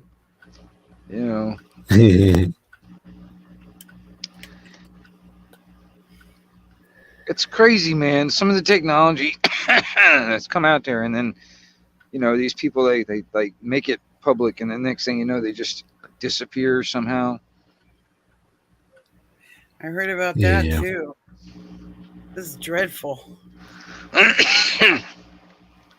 And you know what? Why does it have to be like that? Well, I'm just kind of wondering. I'm sorry to cut you off there, Polar, but I was sitting there. I was like, for instance, if it was me, if I come up with some kind of revolutionary, because I want a floating car, I want a flying car, I want one. I don't care if anybody else gets one. I just want one. I want one. If I got to build it, I'm going to figure out how to build it. I'm going to build it. I want it. Matter of fact, actually, I want to go a step further. If I'm going to dream, I'm going to dream big. I want a TARDIS and a lightsaber. Okay. So, Yeah. so if I gotta build the damn thing, I don't care if anybody else gets one. I just want one. So if I build the damn thing, it would be kind of cool if I could build it, and then once I get it built and ready to and working and all that stuff, then I just open source everything, put it out there for anybody to have. Anybody that wanted to build it for themselves, they can build it for themselves. You know what I mean? And then they couldn't shut it down. Then they couldn't shut it down. I'm a big fan of open source. Right. And then it would be like, you know, like if that guy that built the car that could run off of water, if he had did something like that instead of the way he did it, he'd probably still be around. You know what I mean? And we'd have cars running off of water. I don't know. I have a dreadful story for you guys. My uncle developed a spark plug that would literally last the lifetime of. In fact, you could take the spark plug out, put it in another car, and the lifetime of a car. I mean, he developed this spark plug. Just he modified it, right? Yeah. And he patented it, and the Japanese bought it. And I can't even imagine how many landfills have been filled up with crappy spark plugs. And they could have lasted forever with my uncle's modification. And he ended up just getting quite a bit of money back in this like late 50s for this invention, right? And throughout the course of his lifetime, of course, the money just kind of diminished every year. It was a little less, you know, because of inflation and everything. But still, I mean, it was enough for him to live on. And he never was out to like be rich or anything like that. But I mean, this spark plug modification that he came up with up in Alaska, mind you, because they're so clever up there, they have to make everything last forever. And they'll go out into a scrapyard and they'll find something and they will make something work. But he did this with spark plugs, and yeah, the Japanese bought his patent so they could keep their stuff on the market. And all these years later, people still have to change spark plugs in their cars, and it's absurd. They should never have to change a spark plug. I mean, like a massive coyotes or something. Oh, you hear my dogs out there? Oh, yeah. Yeah, they were out there. I had all three of them out there howling for a second there. Oh, it's crazy. Cool. What kind of dogs do you have? I got German Shepherds. Polarin, what kind of dogs do you have? I used to have a dog, but he's gone. Oh, I'm sorry. Yeah. So what kind of dogs do you have, Wingnut?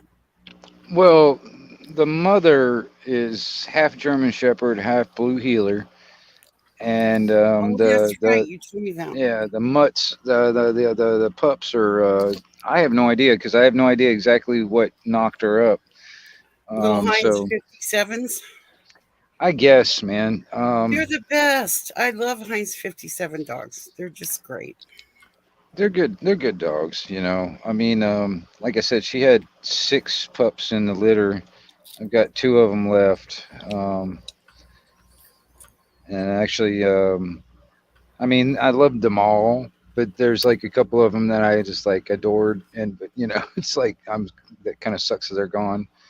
But I can't really take care of 6, 7 dogs. It's a lot of money and dog food and all this other stuff, man. I mean, honestly, and then on top of that, I've got 2 females, which they get in heat and all this other stuff because I don't have them fixed, and so dealing with that. Are you still here? What now? Oh, I thought my internet dropped on me a bit. Oh, what did I blop out? Did I drop out? I'm here. I thought you did. Oh, okay. But I guess not. Yeah, I'm starting to think our dog food is costing as much as human food. I've seen the dog food go up. I've definitely Oh my seen that. God. And Um, I buy really, really good dog food. I mean, we get the best of the best, right? I can't really afford And that, but I'll tell you you know, what, we're spending as much on our dogs as to feed us. yeah, Dang. it's a lot of money when it comes down just the food. I mean, and then, I mean, if I, oh man, that's the other thing too. It's like I try to get whatever I can afford at the time, and it's not always agreeable with them. You know what I mean? Sometimes, I, I don't always get the same thing every time because I can't really afford it. But and sometimes that actually is not the good thing to do because I mean, honestly, I mean, kind of messes up their stomach a little bit, and but I don't know. It's just one of the things. It's like I mean, I'm not at this very moment. I'm not as broke as I was like a couple months ago, but I'm just like there's been definitely times I've had to decide. It's like, okay, am I going to get food today or am I going to get gas for the car? You know what I mean? um, it kind of sucks, but oh well, Yeah, shit dang. happens. But just trying to work through it, trying to figure out how to get through it, how to make it better, how to get, and it's like, and I'm just trying to take it step by step, day at a time, and because I mean, I can't really plan for the future, you know. Hell, there's somebody asked me this a while back. This is years ago though, when they asked me this, like, where do you see yourself in 5 years? I was like, hell, shit, I don't know what's going to happen tomorrow. What are you trying to tell me? I Yeah. mean, how can I plan for something 5 years from now? And What's your 5-year plan? yeah, How about I'm gonna be alive and keeping on. hopefully, You hopefully know, I'll still be alive and kicking and in a better place than I am now. I mean, I'm not. I don't know. Let's see here. I'm kind of still. Well. I don't know. 5 years ago, I don't know if I was in a worse place or a better place. I don't know. I'm probably still around the same, I guess. But it kind of felt better to me because it seemed like I could afford more things. well, okay, yeah, I have to agree with there. I didn't have to. I didn't think about money as much as I do now than 5 years ago. Yeah. Put it that way. Now I feel like the belt is tightening and I've got to be more careful and I've got to be more, frugal and juggle and rob Peter to pay Paul a little bit sometimes, and I don't always have the money to pay the property taxes, like all of it at the same time. So I have to just once you buy your property, do you have to pay as much in taxes as you bought your property for? See, that's the thing, dude. It's like they don't have a right to that shit. I mean, honestly, if you're No. and that's the thing too. It's like I mean, I want to have all that fucking information in front of me because I mean, I know when it comes down to the Florida Constitution, the national United States Constitution, all that stuff, and then also there's case law, and I'm sure if you can find something in the Washington State Constitution and in the state Washington State law and all that stuff where it all states that if you're using your property with under commerce or for commercial use, yes, they can tax it. But if you're just living there, that's life, liberty, and property. All right, if you're just living there, you eat, sleep, fuck, whatever, you know what I mean. That's your private property. They cannot tax that. Huh? How would you feel if you got a 20-page census in the mail and they ask you about every single fruit tree and everything you're doing on your property? None of their fucking business, man. No shit, man. No shit. And what do you use your land for? Is it farmland? Is it, it's almost like, why are you asking me all this shit? Well, they're trying to classify it. They're trying to classify it. They want to friggin' do what they want with it. Right. Without you having any say. I mean, you could see the handwriting on the wall you don't have to be blind to see Well, I this. mean, I'm gonna tell you something. When I do get some property I'm gonna buy for myself, I'm gonna get it off the tax roll. I'm gonna get it off there somehow. I know probably have to. I don't know. I might have to go all the way up to the federal fucking court to get it done. But I don't know. But I mean, Let it me tell depends you what on if kind I of law had it- if I go in there with enough ammunition in my pocket when it comes down to the information and the the documents right there and the information where I can spit back at the damn property appraiser, like anything, be like, okay, you have no choice. You just make him realize that all right, you got me.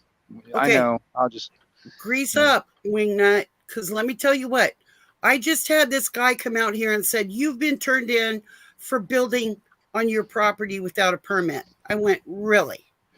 Come on, look around. Nope, you haven't drove a nail. Absolutely. Not only that, but my friggin' horse barn fell down in a storm. Okay. And my back deck was flooded from the county road and completely washed out the underpinnings of my deck, and it collapsed. Okay. Dang. And then listen to this. You're going to love it. I get an assessment. First, I get all these people calling me on the phone, probably from China, and they're saying, oh, tell us all about the improvements on your property. No, there weren't any improvements on my property. I didn't drive a nail, for crying out loud. Well, then here comes my tax assessment. Guess what? It's up $30,000. Wow. And well, because they're trying to this guy out from the county, and he already saw that nothing had been done here. But the very fact that he came out was that the building department came out. My taxes are skyrocketing again over a nefarious friggin' God knows which neighbor decided to be a dickhead. Okay? Now, that's just one thing. Then, if you have the audacity to question the government in any way, shape, or form, all of a sudden I get a letter in the mail. Oh, yeah, by the way, you don't get blah, blah, blah stimulus because we already deposited it into account number blah, blah, blah, blah, blah. And I write back to them, hello, IRS, guess what? I don't know who you gave that money to, but that is not my bank account. Right? I don't give a living crap about their stimulus. I never thought I'd ever see it anyway. Right? I never saw anything. Okay, so anyway, I tell them, I don't know whose account you put that into, but it ain't. Well, it's gonna take 8 weeks for us to get back to you. Well, I write on back and I tell them, look, that ain't my bank account, and I don't know who you're giving money to. Well, now they give me another letter. Well, we're gonna have to get more information. Well, from who? Who are you gonna get more information when you deposit money into somebody's bank account? And I'm about ready to contact the Department of the Treasury on the IRS and tell them, look, you got like an inside job going on here. And then my husband, he got laid off during the scammy demi key, right? So we had a couple of weeks of what do you call it? Unemployment. Yeah. And somebody got in there, scammed millions of dollars out of the Washington State unemployment, right? And guess who they blame? The people they gave a couple $100 to. So now we've got to ask or answer the 150 questions of did you?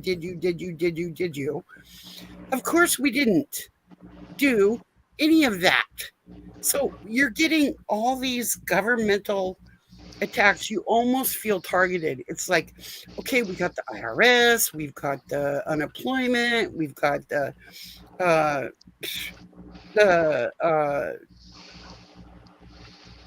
inspector coming out, the building inspector for nothing, right? Then we've got our property taxes going up. Then I'm See, exhausted. I'm check this out. utterly Check this out, exhausted. Cindy. And This is what, from what literally, I understand, this is what I'm trying to. This is what, from what I understand, it's like, okay, look under like how your property is classified. Is it classified under like, I don't know, like residential or whatever, da da da da da, farmland, whatever the classification of what it's that's under. another thing is they keep reclassifying Right. it all the time. They keep. Well, they can't do that. That's fraud. You know what I mean? It's okay. Okay, that's the thing. It's like trying to figure out, okay, what they got, and then look up that word, and then look up that word when it comes out of the Black's Law Dictionary type of shit and all that stuff, and find out. You'll find out it's all under commerce. It's like it's a commercial I know. type words. And like That's the reason why we're getting back to Title 18, and this is the strongest thing that we've got going for us. Get it back to private False- property. That's the problem. False That's and the thing. misleading statements. Right. And here's Yep. another thing: is my credit. And they're card. also using the mail, so that's mail fraud. That's a federal I know. offense too. I know, you know, because so- here's the deal. Last month, my credit card, somebody's buying like video games, like they've gone out of their mind on mine and my husband's credit card. And then now a couple of weeks later, they got into my husband's actual bank account and started charging $100 Apple card charge cards. So I mean, I'm getting hit. It's like I feel literally when they say targeted, it's like you've got to go through all these investigation, you're being investigated, you got some county guy staring up your a-hole, you got to lock up your dogs because you know your service dog might bite somebody in the ass. And you know, I mean, I'm literally, I'm sorry, you guys. I'm kind of. You're not like an HOA type of place, are you? No, hell no. I mean, I didn't think so. I didn't think so. I have 5 acres in the country, you know, but I have to tell you, very desirable real estate for somebody. So people are thinking about their like property value type of shit. That's what they're thinking about then. I'm getting letters in the mail. I'm getting phone calls every day. Do you want to sell your property? Do you want to sell your property? Do you want to sell your property? It's almost to the point where, God, if you could just fix my problems with all this bullshit, I would love to sell you my property. But you know what? No, I'm going to fight you. How do you like me now? I'm going to be even worse. I'm going to be even worse than I was before. Because now I'm really copping an attitude. I'm telling you, man, if I was to like, I don't know, come across a shitload of money, like right tomorrow somehow, like win a lottery, which I don't see me happening. But anyway, if I was. No, I won the lottery the other day. We got $2. I shit you not. I won the lottery. Right on. And I'm very grateful. But like the big one, no, I'm talking about the big one. You know what I mean? No. If I did that, you know what I'd do? You know what I do? I totally buy the fucking property that my dad's, that I'm sitting on, that my dad wants to sell, and then I buy the property that my uncle wants to sell. I buy all that shit like under an anonymous like corporation name, and then totally like just shove it in the face when they find out it was actually me that bought it. You know, be like, you know, it's like, you know, the new owners are coming in. You're gonna have to get out of here. I'm like, no, I'll take care of it. Don't worry about it. And you know, buy it under the name like Anarchic Blades or something. I'm serious. Like make it under like some corporation name, you know, and then like and this is another thing too. I was sitting there thinking about even like for like, and if I do get a piece of property, is like actually put it in a trust and also put a lien on it. You know what I mean? So, you know, even if somebody like wanted to put a lien on it, they couldn't do that. They would have to wait in line behind me. And I've got the lien on my own property. You know what I mean? So they couldn't collect anything until I got paid, which then I'll decide when I get paid. You know what I mean? That's on that lien part. And then put it into a trust. I mean, I was sitting there trying to figure out ways I had to protect it on the private property scenario. That's another thing too, Cindy, to think about too. I'm thinking about this. I just need to get all my ducks in a row when I actually do have property in my hands. Because I mean, I think that's one of the other things that's like driving a lot of people crazy. Is just being, paying rent on a piece of property that the government or the city doesn't own. And then on top of that, they sit there and try and say that they can take it from you and then turn around and sell it for the couple of $1,000 or a couple of $100 that you owe on back taxes or whatever. Well, I mean, the only way they can do that is if they actually had the deed. It was that they were on the deed. Well, they don't have that. They're just actually stealing it from you. All right, that's theft. It's all theft. They haven't come out here and bent over and pulled so much as a weed. Right. And they actually think I owe them something. I did not raise my children on welfare. Abject poverty, probably. You could probably call it that. But I did not suck the government's tit, and I don't want them sucking mine. Wow, I'm sorry. Was that? No, but I mean, no, was for that real. rude enough? Or No, I mean, no. I mean, because seriously. I mean, like I said, I mean, I was sitting there listening to this one guy, and he's done a lot of this research on this stuff, and he's dealt with it in court. He's actually helped friends and family and trying to, to get all this stuff and get their property off the tax roll and all that stuff.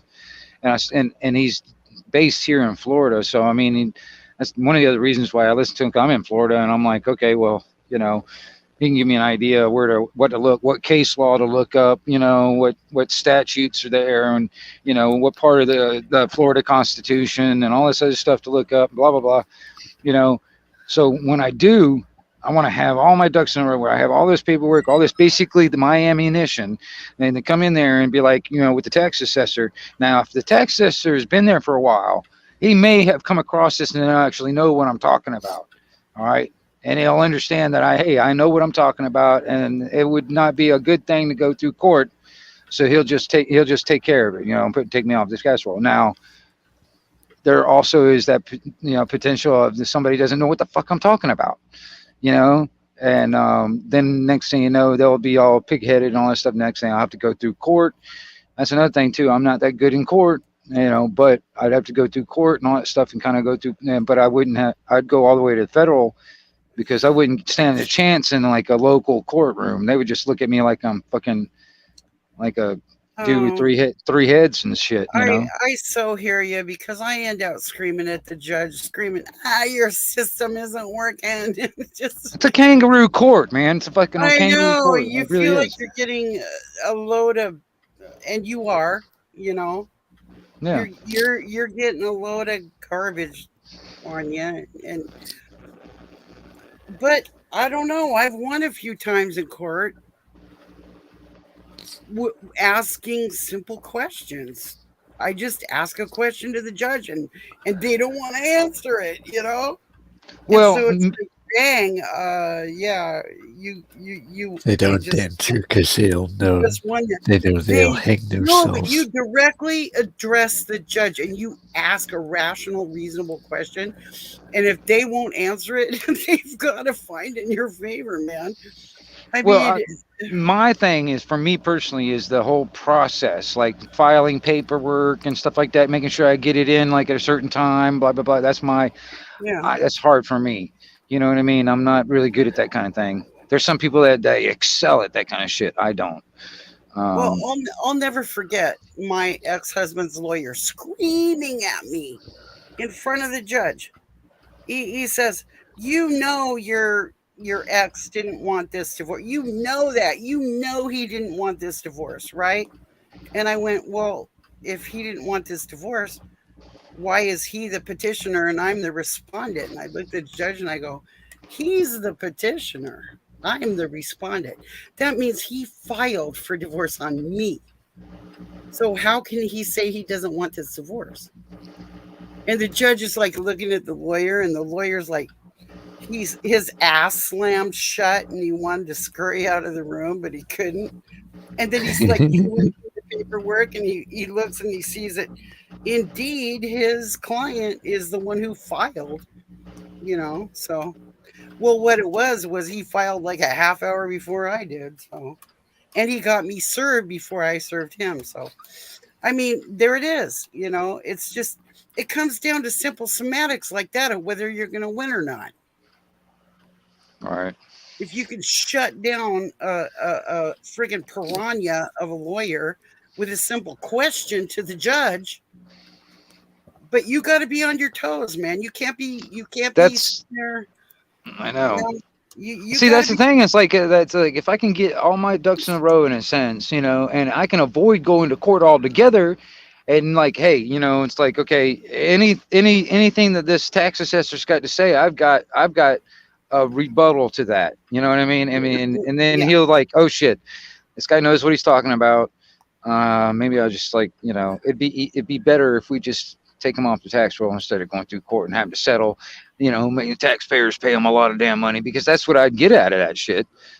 I'd end up getting them to pay me a lot of fucking money, but it would come out of the tax dollars. Okay, I have an edge. I have a really sharp edge too. I've got 882 feet of road front on one side of my property, and I've got another 200 and some odd to the on the top, right? And I own to the middle of the road, and they have never compensated me. It's an unsigned easement. And if I demand that this county buy my roads, I'll never pay taxes again. You see what I'm saying? Yeah. If I demand, I could build probably anything I wanted and say, buy my roads. I mean, I could start driving nails and drive nails till kingdom come. And anytime any building inspector came out, all I'd have to say is, you go out there and buy my road that I let you drive on. I let you drive on it with an unsigned easement. You go buy that, and then you come tell me if I owe you for a building permit. Do they maintain that road? Huh? Do they maintain it, or do you maintain it? Oh, no, they don't maintain it. That's what I mean. Right. There was a little bloody flood that flooded out my property so bad. It cracked my foundation on my house and completely wiped out the underpinnings of my friggin' very expensive back deck, hot tub, the whole 9 yards, right? Right. Knocked it out from a flood coming off the county road. And there was never a flood before. The neighbors across the street put in an inadequate culvert, and they knew the culvert was inadequate, and they never got after them about it. It was perfectly engineered until they put this stupid 1 foot culvert in. Well, that 1 foot culvert would get completely clogged with all of her dead cats, plastic bags, and God knows garbage, gravel, everything that came washing down, right? And completely, it was a dam. It was essentially a dam. So it washed up over the top of the road and in and on to my property and destroyed my property. I mean, I was literally up to my waist in water trying to find the drain, the engineered drain. And there were mothers with children hitting a 4 foot wall of water. I am not kidding you. 6 o'clock in the morning, I was out there in my pajamas trying to fix the road. And it was horrible. Literally horrible. Horrible. And it was all because of an inadequate culvert. But little Let me ask you this. Have little you Cindy pays her taxes. Hey, I mean, have you, what, I don't know how that goes over there in Washington, but I mean, is there such thing as like homesteaded type to like Oh reduce yeah, taxes? oh yeah, oh yeah. So, There's lot. what kind of requirement are you guys required to have to get homesteaded? Well, this actually is an old homestead, and that's why I have so many rights on my property. That's why I do own the road. That's why I do have riparian rights on the creek that runs through. I can actually pump a certain amount of water out of that creek every year. Yeah. You know, I do have a lot of rights because of the old homestead stuff, and it was even actually my shirt tail family relatives that had this old homestead. Well, does that reduce your taxes any or? No, Okay. no, forget about that. I'm gonna tell you, it's Washington State, man. They turning all crazy over there. I don't know, man. And Andy keeps on telling me horror stories about different things over there. I'm just like, shit, dude. Kami Rama. Well, the way she describes it, it's kind of like, Washington State ends up being like nobody talks about it. You know what I mean? It's like that state up there in the corner that nobody talks about. They've abandoned us to the wolves out here. And you know what? I'm going to tell you something. I'm going to stand my ground, and I'm going to hold my line on my place. I'm not. No matter how many blue-haired commies surround me, I am not giving up. It's going to be to the death, to my last breath. Yeah. Good for you. A couple of words of a flamethrowers. warrior. And there's a lot of people that are like, I'm out of here. Forget this, man. I'm gonna wait for the. Where are they going? Where are they going to go? I'm Well, going to tell you they're- something, man. All these damn Californians, man, they ain't coming to fucking Florida. Fuck that shit. No, they're looking for the, what do they call it? A rapture, right? Yeah. And I'm like, Hey, Wingnut. all right. Well, how'd that work out for you? Not so good yet, huh? All right. Well, now they're moving. Now that I don't know where the hell they're moving to. What's up, Polarin? Yeah, if they start coming to Florida, I gotta delete 6WVJ has a few songs that might turn them the other direction. Right? Yeah. Hell, I'm gonna tell you something, man. I mean, it was when all that stuff started a couple years ago. They were planting damn sheriffs out there at the state border, right there at on the highways and stuff like that, turning people back around. Like, nope, you ain't coming in here. You know what I mean? It was pretty crazy how it was. But I was sitting there thinking about it. I was like, all right, what's gonna stop them from doing all that shit that they did a couple years ago and doing it all over again and even worse? I've even asked this of people I know over in the UK, because I mean, I know a guy that lives in Wales, and he was locked down for a year and a half in his house. All right, you know what I mean? And it's like, what's going to stop them from doing it all over again, and if not, and worse? I don't know, man. It makes me wonder things like my mind, like because what's going to stop them? I have a sister and brother-in-law that fled to Florida, and they fled about, let's see, 35 years ago. Went to Delray Beach, Right. and they did it because they didn't want to take care of their elderly parents that lived here in Washington. They wanted to go ahead and, dang. I guess me and their other siblings could shoulder that burden. So anyway, my sister flew into town long enough to pack a big suitcase full of all my mom's gold and silver, and let's see, give her a lethal dose of morphine. And by the time the morphine took effect, she was on an airplane back to Florida. So that's the way that worked out. Christy, Wow. don't think I ain't looking for you. You better not come back here. Wow, that I'm almost gonna sounds like a good script I'm for a gonna movie. rip every hair out of her head. I'll tell you what. If I ever see that girl again, she's gonna be snatched bald headed. It's gonna be a good old fashioned bald head snatching. And that's what used to get done to these women like that. I'll tell you what, Christy, come on back. It's like, don't make me go back to when I was 19 years old. You know. Oh no. You don't even know. No.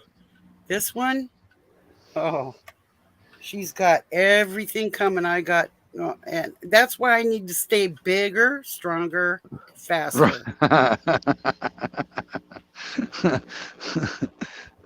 That's why Yeah. I will not succumb to my old age. I need to be at the top of my game. Because I might Right. even take her husband on too.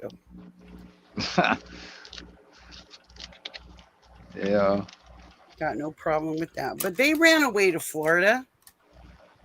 Oh yeah, nice cushy little jobs at the college and friggin' my sister, what does she do? What do they call that?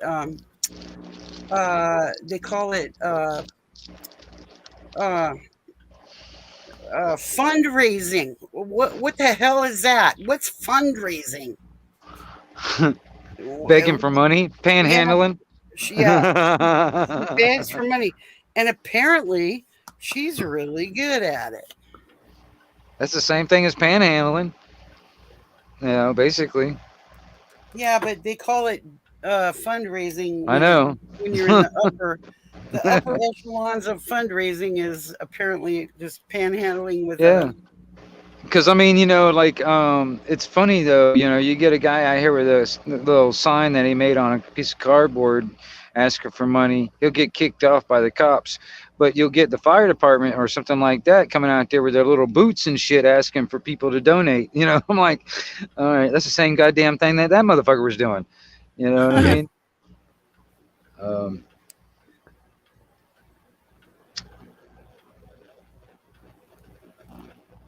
That's crazy. Well, needless to say, my respect for, which I never really had anyway, for my siblings has dropped off to a new low.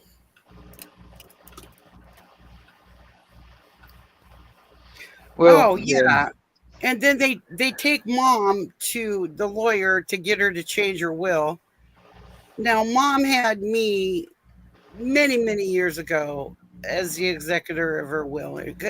She said that she decided who was going to be the executor of her will from the kid that could divide a candy bar up equal 4 ways, right? So 2 candy bars slapped down in front of you. Okay, I was the only one apparently, right, that could equally divide 2 candy bars into 4 pieces. And she decided that I was the one, because everybody else was like, I'm making my piece bigger than the other guy, right? So that's how she decided who was going to be in charge. Well, then my younger siblings, they take mom to the daggum lawyer, and they take her in October, right? And she signs it April 1st. Well, you know what that is? That's April Fool's Day, right? Mom ain't stupid. You get it? Because yeah. I get the joke. I get the friggin' joke. Oh, you got a power of attorney. You take her to the lawyer in October, and she signs it April Fool's. I get the joke. But whatever. I don't care, because you know what? God bless a child that's got his own. Because I just told her many years ago, there isn't anything you have that I want or need. So you figure it out. I don't even want the problem.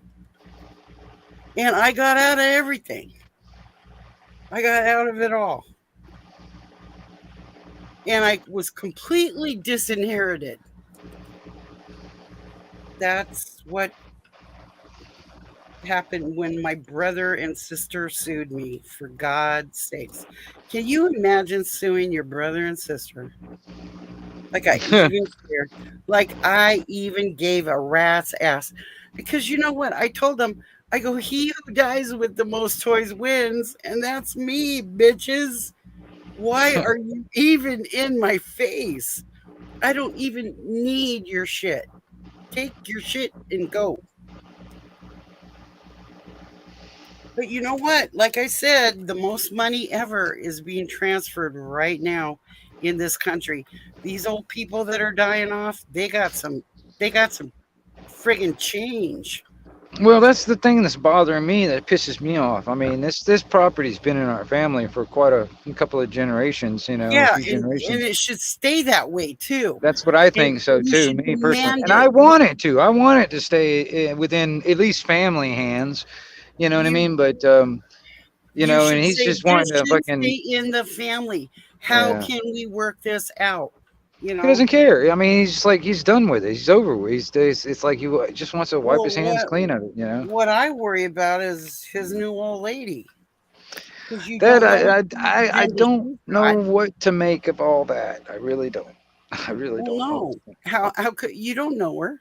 No, not at all. I mean, other than what I met, when I mean that one day, Yeah, one day. we no, well, we had dinner one night, and then the next day we had lunch, and that was the only two times I've ever met her.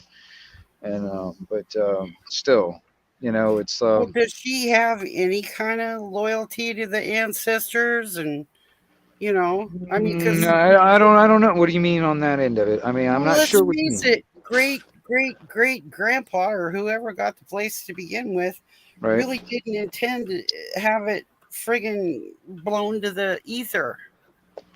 I mean, I know how I feel about my land. I want my children to sink a root here. I'm not. I I'm not want sure my what great kind of like. grandchildren. I want my great grandchildren eating the trees that I planted Right. and pruned, and I want them eating the cherries I planted, the peaches I planted, and the friggin' apples and everything. I want my great grandchildren here. Well, I don't know when it comes down to like, you know, her. No, I don't know, quote unquote, like values or whatever. You know what I mean? I mean, she evidently comes from a big family. They're mostly from up north. Um, that's about it. About all I know. Uh, but I don't know. She's a Yankee. Yeah. Yeah, she's a Yeah. Yankee. Yeah. Well, there you go. I I don't know.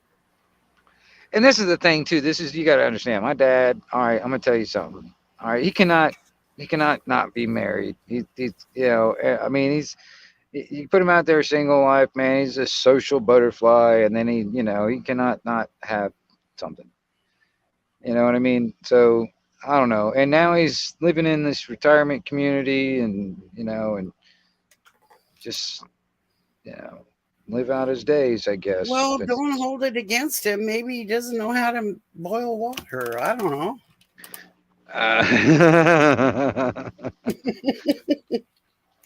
uh, yeah, I Mm. don't know.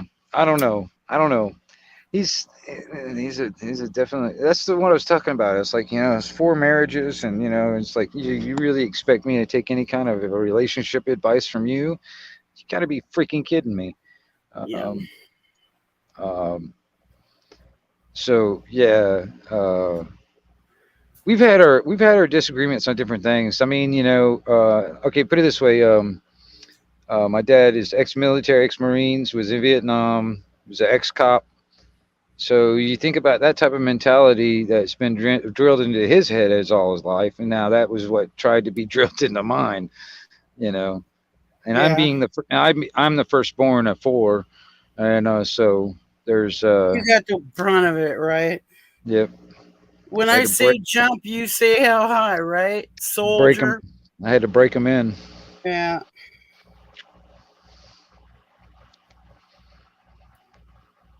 Wow.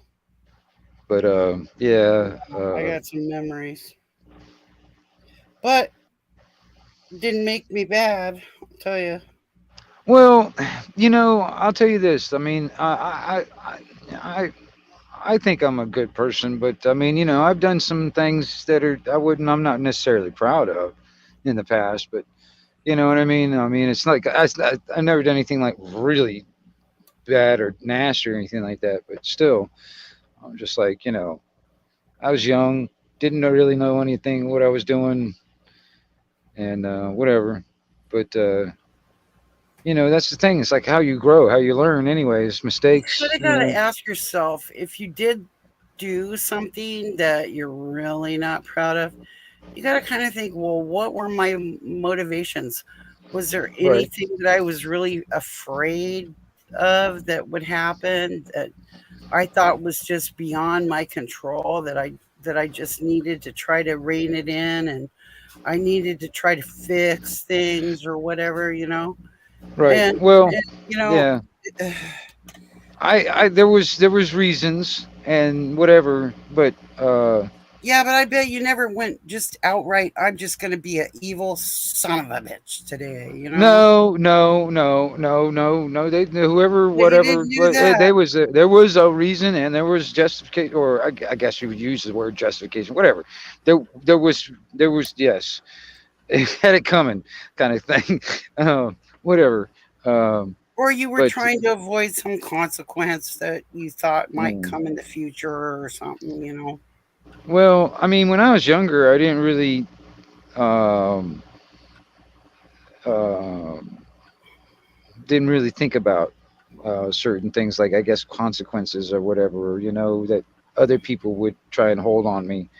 I don't know.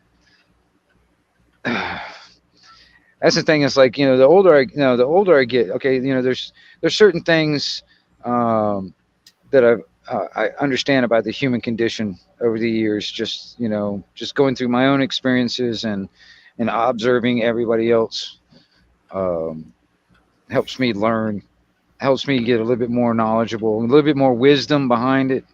You know what I mean? Um, because I mean, honestly, you really can't understand and gain wisdom if you really don't experience it. You know what I mean? If you don't really, I don't know. I've been around a lot of different things and people around my life and stuff like that, and a lot of different things, and that helps kind of build who I am today. You know what I mean? So, you know, in my own way, I kind of did my own thing since I was 16, um, and made I'm still trying to do it my way without having everybody else influencing it to where I just do whatever everybody else tells me to do.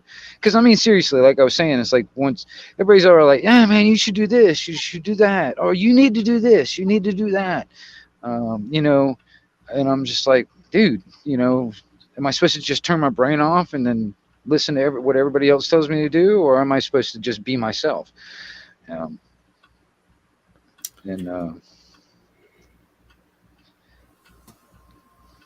It's Well, hard sometimes, though. It really is. It's just trying to just do it my way. What makes me happy. You know what I'm saying? sometimes you just don't get the luxury to sit back and Yeah, no watch shit. I know. I this get that. sometimes you got to make a decision on the fly. It's got to be, oh, I got to do this right now. Boom. You have to, sometimes you get put in a position where those decisions are just like poof. You got to do it now. It's like to the right or to the left. What are you going to do? Where are you going to go? There. I'm going there. And damn the damn consequences. I've got to stick with what I think is right. And it's going to come with its own complications, but your decisions are. Let me ask you this, just to go off on another thing. For some reason, it made me think about it. All right. all right, like on a spiritual aspect. I mean, like, have you changed or evolved on how you do your thing, however you do it? I mean, the reason why I ask is like for me personally, um, um, I really dug deep when I was younger into really old stuff, like all the way back to like the Druids type of thinking and stuff, Yeah. and I tried to get into like all that type of mentality of and looking at all of them and trying to figure out what was the similarities on everything because they all came from basically the same time in the same area, you know, all the ways of thought and um, because I was sitting. The reason why I was asking that is because there are some things that I used to do, like I used to do a lot of practice with crystals when I was Uh-huh. younger, and it seemed to work back then. And for some reason, I don't do it now. And I'm sitting there thinking, well, maybe I need to go back to what I was doing. You That know, was working for you? yeah, that was working for me. Yeah. Was it I don't know. was it some kind of ritual? I mean, like I said, you know, like I'll go clean my valley with the smells Right. into the ether, the bay leaves and the cinnamon and the ginger, and, you know, I'll burn it in my little abalone shell and um Well, I sweet, mean, it was something wonderful like that. Yeah. I mean, it was. I had a thing specific with. rituals with your crystals or Well, whatever. I had. Okay, you see, there's certain stones like quartz crystals and hematite for some reason Yeah. really attract me. Interestingly enough, I used to keep these things close to me, like on my windowsill, and where I do the dishes. I have a beautiful windowsill, and I would keep these beautiful crystals up there. Well, somebody stole them all, stole Hmm. them. So, I mean, these things, uh, Evidently, somebody needed them more than you. I guess. I don't know. well, you know, I just chalk it up to every last one of them, too. Here's the interesting thing. Was gifted to me by one of my close friends that ended out either moving far, far, far away or passing away. And these crystals really meant a lot to me. They didn't look like much, you know, like All right. a little wad of kind of brown crystals or you know, Sentimental. yeah, but they so meant so much to me because of who gave them to me and how I came to acquire them and why I put them in a certain place where they'd be charged every day by the sun and give me, you know, I could look at them while I was doing my chores, right? Either cooking dinner, doing you know, those woman chores that I like to do because I'm a woman. I have to like to do that shit for my family.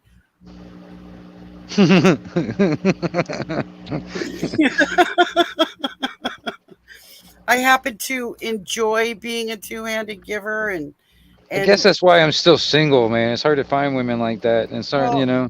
I'm sorry that that is a truism in, you know, I think because, you know, I absolutely love to make food. It's my way of showing how much I love people when I make you that big deep dish apple Was pie. it was a straight And to a I man's serve heart it is through his I stomach, you know. I serve it to you hot with a big scoop of vanilla, French vanilla ice cream on top of that big hunk of hot apple pie.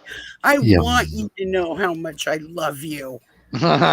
You know, I want you to know that. And anybody that puts me down for that, you can suck my dick. You know what I mean? My brother always says, don't ever say that to people. That's just disgusting. No, really, come on, people. All right. Did this whole stupid thing of Well, I think a lot of that has to do with that damn feminism shit that keeps on just really ruining it. they Really, totally blew us. You know what they gave us? Twice as much work and half as much credit for what we really do. That's what they did. yeah. They blew us. They blew us. because there were a lot of women that got a lot of credit for making that apple pie and having that apron on and being home and taking care of those kids and doing a good job. You know, running that house, tending that garden, putting up that food. And they robbed us of that. Robbed us of the credit for the hard work we did, discounted it, made it like it was nothing. Oh, you're nothing if you're not a career woman, if you're not a secretary out there. Yeah. You know, Well, I mean, see, right there, cubicle. Right there, all right, it puts both parents out in the workforce and nobody to take care of the kids, you know, other than put them in the schools. And you got a bunch of feral kids running around. Right. Nobody to take care of them. And you know where they ended up? My house. I remember those days. Man. There was a couple of houses, man. It was like all you would see is all these damn bicycles out in the front yard. You knew where everybody was. Because there was a mom there making cookies after school. Because there was a pan of brownies that was hot every time, you know, the kids got out of school. And there was a hot pan of brownies when they got home. And of course, then they got sent to do their chores. And then they had to come in and do their homework. And then they got to watch TV a little bit or whatever. And then it's time to shower up and go to bed.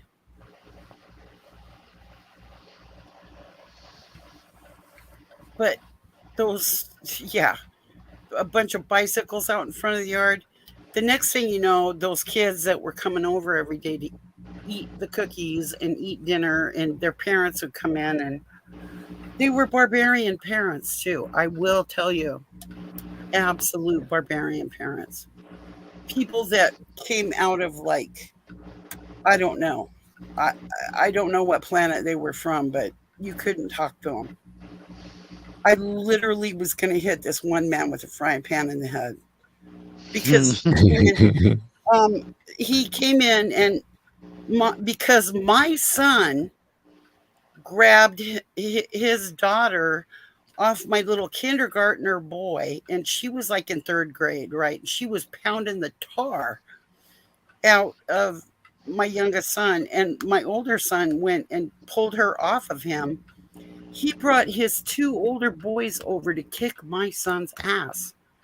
And he goes, get them out in the yard. Get that kid out in the yard. And I was like, I had my frying pan in my hand, and I was like looking at my husband at the time, and I said, you get him out of here. I'm going to clean his clock. And I mean, I'm putting him out. And he knew I meant it because I literally had a cast iron. Mm-hmm. I was going to friggin' beat him. And Oh he's like, yeah, those get out. cast iron pants are He goes, my wife, heavy. he goes, my wife takes care of your kids every day from the time they get out of school till you and your wife decide to come home from the bar. Get the hell out of this house and don't come back. And not only that, but your kids don't get to come back either. So get out of here.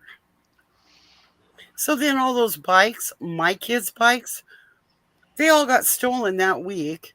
And then we went out and got the kids new bikes. They all got stolen. So those people got serious vengeance on us. Serious. Damn.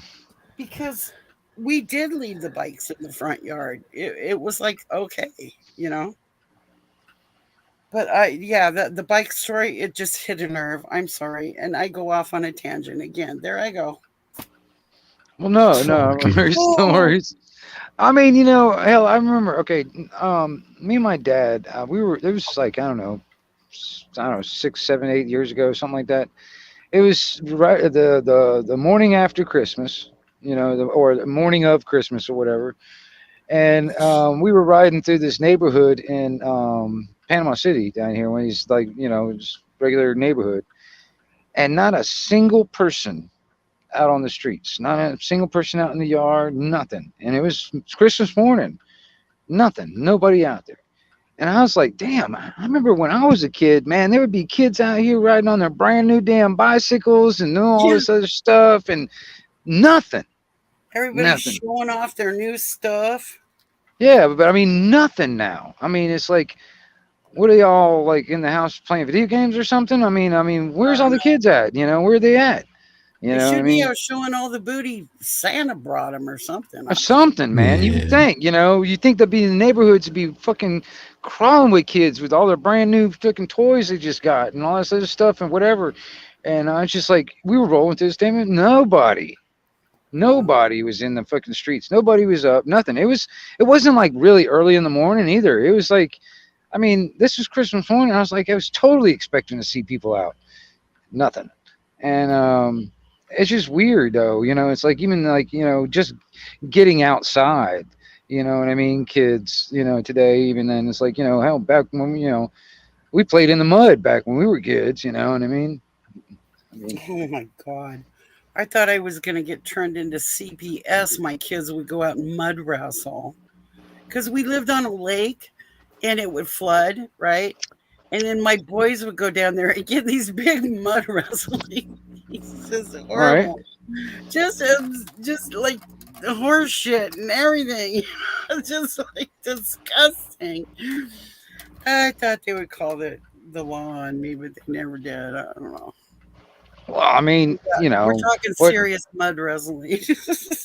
What they say, well, God made dirt and dirt don't hurt. You know what I mean? You know, but yeah, you know, it's like even like back when I never ate a mud pie, I don't think, but you know, drank out of the garden hose. You know, I drank out of the garden hose and everything. Sometimes we were not allowed to come in the house until we were hosed down. Seriously, right. It's like, you filthy kids, no way. And we get pressure washed before we right. Oh wow. Yeah, it was no. It's right there in the damn driveway, right there. Lean over. We got to get all that crap out of your hair. I mean, you know, and that's the thing too. Is like, I don't know. I think that's some of the things that are missing from when I was a kid to what our kids are doing today. I don't know. It's interesting, man, how I see things. It kind of it brings me back to like that whole scenario I was talking about with the gun in the back of the truck in the high school parking lot, and what's changed from then to now. You know, it's interesting what kids are being, you know, in a sense, conditioned for. I know they're putting a sense of terror into them all day long. I mean, you know, scared of everything, you know, and it's like, you know, you don't want to go outside. There's bugs out there. Oh, there's all this other stuff you can get, you know. I was watching I like watching these guys that go out and explore like abandoned buildings and houses and shit like that. All right. Well, there was this one guy and this other dude that were in this big, huge building. All right. And they happened to find this hawk that was stuck inside the building. Couldn't get out. It kept on banging itself against the window trying to get out. And the guy freaked out so much, and he just left it back. And he's like, oh, it'll find a way out. It'll find a way out. That bird probably never find his fucking way out. He's going to die in that fucking building because that kid freaked out and couldn't help that bird out. I was so frustrated. I gave him a thumbs down. Yeah, jeez. That was like the whole Explorer was good, but that one moment I was like, why? That was the whole reason. I gave you a thumbs down just because you didn't help that bird out. That was so sucky. Yeah, you know what I mean? Yeah. If it's an abandoned house, poor thing probably killed itself, smacking its head on the window. Yeah. Well, I mean, I was sitting there thinking, I was like, I mean, he was so scared because he was like, oh, you don't want to, it's going to bite you, all that stuff. He's all like, oh man, I just wanted to slap him. I was like, what you do is you get your t-shirt or towel or something and just drape it over where he can't see, and then grab it and then take it to somewhere and let him go. But dude, I was he totally wigged out like a little pussy in my opinion, and I'm serious. I was so pissed. I was like, it was like a 30-minute video. It was actually pretty good to explore when it comes down to the building itself, but I was like, he did that. That was one of the moments in the Explorer. I was like, I gave you a thumbs down because of that. I was like, dude, come on, man. You know what I mean? Why are kids? I mean, come on. You know, I don't know, man. I'm just wondering if you can say pussy on YouTube. Oh, I'm saying whatever. Well, I'm pretty sure you can because you're just calling him a cat. A cat. Yeah. Right? Yeah, he is. He's like totally You're like, just a little cat. he's just one of those cats, man. Yeah. One of those cats. But just these One of radio those cats. phonetics. Papa Uniform Sierra Yankee. Yeah, there you go. There you go. I'm serious. I'm gonna have to learn how to do how to speak Morse code. So beep beep boop beep beep beep boop boop beep beep beep. Dit dot dash dit dot dash.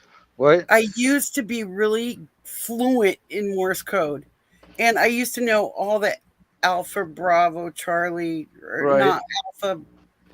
Yeah, radio phonetics. Bravo, Charlie, Delta, Foxtrot. I knew them all. I knew it all. Right. Now I got it. Like I struggle. It's like, what was that one? Oh yeah, uniform. Oh yeah. Oh yeah. Oh, yeah. And I sit there and X-ray. Yeah. Okay. And now I sit there and I go, no, don't forget that shit because you're going to need it someday, And that's why I really appreciate you guys, you two, Polarin and Wingnet, because you guys are like lighting that fire back in my mind of radio communications and because we're going to need this and we're going to need a few people that have these skills. You know what I'm saying? Yeah. I mean, honestly, man, when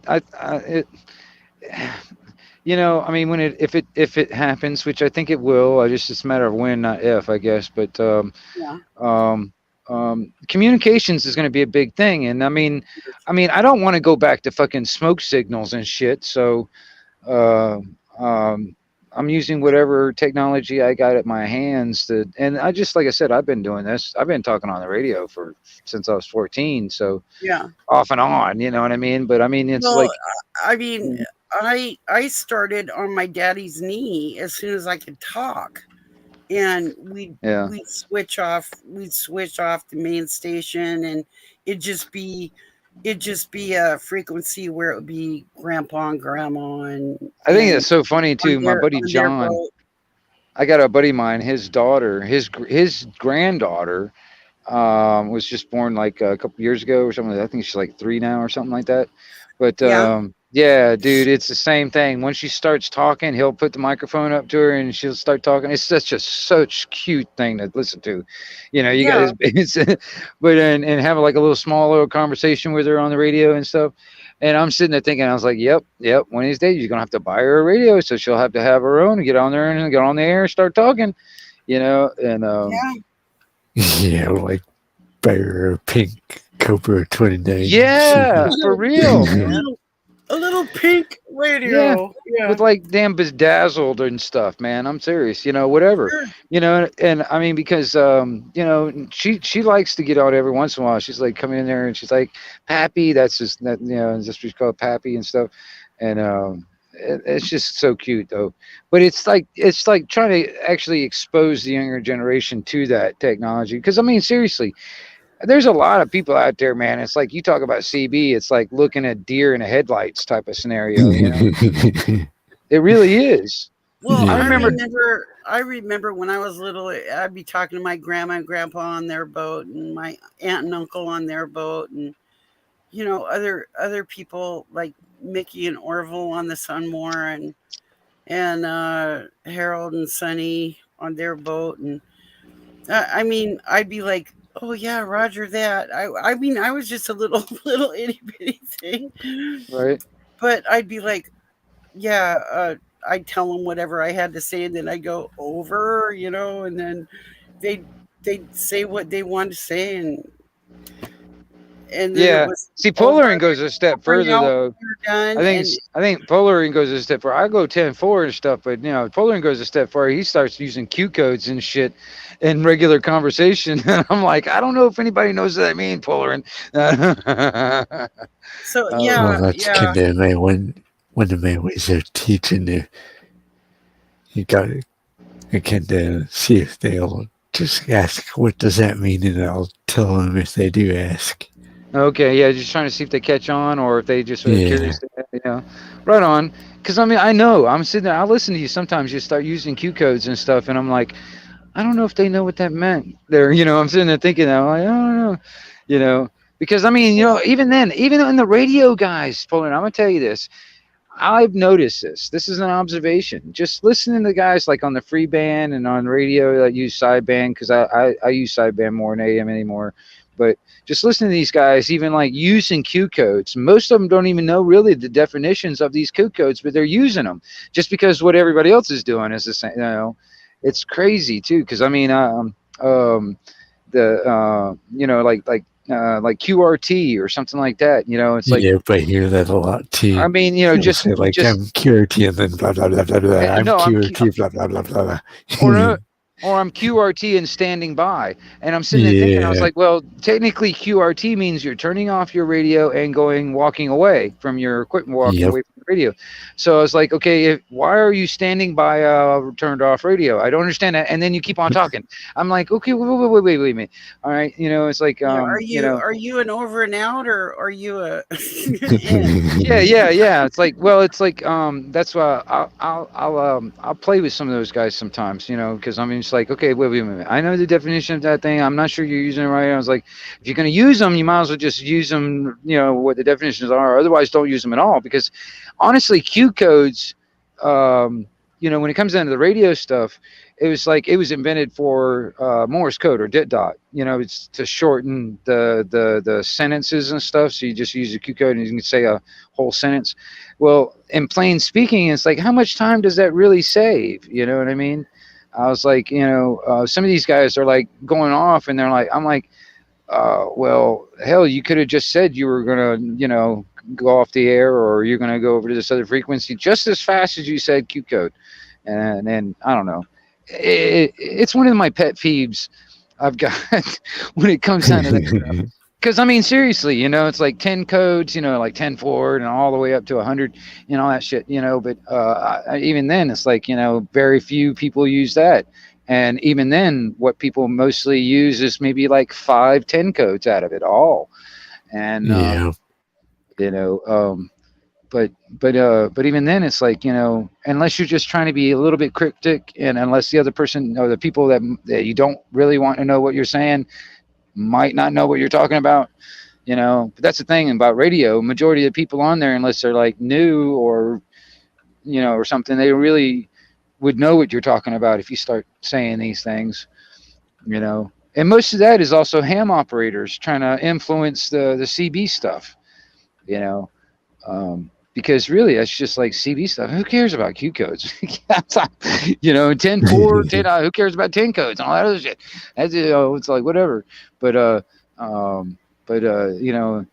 get a lot of these guys that are ham operators that I've seen these guys like on was it 40 meters down there on like 7,200, and these guys are supposedly like frequency.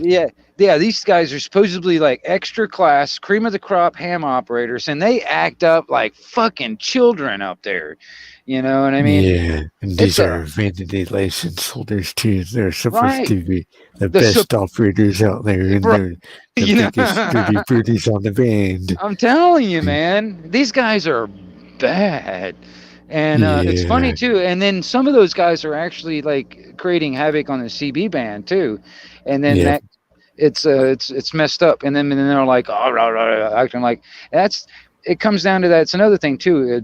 Some of my pet peeve is you get some of the, like, I guess you would call the traditional ham operators that think that they're better than everybody else when it comes down to like, oh, you're a CB operator, yeah, damn, the Mickey Mouse or the the Muppet Channel and all that shit, or like, oh, you talk on free band, blah blah blah, and it's like, you're less than me. I'm a ham operator, you know what I mean? Especially if you get into extra class, and then you're like thinking that, I don't know.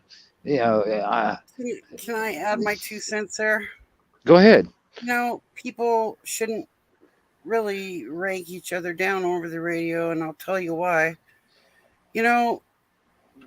Up in Alaska, we had really good radio manners. I mean, the reason we said over was because we were waiting for somebody else to talk.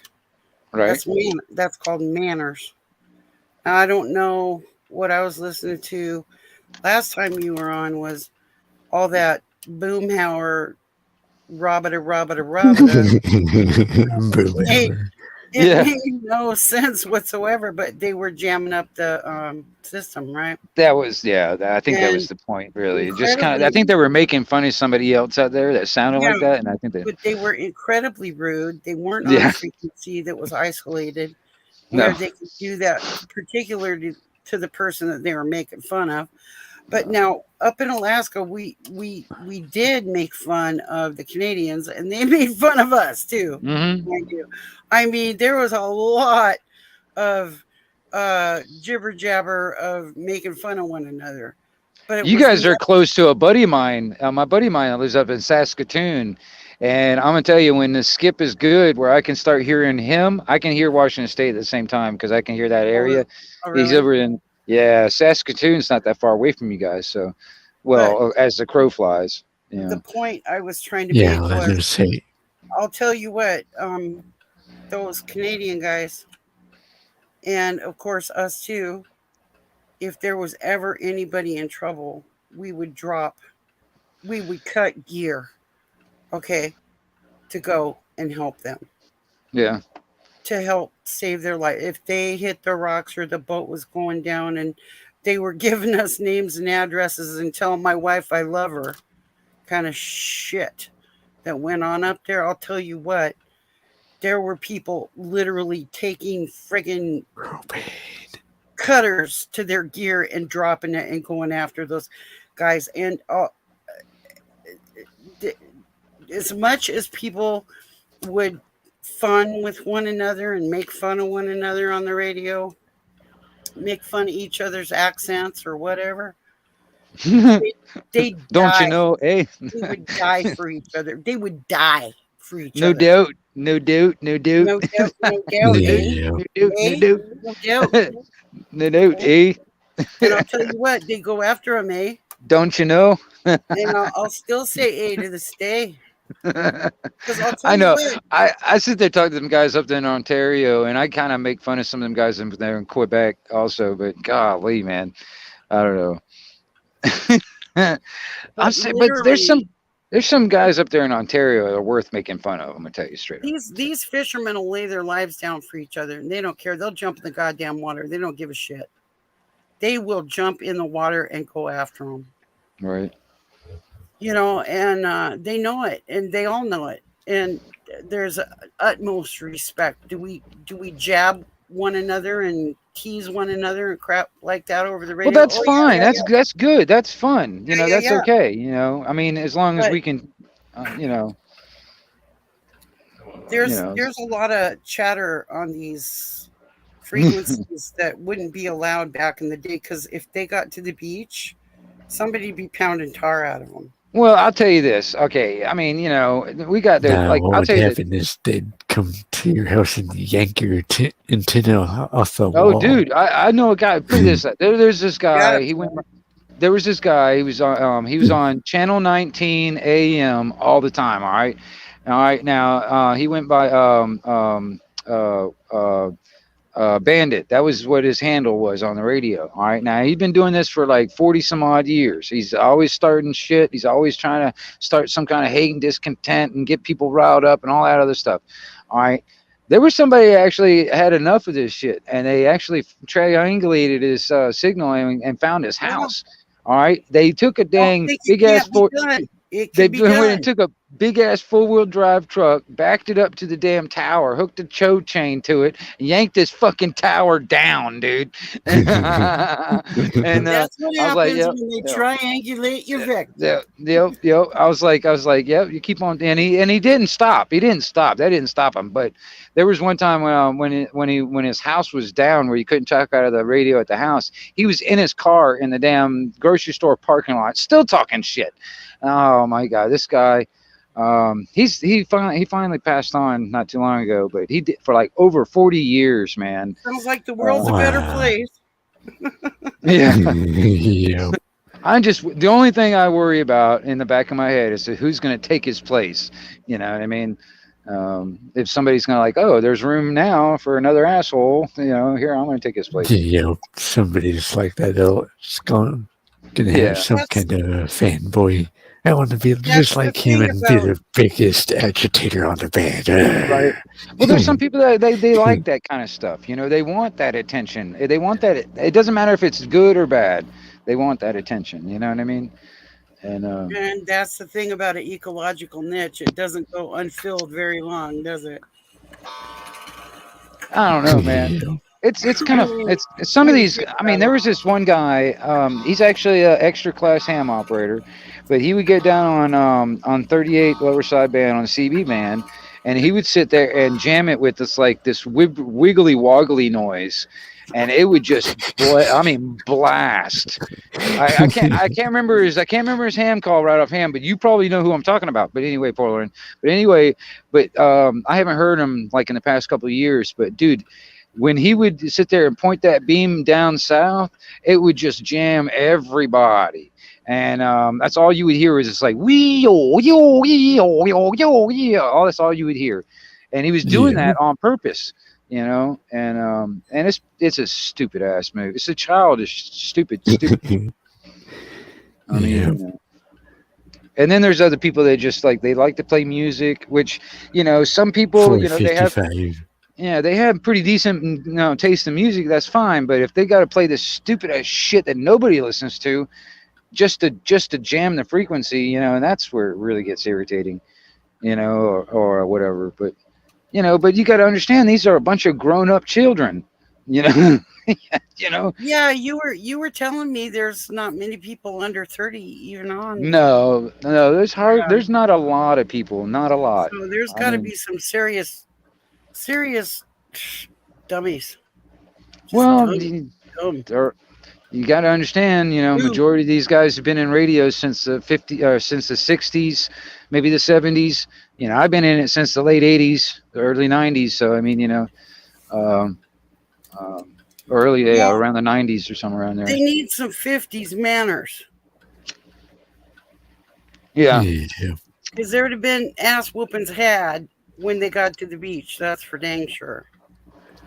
Well, more than likely they'd be coming to the house. That's another thing too. It also kind of reminds me of like these trolls on the internet. It's like we've had, you know, with the radio thing. It's like hell, we'll just take a drive to his house and yank his tower down. These guys behind the damn keyboards and stuff, they think they're, you know, untouchable and shit like that. You know what I mean? So that's why they create more havoc and all this other shit. And it's nothing new. It's just now, you know, they hide behind a keyboard instead of a microphone. You know what I mean? That kind of thing. Yeah, but in the end, they can still actually be taken down if somebody has to know how. Just fray the heck out of their modem. Well, that's another thing too. I kind of wish I learned is how to code. You know what I mean? Because I mean, I know there's people out there. It's so easy to just turn around and figure out who these people are. You know, it's kind of like the Antifa. You know, it's like I know it's so damn easy to sit there and like, you know, find out who all these people are. I mean, if you really wanted to, you can just like follow this guy to his house if you want, you know, or follow him to his car and then figure out where, you know. So I don't understand why it's like so hard to figure out who these people are sometimes, you know, whatever. It's not. I can assure you. Especially when they have a hive. Yeah. Because I mean, seriously, I was sitting there watching this one video that somebody was taking, and it's like you can see these guys all preparing, all getting together, and they coming out of a damn U-Haul truck with all their signs and all that other shit. You know what I mean? It's like, who paid for that U-Haul truck? You know, and blah blah blah blah blah. You know, I don't know. Yeah. Seen that. My dogs are going off again. I seen that live. You hear my dogs out there? Holy cow. Those wolves got your dogs acting like Call of the Wild action, man. What's going on out there?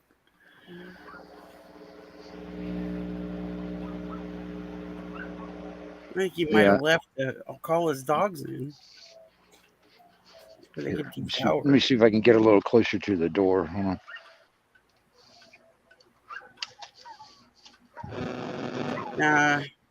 Just wait. Now my coyotes are going to start bawling in the house.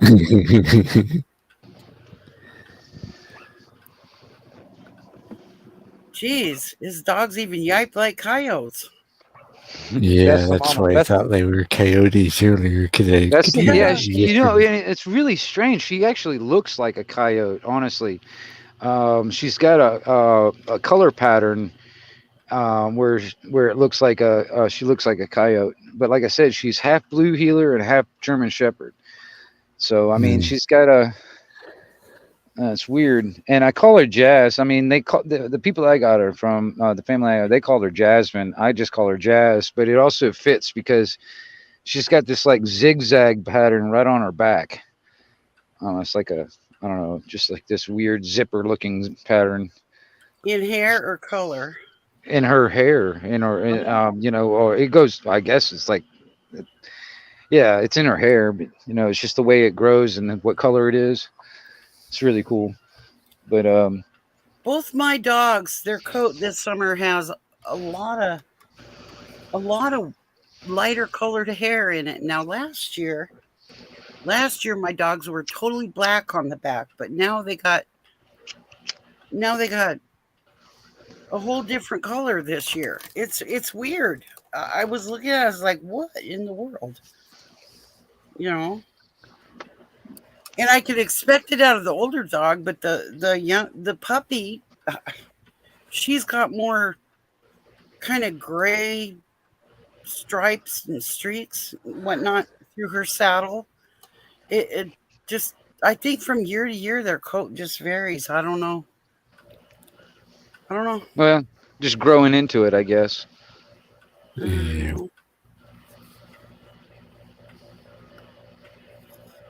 I don't know.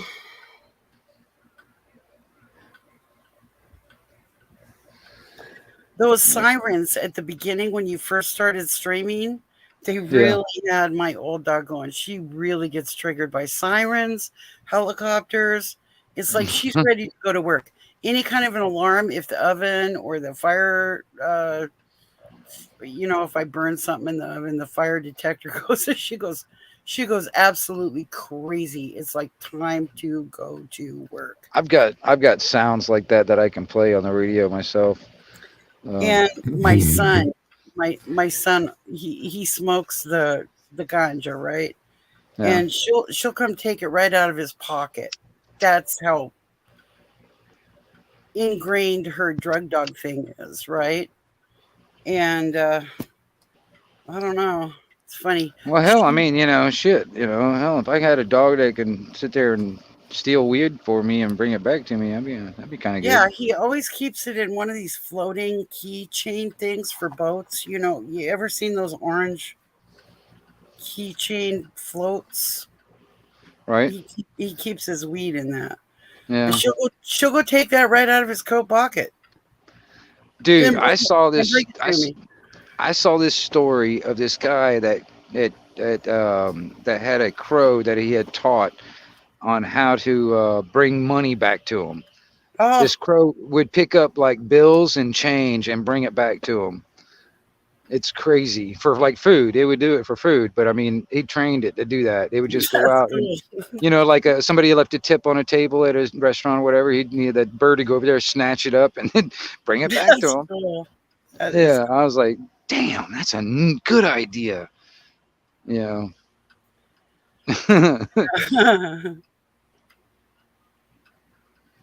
And crows are smart, or like a raven or a crow. I mean, they're smart. Ravens are vicious. We have them around here. They're just vicious. I've seen the ones that I think they're ravens, and the ones that I saw in New Mexico, they were really big compared to the ones that we see around here, like crows. I guess the ones that I don't see ravens around here, but in New Mexico, these suckers were big enough to open up a dumpster. These things could open a lid to a dumpster. That's how big these suckers were. Wow. Yeah. Wow. Yeah, I've seen them do it. Yeah. We got big ravens here. Somebody turned them loose. I don't know. Some friggin' bunny rubber. I don't know. But apparently they don't love bunnies very much because ravens will peck the eyeballs out of something to kill it so they can predate on it. I mean, they're horrible predators. They're really nasty birds. I mean, I really don't like them. they got a really good memory too. They can remember a face for years. You know what I mean? It's they got a really good memory. Like for instance, if you treated one bad, like one day or something like that, and you know, it will remember that and remember your face forever. I mean, that's one thing about the Well, ravens and shit. we got a couple Canada goose. They literally follow a pair. There's a pair. They literally follow my son, no matter where he's living. These geese come in every spring and nest right next to my son. Hmm. And raise a clutch of babies and head for the creek or whatever. And I don't know. It's usually the ravens or the coyotes that get them, but you know, they're back raising another clutch, you know, and then off they go again and have another clutch get destroyed. But you know, the game department in our state destroys thousands of those Canada geese every year.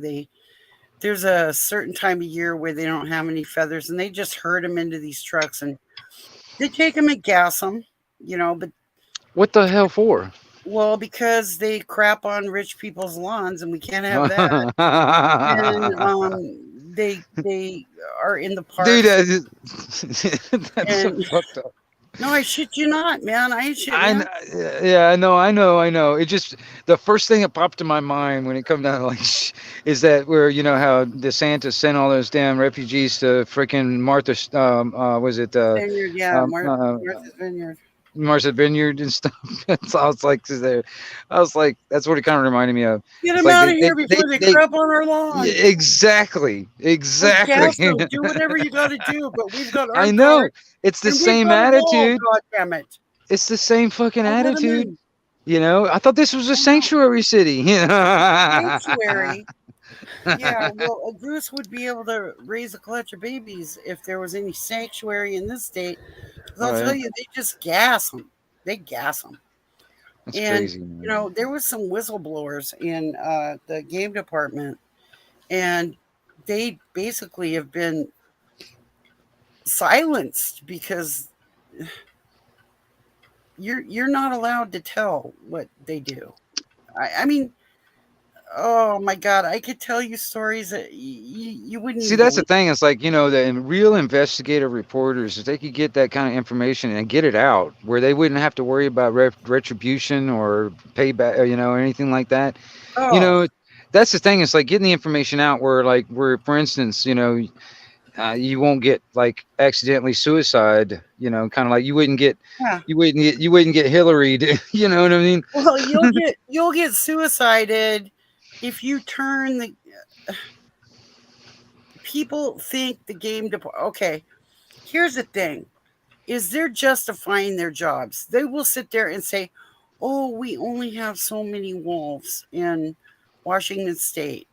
We've only got, you know, 5 packs here and 4 packs there, and that's sustainable, that blah blah blah.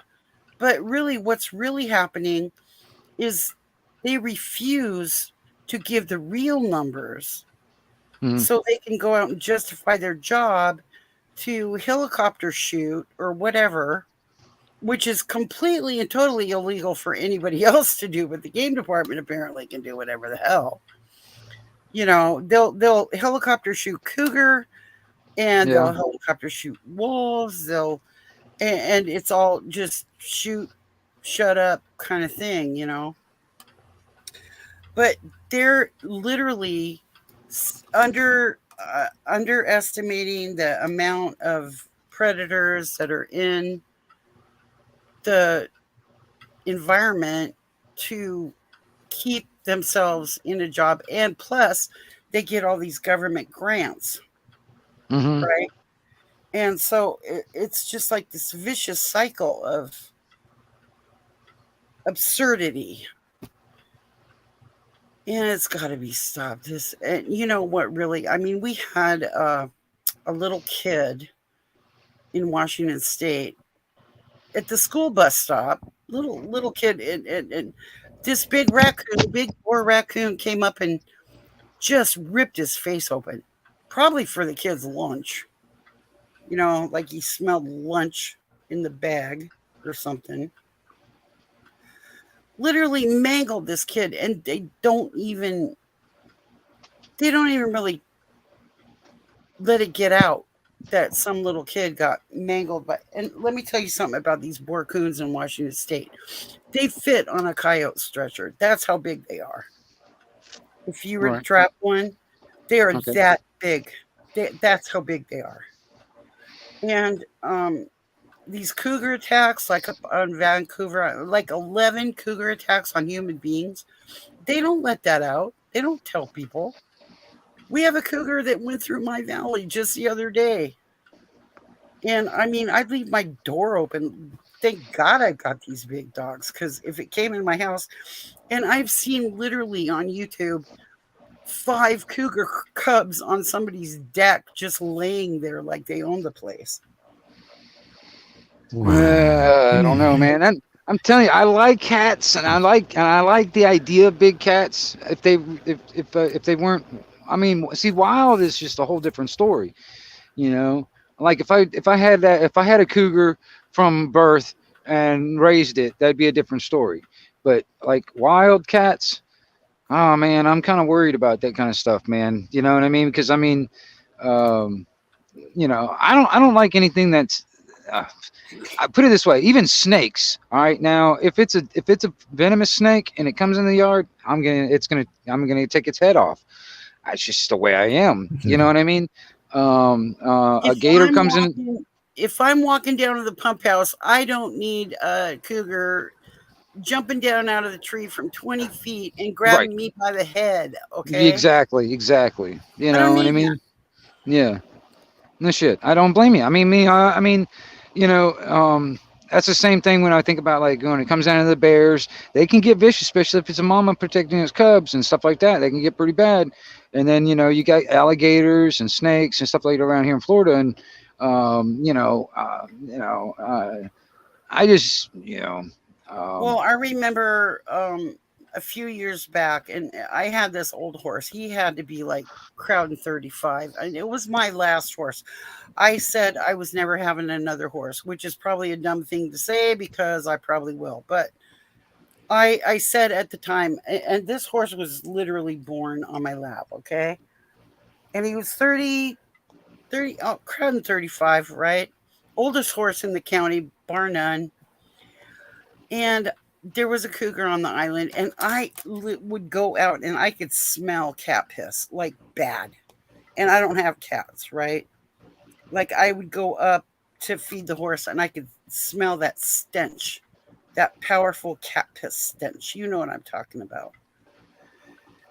And I knew that thing was around, and I actually heard it. I had my door wide open, and I heard it, and it was yowling, right?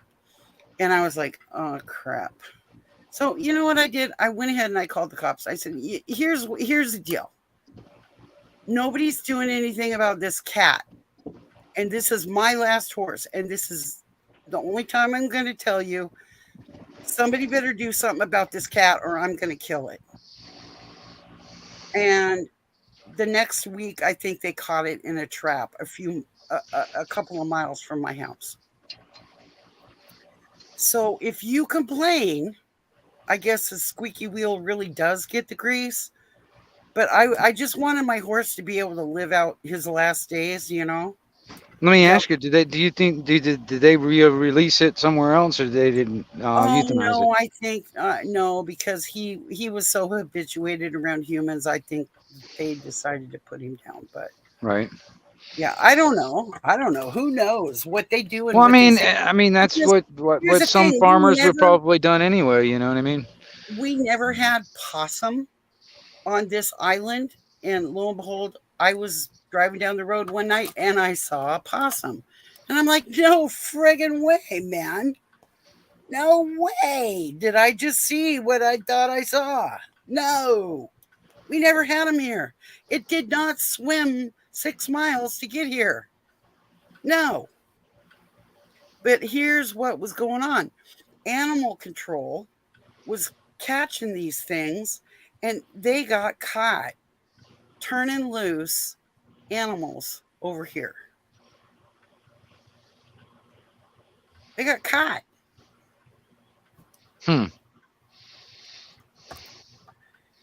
So, and they were supposed to destroy them, but they didn't, right? Nuisance animals. They go out and live trap nuisance animals, and instead of destroying them, they were bringing them over this island and turning them loose. In an enclosed environment where we never had them. Right. Were they just giving food for all the damn cougars?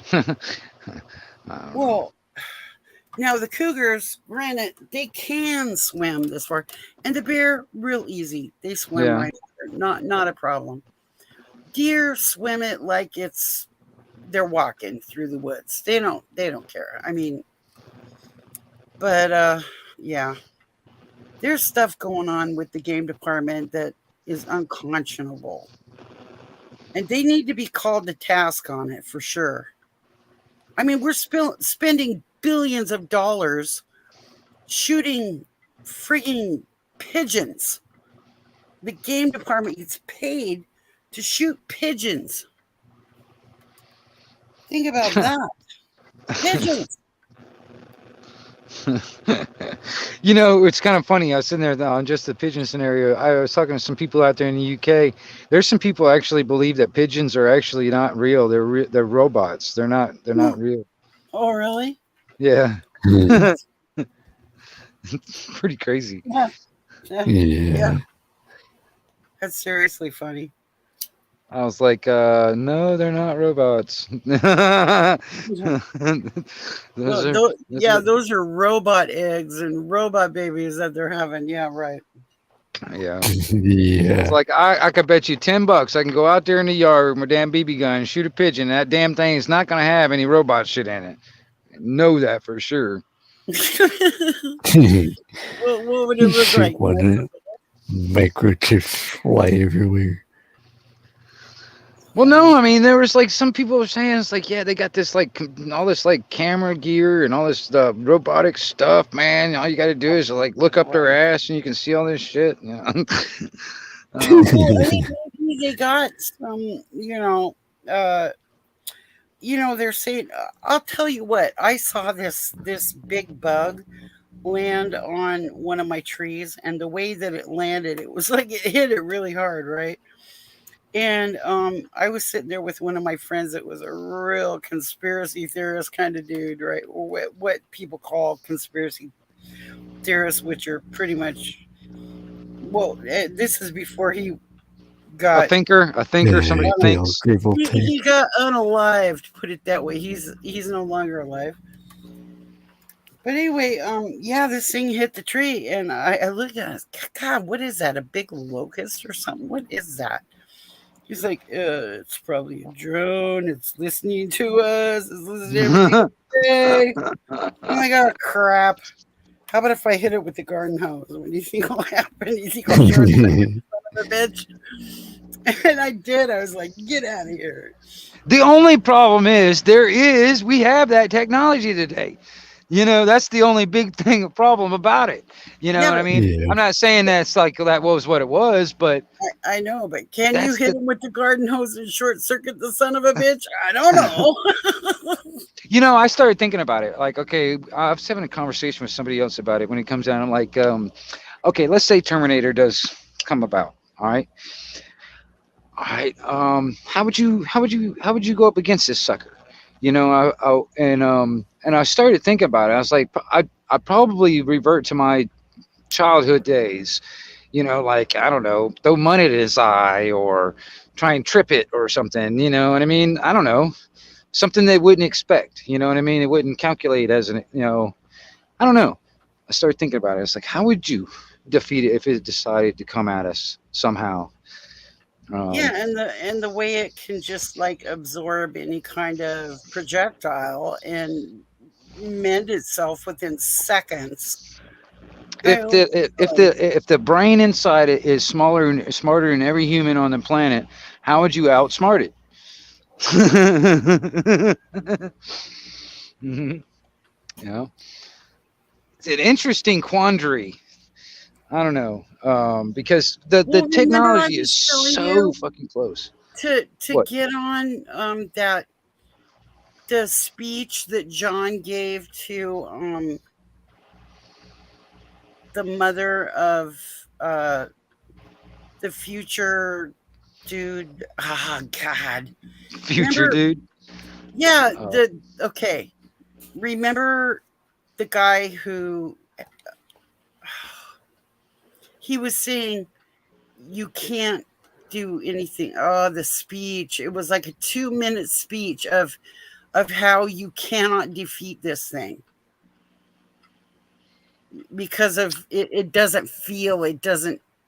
right.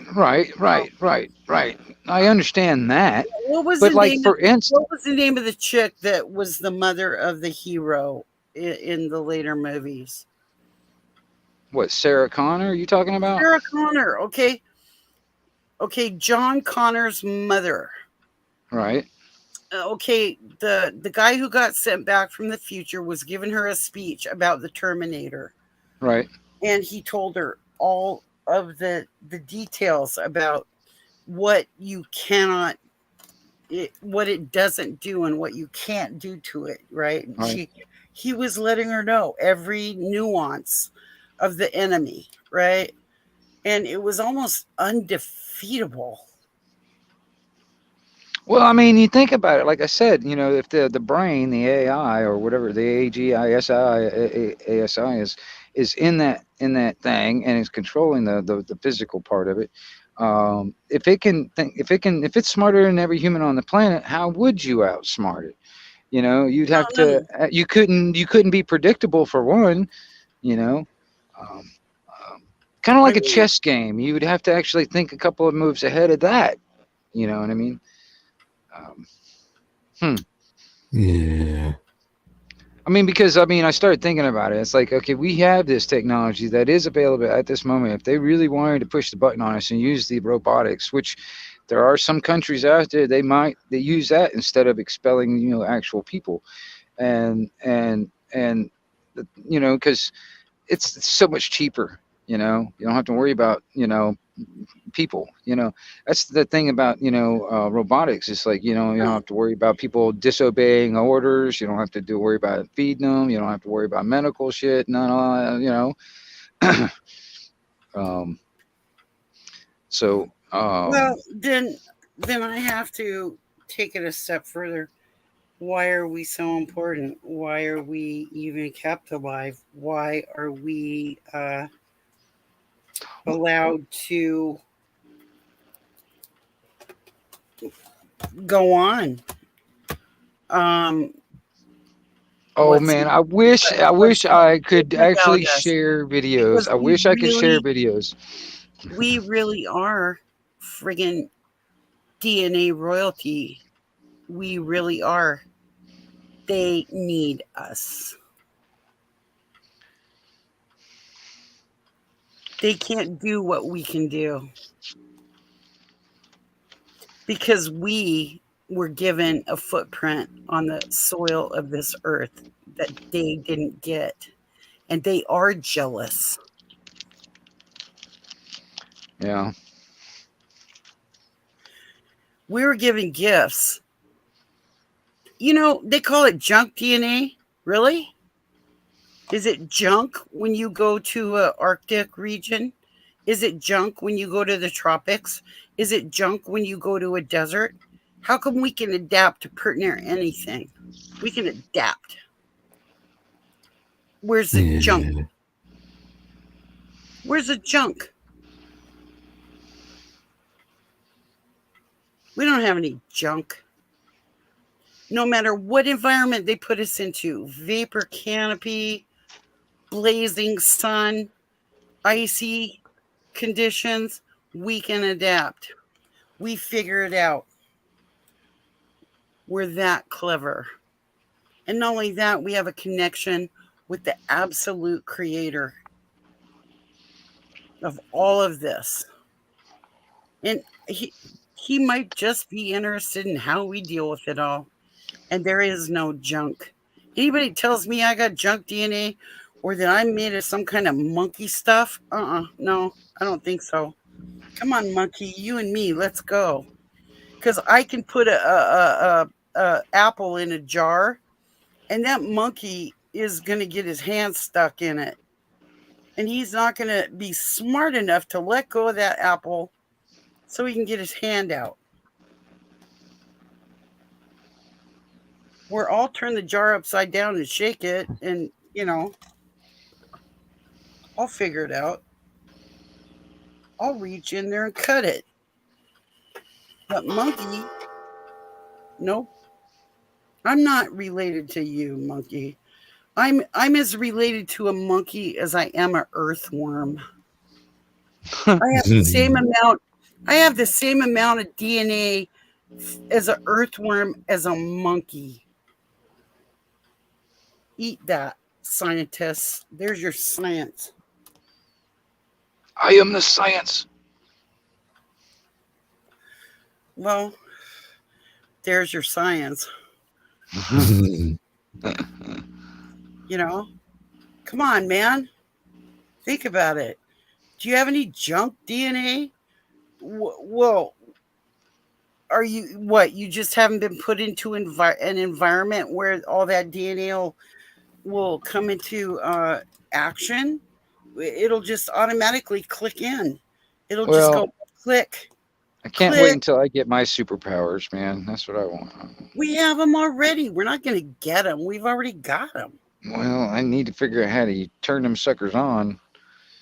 Because I continuously sit there. I'm trying to use the Force, and I haven't figured out how to do that yet.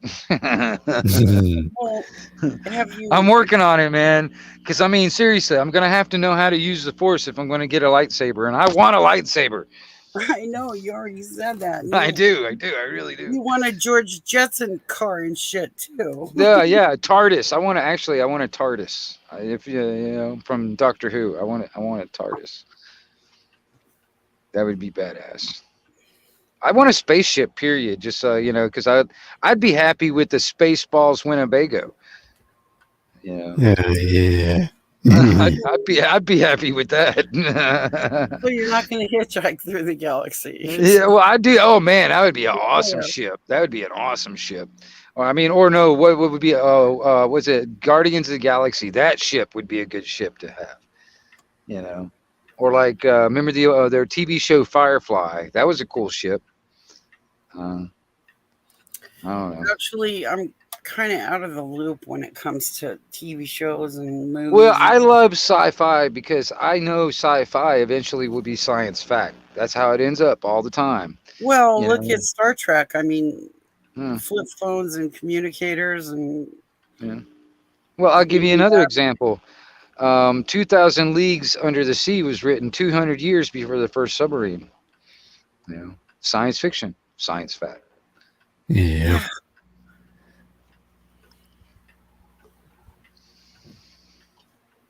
So that's just, it's all gonna happen. That's why I say there's so many movies on time travel and stuff like that. I just know somebody eventually is going to figure it out, and it has been figured out, just not yet. It's just the thing is, it's I don't know who's going to have control over it or have control over the technology. I don't know if it's just going to be some dude in his basement or in his garage or some scientist locked away in a fucking underground bunker somewhere working for the military. I don't know, or what was that movie?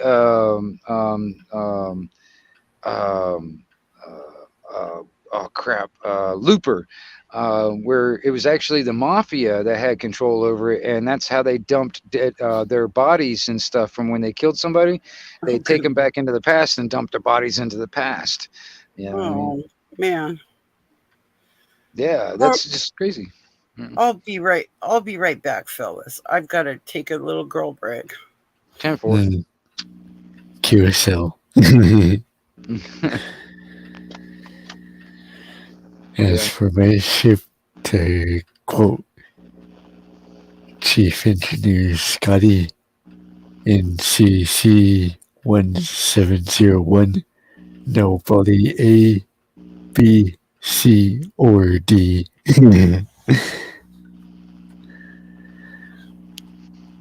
Okay. Yeah, to throw that Star Trek reference in there. Yeah, I hear you. Damn. I don't know, Portland. I don't know. You know, we got a lot of shit to do in our own lives, and then when it comes down to collectively as a people, I guess we got a lot of shit to do. Yeah.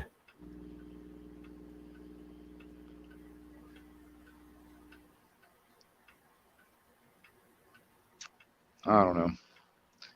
The only thing is, Poland, you can't underestimate stupid people in large crowds. You just Yeah. never underestimate them. They can be very, very dangerous. Yeah, that's why I live away from all those dummies in like Seattle and Tacoma. Right? I'm safe from that clown show. Yeah. Well, I mean, you got any locals around you that you talk to on the radio around there? Or are you mostly on ham, or are you on CB? What do you mostly talk on? CBA got some locals like 45 Kilo, Animal, Dodge, RC, Dino, Right on. Smuggler. There's a good little group here in the northwest corner. Right on.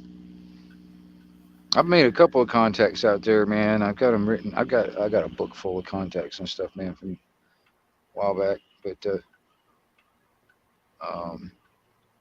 You ever make contact with Needlebender 454? He's a good one. yeah. Needle benders, all a bunch of them needle benders out there. Yeah, 454 for sure. Yeah. I got some locals talking. Some locals over here making some noise on. I don't know what they're doing. Anyway. That sounded like Froggy in my state. He's always puking on the microphone. Yeah, this is actually channel 24, 27.3, 23.5. Yeah. On AM. It's mostly local guys over there. But they're used to see. There's a lot of frequencies actually that used to be a lot of people talking on, but just over the years, a lot of people have dropped out of it, and you don't know those frequencies are dead now, or they moved on to a different one or whatever. And then on top of that, a lot of people have died. You know what I mean? In the past, I don't know, say the past 8 or 9 years or whatever. Hell, just locally around here, there's probably about 5 people have passed on for, various reasons that were, that talked on, people we used to talk to all the time on the radio. And it's just like, that was the other reason why I kind of do this stuff with the radio on the YouTube, is just kind of get that out there, where people are exposed to it, you know what I mean? Yeah. Because once all the old timers die off, it's like, who's talking on the fucking radio anymore? You know what I mean? Yep. So trying to keep it alive, which it is still. There's a lot of people all over the world still talking on it. You know what I mean? But like I said, and there's even a lot more just sitting there listening. But that's the thing too, is like, I kind of encourage people, it's like even on the prepper community or whatever you want to call it. I was like, okay, that's part of the prepping thing, is that communications. And even if you don't use it like on a everyday basis like I do, at least get familiar with it, familiar with the equipment, how to set it up right, and all that other stuff. And how to tune it, your antenna and all that. Exactly. Knowing what SWR is, that kind of thing, or whatever. And then, so like, for instance, if you don't use it all the time like I do, and you just want to have it for like a backup, communications thing, you can always just, have that equipment and set it aside, have it ready. And so when you need it, you know how to set it up, you know how to work out. And you might even, the only thing is like, if you don't ever talk on the radio, it's like, okay, who do you talk to? All right. And that's what the whole thing about talking on the radio is. You make contacts, you communicate, what do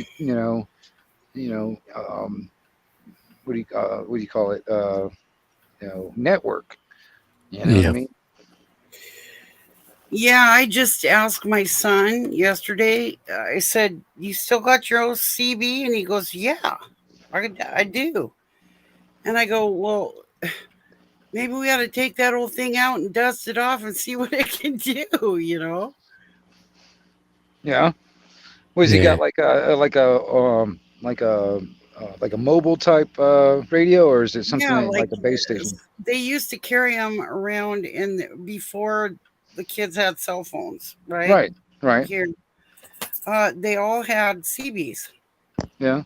And they'd get down on the beach at night, and they'd kind of line up, and they'd talk to people way far away. Oh yeah. You're bouncing off the water. The water becomes a ground plane. You're just bouncing off that water.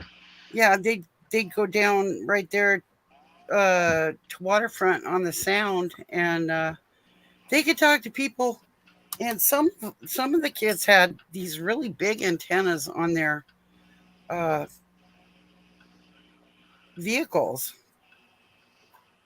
to the point that I can remember one guy would go through the Dairy Queen, and if he keyed his radio, he could knock out their computers in the their cash register computers. Right. That's funny. Dairy Queen. Yeah. Huh? What'd you say, Blair? Oh, I was just saying that's funny. Yeah, he had like such a powerful. Yeah, he probably had a couple of amps hooked up. But I knew a guy that he was running a big ass amplifier off his truck. He'd key up, like he go walk up, he'll drive up in a gas station, and all the fluorescent lights and stuff, man, he key up, they all start flickering. Or he'll pull into driving by like a grocery store with those automatic doors. You key up, and then the doors will start opening and closing and shit. Really? It's yeah. Wow. It's I mean, see, the thing is, it's like, back in the day before the internet and all that stuff, man, everything was still analog. That's why they really, you were able to pick up radio transmissions off of like baby monitors and stuff. Hell, I could pick up off of my guitar amp. I could pick up radio transmissions.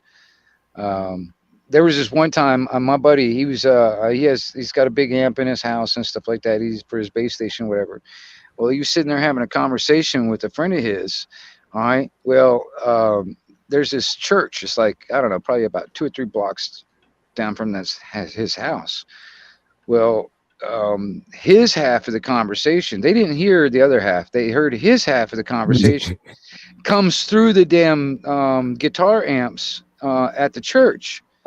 And it was like the how he found out about it. It was like one of our guys that we talk on the radio happened to be at church that day.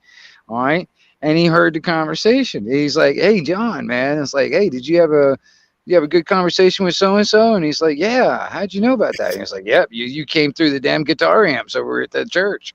No. It's like the voice of God coming through the guitar amps, But it's but nowadays everything's turned digital, so you don't really have a lot of that problem, like working, where it messes up TVs and stuff like that, or you don't really have that problem hardly anymore. Or like remember the old cordless phones that you used to have for the house, for the hard line. It's got like a big antenna on the top of it, and you had like a place you plug it into at the house or whatever.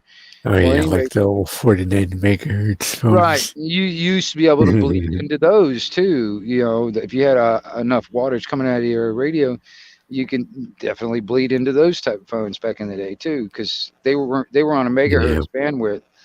And but yeah, it's just it's changed a little bit. I mean, there's still some things that it can affect depending on how much wattage you're pushing out.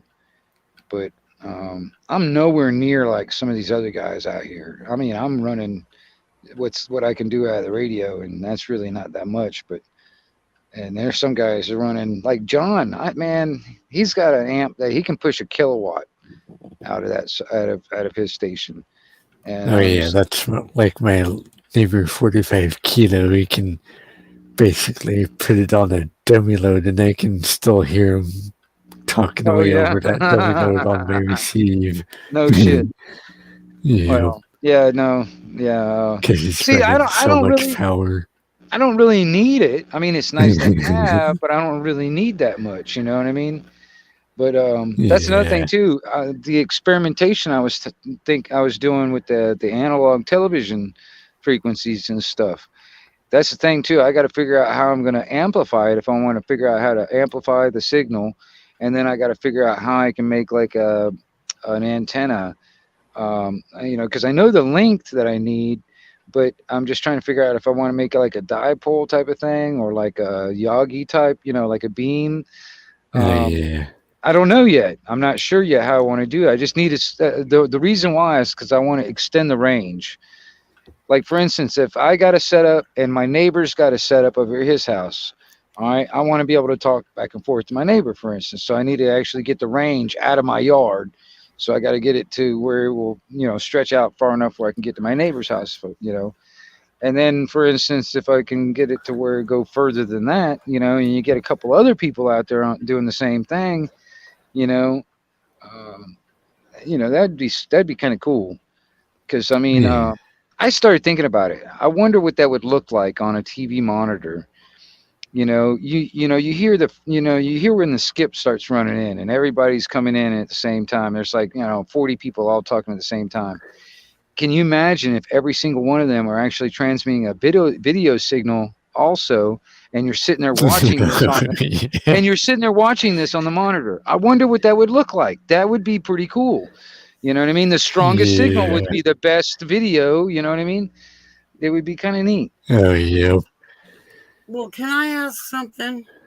What's up?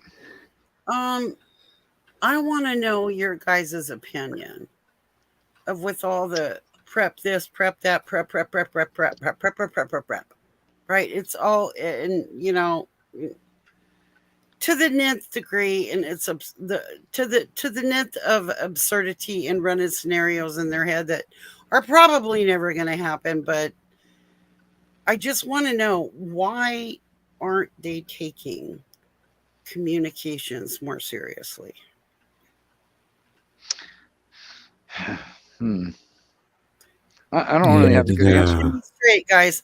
Give it to me straight, because if there is one thing that is, like, to me, more important than anything, it's being able to run comms from one town, one city, one area to the next.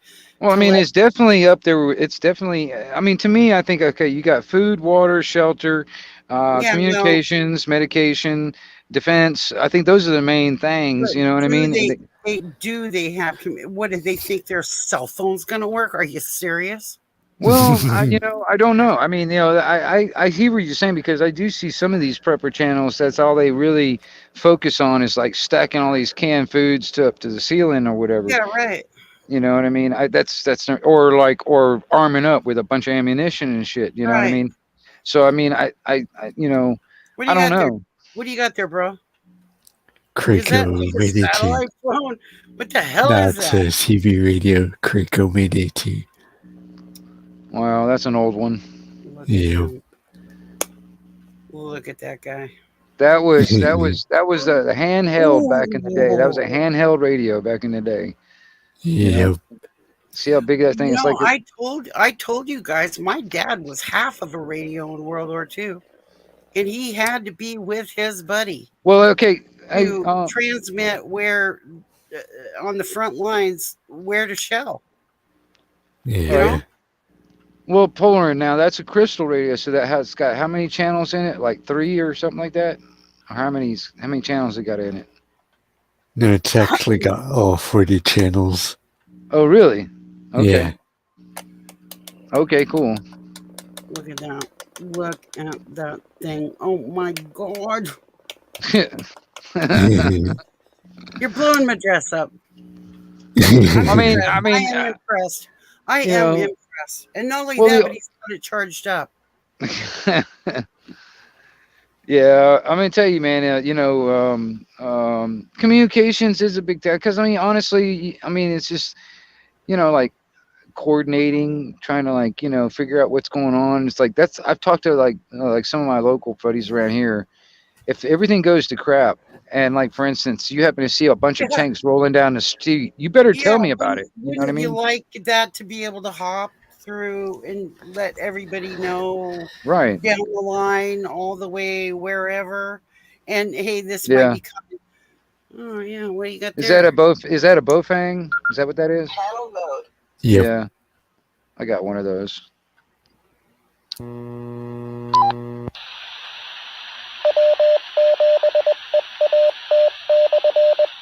There's the Morse code. That's the repeater you just keyed into, isn't it? Yep. Yeah. Yeah. You know what he just said? SHTF mofo. Yeah, I'm in shithole Washington, and we're getting our asses kicked. So get ready. See, the thing is people need to know, and they totally don't take their communication seriously. They don't, because if you think you can get on your friggin' little cell phone and it's gonna work for you, you're dumber than ditch water, because it ain't gonna happen. But well, I mean, there's going to be a lot of things. It's like that's the reason why I'm like I don't want to go back to have to do like smoke signals. You know what I mean? Well, then radio's the option. Well, that's Yep. the thing. That's the other reason why I was thinking about the analog TV frequencies too, because it'd be another way to communicate. But it's just a matter of getting more people to actually know it's actually available or real, or it's another way of doing things. Can I just give my opinion? What's that? Yeah. I think they're being stupid. They're just stupid. Well, honestly, man, I don't. I think a lot of people just don't know what to expect. All right, and they're doing the best they can, which I agree that even when it comes down to the quote unquote prepping or whatever, yeah, just do what you can. I mean, if you can afford to get, if you can afford to do this and that. They have got glass jars stacked up to the ceiling in an earthquake zone. Right. All right. Yeah. I have seen whole people fly. Well, I'll tell you this. What was it? What was it? Through the air in an earthquake. What do you think's going to happen to your precious little glass jars? Well, I'll tell you this. I told this. I was like, there was a story I just recently saw. I think it was in New York. I think, where the city was giving out bug out bags to people. Oh yeah, right? that was in Colorado. Denver. Right. Oh, Colorado. Okay. Yeah. So did you happen to? All right. Now the stuff that they put in these damn things wouldn't last you. You wouldn't last a day with the stuff that they were putting in these so-called bug out bags. Well, that's probably what they're hoping for. But that's the thing. It's like, dude, sitting there thinking about it, it's like, see, a lot of people don't want to bug out. They think, I'm bugging in. I'm staying right here. I'm not going anywhere. I'm like, well, me personally, I know that's always an option. That's always something that I'm always going to keep on the table. If it happens to be where I have to go, I got to go. So I've got, in my mind, I've already got something set aside, so I can just grab and go kind of thing if I need to. But I'm gonna try and stick it out as long as I can. If it was to start tomorrow, for instance, the whole crap is to start tomorrow. I'm going to stay here as long as I can until I can't. You know what I mean? And you never know what's going to happen. I mean, I grew up in Florida, so I've had to deal with hurricanes all my life. So I've always had this like so-called preparedness type mentality all my life. You know what I mean? Because you had to deal with hurricanes. And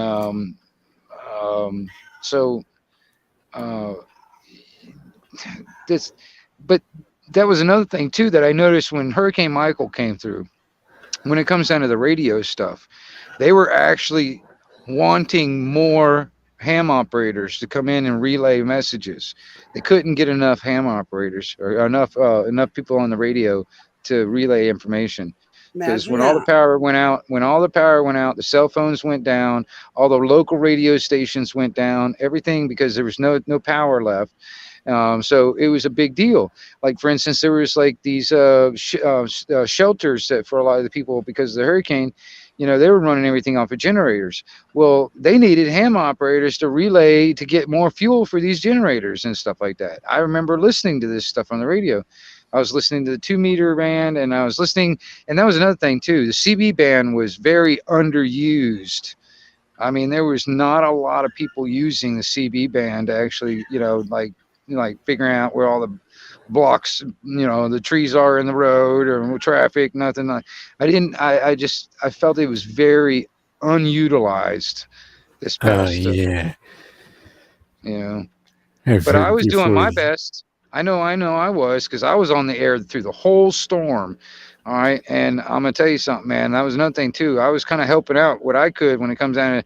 Was like, you know, oh, I heard there was a big ass tree in the middle of the road down there. I don't know if y'all can get down that thing, you know, that kind of thing, whatever. You know, I was doing whatever I could.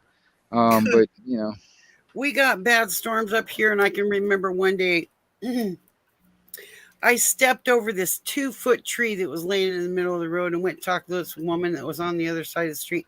I was trying to get to my girlfriend. She called me for help because the storm was so bad. She thought tree was going to come down on her place, you know, and she wanted me to come get her. So I was going there, and I went and talked to this lady on the other side of the tree. And she goes, "What do you think you're going to do about it?" And I looked at her and I go, "Well, I got a PV and a chainsaw. What are you going to do about it?" You know? Yeah. And she just looked at me like, "Oh my God." And she turned around, but I don't know what, I don't know. There's people who got what, you know, I mean, my friend asked me to come get her. And I'm not kidding you. I was going through, there were 100-foot trees that were laying down on the road in front of me and bouncing back up straight up in the air. And they were the wind was that hard. Okay. all right. And the trees were laying on the highway in front of me on the road. It wasn't a highway, but the trees were laying down flat in front of me and then coming back to stand straight up. Like they were like grass in the wind, you know? Yeah. And I finally got to that big madrone, which it was a huge madrona tree. And my chainsaw wasn't big enough to cut through it. There was no way. It was too big. So I ended up turning around, and just left her to her own devices out there in the woods. But, you know, you just gotta, I mean, there is really being prepared. And I hear a cat. Yep. I know, I hear like something heaving and dying or something. I don't know. I hear a cat in the background. It's I was like, what the hell is that? It took me a second there. I was like, whatever it is, it's dying. And we're strangling his cat over there in the corner. why are you laughing, Polaire? Is that your cat? Yeah, she's sitting there meowing at me. The cat that sounds like that? What? I was wondering for a second there. I was like, what the hell is that in the background? I was sitting there listening and put my headphones on. I'm like, what the fuck is that? Now I hear her yelling. All right. I Yeah. was wondering if my mic would pick that up. But you know, She's sitting there I trying to hold back from laughing, and she's sitting there meow, meow, meow, meow, meow. I just don't understand why people don't take communications more seriously. It's like ABC, you know. Well, I'll tell you this. This is my observation. Now, if you actually look at some of these channels, now I'm not pointing out any particular ones. I'm just saying, because I watch a lot of them, or if not a whole bunch of them. You know what I mean? So, but I do see it. It's like, but you see, some of these guys that didn't really start thinking about prepping until 2 years ago. You know what I mean? Yeah. I mean, for real. I'll tell you this, man. I remember telling my buddy John about some stuff I was researching one time, and he just thought I was like cuckoo wackadoo type of shit. And then like 3 years later, he sees a story about the exact same thing I told him about on like freaking Fox News or something, and then heard it on the local radio talk radio station. All right. Then I reckon it was his idea, huh? No, he said, dude, Wingnut, man, you were right about that stuff. I was like, no shit, Sherlock. You know what I mean? You Well, I tell mean, him shit, no, you know. Trinity.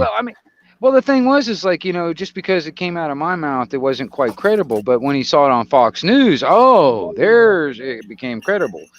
You know what I mean? But it was like 3 years later. But that's the thing. It's like I've been in this survivalist, I don't know, quote unquote prepper type mentality all my life. You know, I've been trying to beat my head against the damn wall and warning people for over 20 years. But then you got some of these people that just started like 2 years ago, starting to think, oh shit, maybe I need to like start prepping. And this is some of these channels, and they're focusing on like stacking food to the ceiling and having a bunch of guns and ammunition. You know what I mean? Well, it's nice. It's nice to see new energy come into what I've always considered just, you know, God did say consider the ant, and it's put up for the winter. You know, put up till you can get food going on next year, Right. and consider the ant. But ants have a very sophisticated communication. Yeah, for real. They leave trails for one another, and they have a highly sophisticated communication system. Yeah. And to me, this kind of is like bees too, you know. Yeah, exactly. And they're like what we would say, lower life form. Well, no, and hive mind. Well, you know what? You got to consider that they do get through the winter. Well, I'll tell you this, is like you talk about hive mind. Can you imagine if we had a hive mind of freedom? A hive mind of like, the true sense of anarchy. A hive mind of that, of like, like a, was it, like a, what do you call it? Almost like, reversing the propaganda, basically using the propaganda for good, and propagating freedom. You know what I mean? I don't know. No, I do know. But that's the thing. It's like, I mean, it's like there's this one channel. I think his main one is High Impact Flicks. I don't know if you guys know it or not, but I like, he's always trying to ignite that spark of freedom in people's minds and get that brush fire going in everybody's minds. You know what I mean? Just getting that spark going and having that brush fire just take over everybody's mind of freedom. You know what I mean? And that's where it's at. It's like just trying to actually get that to where it will open up in everybody's head.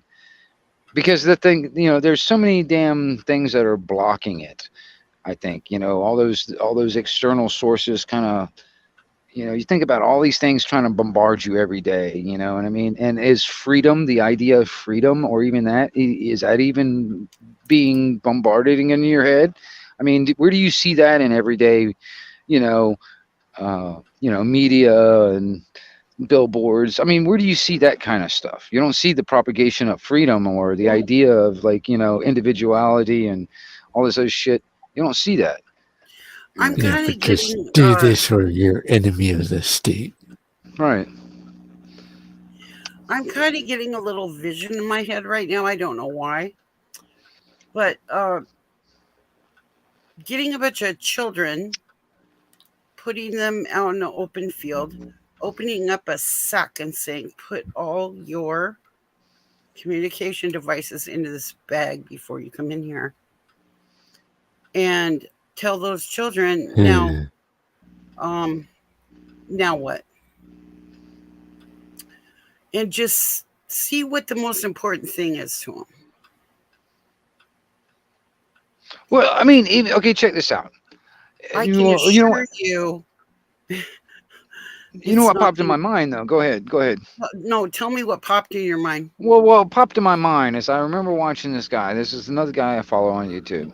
All right, and he's into that off-grid Amish type living. All right, and he happened to do this video just recently where he was there was like this Amish like store, you know, where you can get like all kinds of stuff, everything from like meats and produce and to actual stuff like, you know, like if you needed a lantern and you needed globes for your lantern, or you needed a wood burning stove, or you needed classes on how to can, they did it all there, you know what I mean? And um you know, I don't know where I was going with that, but that reminded me. It reminded me of that, of what you were talking about. For some reason, that popped in my mind. It's like those type of places. You know what I mean? It's kind of hard. Like around here, like I could probably go to some of these smaller towns around here and go to some of these, you know, old hardware stores and find some stuff like an oil lamp or pressure cooker, or you know, or Right. I'm sure you could get the oil lamp and lamp oil, but do they have wicks? Do you need that's the wicks? thing. That's You the have a thing. It's stash like of wicks? there's See, some I got a things that you stash of just wicks. you cannot get at Walmart. You cannot Uh-huh. do that. You know what I mean? Yeah, I got a And stash of wicks. I got a stash of lamp oil. right, I got a stash of well wrapped, earthquake proof lamps and hurricanes that go on those lamps. right. Well wrapped, hurricane ready, earthquake ready. Well, if it was a real bad earthquake, I reckon, you know, I could have some Yeah. uh, problems, but I've got them wrapped. They're wrapped. Have you guys had any earthquakes lately, or any tremors or anything like lately? No, and that's what concerns me is because, well, we had one in Polsbo, which is a ways away from me, not too far though, but about a week ago. And here's the thing is they're still discovering faults where I live. They don't even know all the faults here.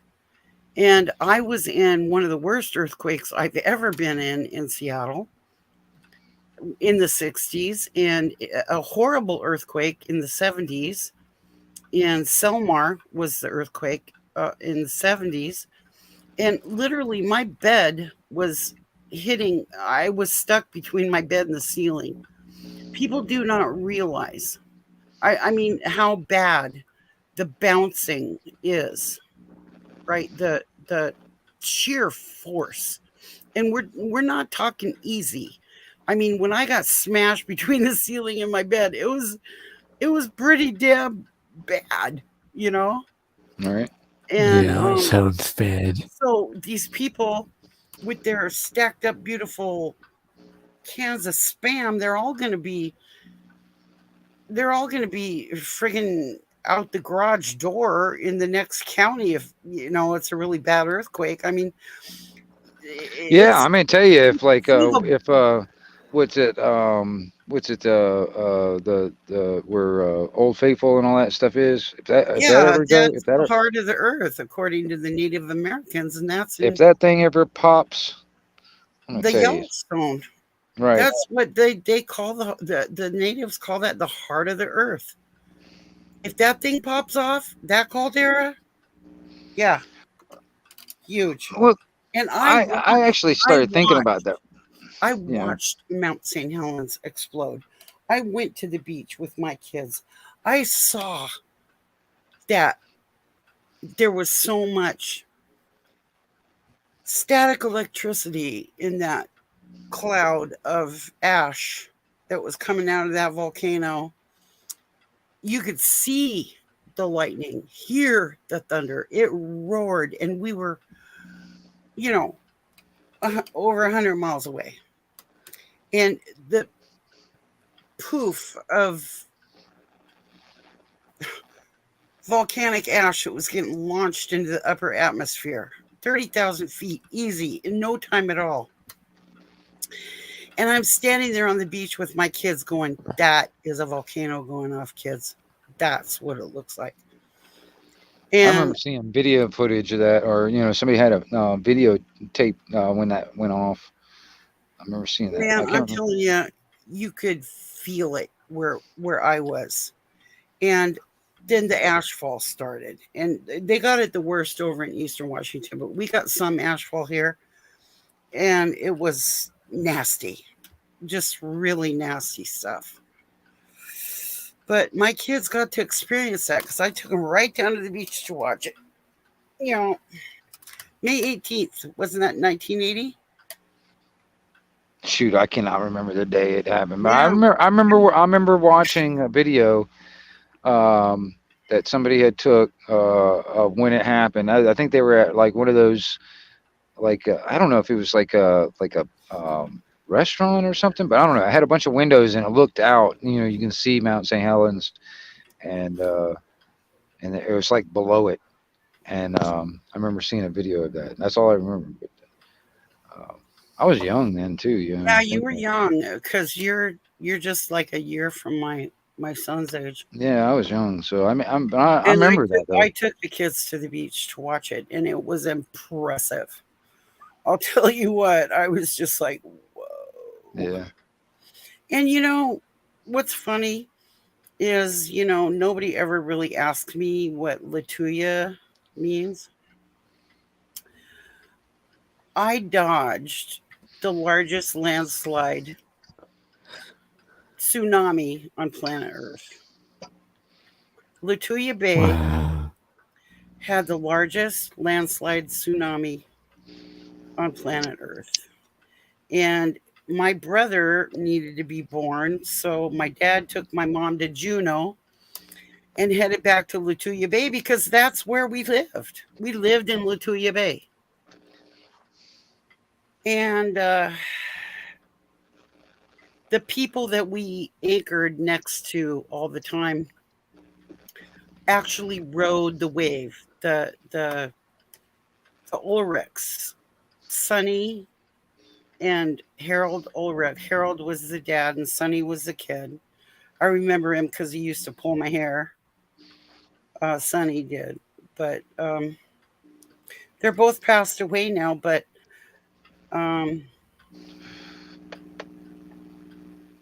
they rode that wave, and it was a 600 meters up the mountain it went. That's like 3 Empire State Buildings. And that's where we lived. And if it wasn't for my brother having to be born, I probably would have been in the wave too with Harold and Sonny and Dad. Because, Dad was out fishing. We lost everybody in the bay got killed. Everybody but Sonny and Harold. And we always tandem anchored with them. We always anchored together. Because Dad said it was the only safe anchorage in the bay. He could tell where the mountain had fallen down before. Because that was our barbecue beach. That's where we went when we wanted to go to the beach and have a barbecue. I got pictures of the people that died on those boats, like Mickey and Orville on the Sunmore. And Dad was on the radio with them when their boat went down. Because he was out fishing and they were in the bay. Yeah. So that's what my name is all about. Nobody ever asks about that. It's kind of funny because, I'm curious about Polarin's name and your name and why you came up with the handles that you have, But yeah, I've seen a lot of earthly destruction in my life. Earthquakes, volcanoes. I've been in storms that you can't even imagine. Where everybody, well, the grown-ups were all screaming, we're all going to die, except for my dad. He was I'm just like, Dad, these motherfuckers are all going to die. And he's going, yeah, I know. They're all screaming, right? I go, yeah, Dad, could you snap could you snap my life jacket in the front so I can turn myself loose? And he goes, well, what's your plan? And I go, I'm swimming for those sea lions over there on the rocks. They seem to be just fine. And he goes, okay. But when you get there, grab a hold of that seaweed and pull yourself up every time a wave hits. And he snapped my life jacket in the front so I could literally turn myself loose. And I was like 4. But he knew I had a plan to survive. Yeah. Because that's how bad the storm was. I mean, it was bad. And we were up on the rocks. But the only thing keeping us off the rocks was the backwash off the rocks. So the closer we got to the rocks, the better chance we had, because we got pushed back every time the waves hit the rocks. And everybody was screaming, we're all going to die. Well, a bunch of women. Women. Ugh. They scream. Stupid shit. We're all going to die. Great. You're going to die. I'm not. I got a plan. Yep. If you believe you're going to die, you'll probably find a way to make it happen. Oh, well, if you got a plan to die. I mean, I didn't. I had a plan to live.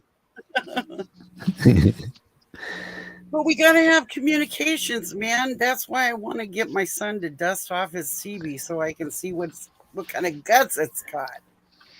Well, see, this is another thing too. I was sitting there thinking about, just observing, is that the types of how people are communicating with each other. You know what I mean? It's even like, just like for instance, on a panel, for instance, how people are communicating with each other. Mm-hmm. And then, unlike when all the shit goes down, Yeah. it's like, if they're not really able to communicate very well, even like in a average situation, put it in an extreme situation. I wonder about that. You know what I mean? Because the communication, you can't coordinate. You can't sit there and work out problems or anything like that. You know, because Bro, this ain't no joke. When shit starts going down, it happens fast, and I mean fast. Oh yeah, yeah. Okay.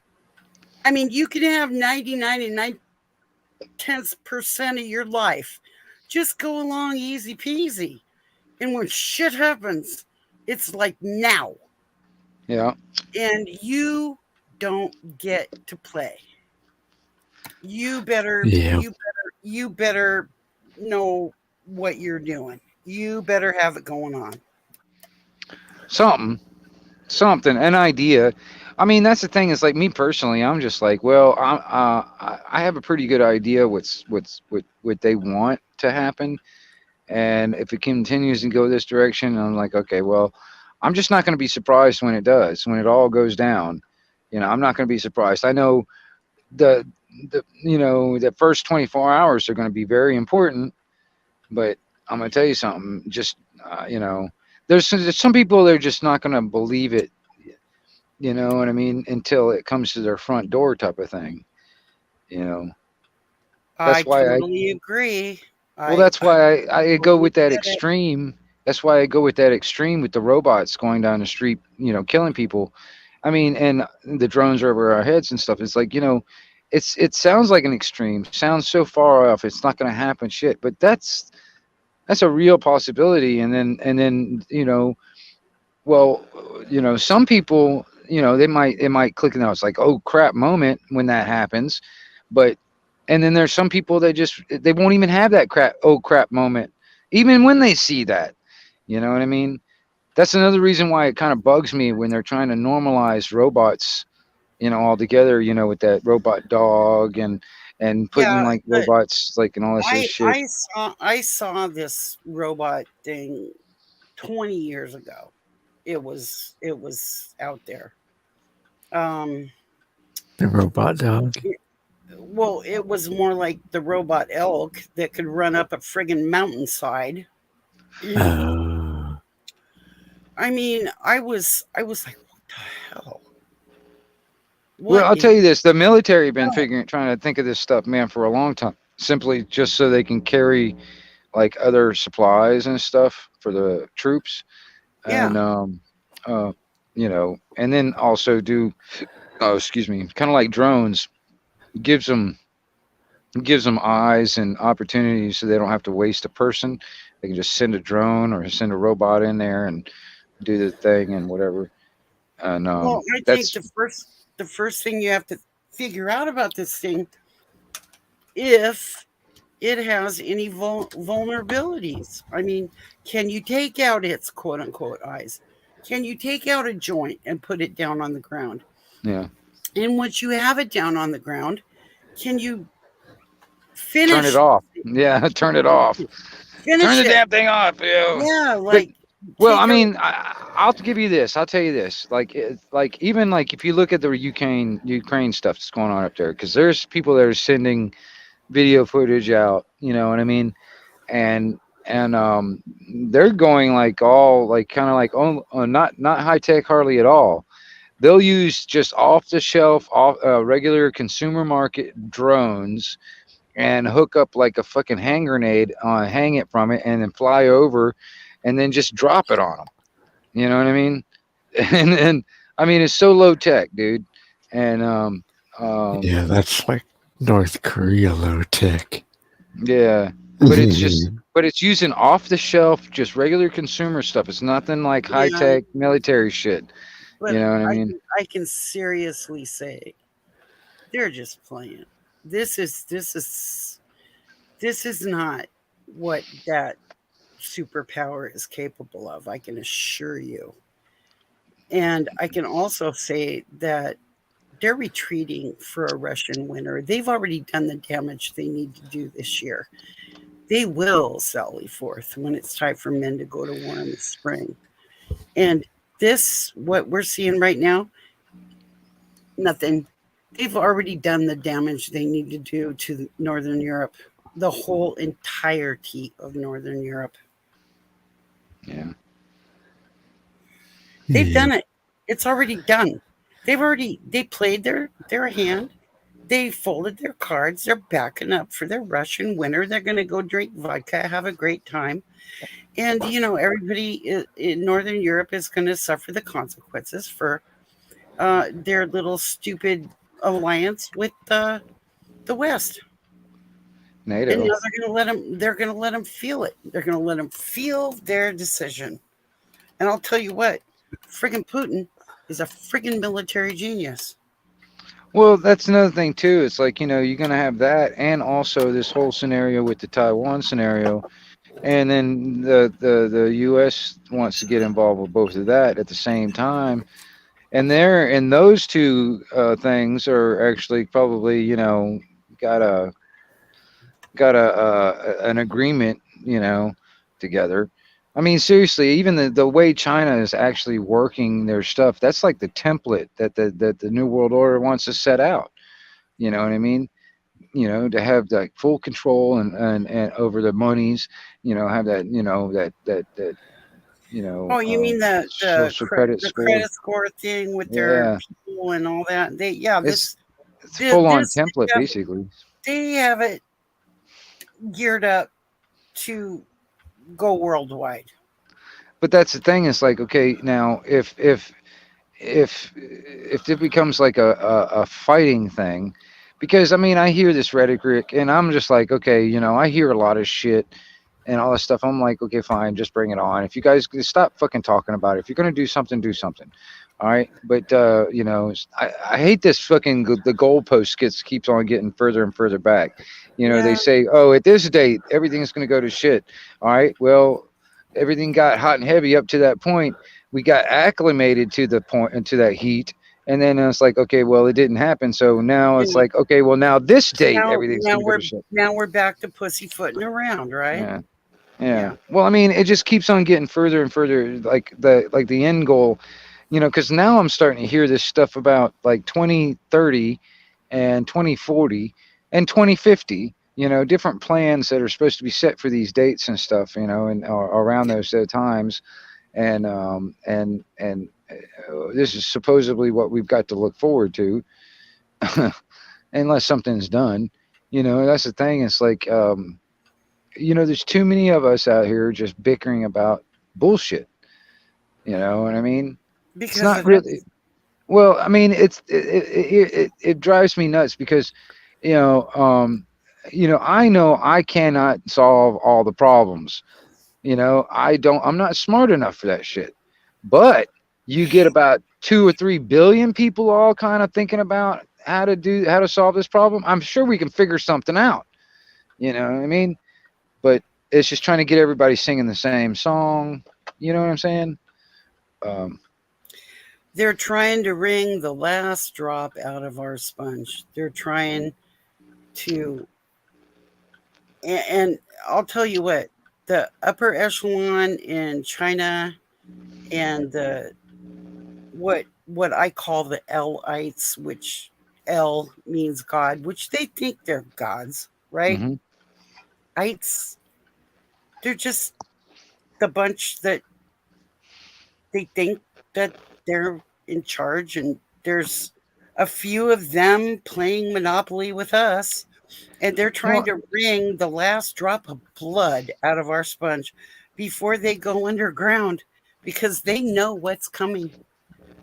The Phoenix is coming.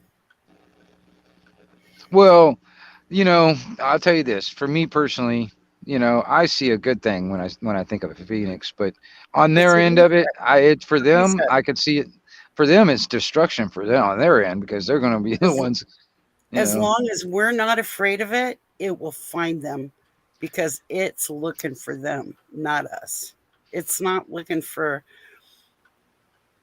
I the right. everyday people that are just up trying to make a living farming the ground, you know. Uh, It's not looking for us. It's looking for them. And uh, they're terrified. And they want us to be terrified too. That's why every morning you get up and they have a new thing to terrorize you with. well, like I said, I mean, you know, there's a lot of stuff when it comes down to technology that what they put public is nowhere near what they really have. All right, you Yeah. know what I mean? I mean, put it this way, like on the Oh, robot scenario, dude. On the robot scenario, there's this thing that's called a slaughter bot. This sucker is about the size of the palm of your hand, has a small explosive charge in it, and it has like the same facial recognition that you got in your cell phone. It's got the same shit. And all you have to do is put this certain face in there, and it will find that face, and it will just basically run into it and explode. And yeah.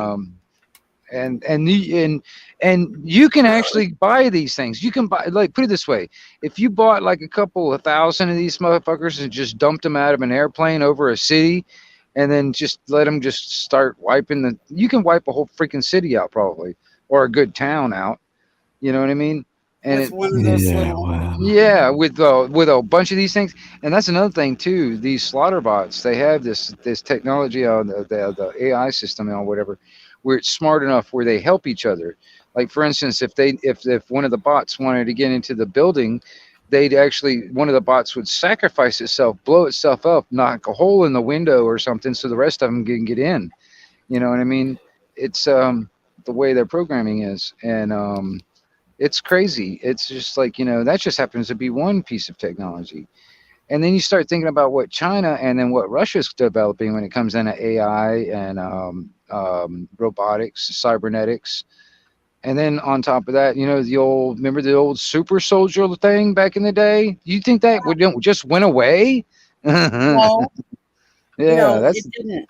yeah, I know. Here's the thing is they're placating us into this lackadaisical, oh, it's just, you know, conventional warfare. Russia went into Ukraine. They threw a few grenades. Now they're retreating because Ukraine threw a few grenades back and they got some mortars from the United States. So all is good in the world, right? So Russia's retreating. This is all bullshit. Everybody No, knows it. I honestly don't think If anybody can look at that and say, oh, we're doing conventional warfare in 2022, are you shitting me? Who's that stupid to believe that shit? What, wait a minute. What's conventional? Conventional is launching a grenade, launching mortars, Right. Yeah. crap Boots back on and the forth. boots on the Yeah, ground type of shit. yeah, we just shot a bunch of people and Okay. no, that's not war nowadays. No. I mean, Well, I back in know the damn well 50s, Putin didn't take on this initiative no. without thinking that he's going to win it or he's going to succeed. There's You know? 12-year-olds in Russia that can break down a bloody Kalashnikov and put it back together in 30 Oh, I know. seconds. I For know. Christ's sake. I know, I mean, dude. That's you actually think kind of sexy. I saw that one girl I do that. I know was like, damn. I was like, I turned on. it turned me on too. I was turned on. Yeah. Hello. Now, why don't our 12-year-olds know how to do that? Well, it comes down to the parents, really. I mean, honestly, like I said, I shot my first gun when I was like, I think 12 or 13, something like that. Uh-huh. So, that just comes down to the parents, Some parents, like, you got some of these damn Karens out there, they don't even want to they don't even want to see a gun. Well, damn well their children aren't going to learn that shit. I know my kids were shooting guns when they were 6. I mean, going to the range. Every last one of them, by the time they were 6 years old, had fired several rounds through a 22, and they had their BB guns, which, oh my god, oh my god, I got a million BB gun stories. But So do I. I used to. All right, yeah, I'll tell you one thing. Before paintball and all that other stuff came out, we were using BB guns. Yeah. paintball was Mother's Day. Okay, I'd take my kids to the paintball range, and I was the target. And it was like those heathens would shoot me up all day long. They would obliterate me. I would come home covered with bruises. Right.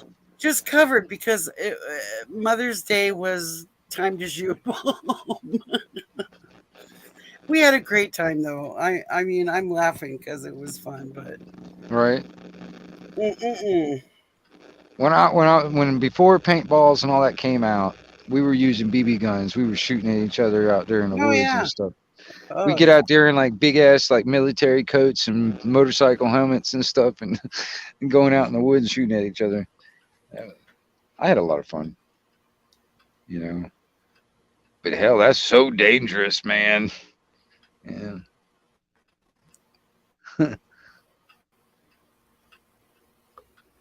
I muted myself, but one of my brothers had to go to the doctor and have several BBs removed from his body.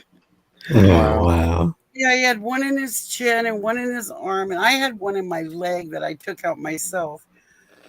Oh, God. Yeah, we used to shoot each other pretty bad. Dude, I don't know if I told you this story or not, but there was one time, there's this section of woods in this neighborhood where I was living in that never got developed. And it was just still woods and stuff. And a lot of the high school kids, they would go out there and, make a fort or whatever. And that was like where they, did their thing or whatever. Anyway, there was this one big ass tall pine tree in the whole area. And we ended up building like a little wood, plywood platform up there at the top, and just had like, a wood ladder basically going up. Well, we were out there playing BB gun wars and stuff. And I thought I was going to be slick, I get up in the damn tree, the up in the platform, up in the tree. And I just sit up there and start sniping people out, Well, that worked for a while there until they figured out where I was, Yeah. And then they sat at the bottom of that tree and wouldn't let me down for hours, because every time I tried to get down, they'd start shooting at me and shit. It was one of those things. It was fun, but yeah, I remember that really. I was like, I sat up there for the longest time, and just because every time I tried to get down, next thing you know, I started getting pelted. And but there was this one area that I was really good at. That had all these palmetto bushes and stuff like that were growing, and the way they were growing, they ended up creating like these little like tunnels and stuff under the bushes and stuff, and I'd crawl up underneath that sucker, and all you'd see is the barrel of the gun poking out of the palmetto bushes and stuff. And I had so much fun. I was so sneaky too, man, back then, and I was always good at that. And God, it was so fun back in the day when we could be really bad to one another. yeah, Oh man, we were so bad to one another. I mean, just horrid.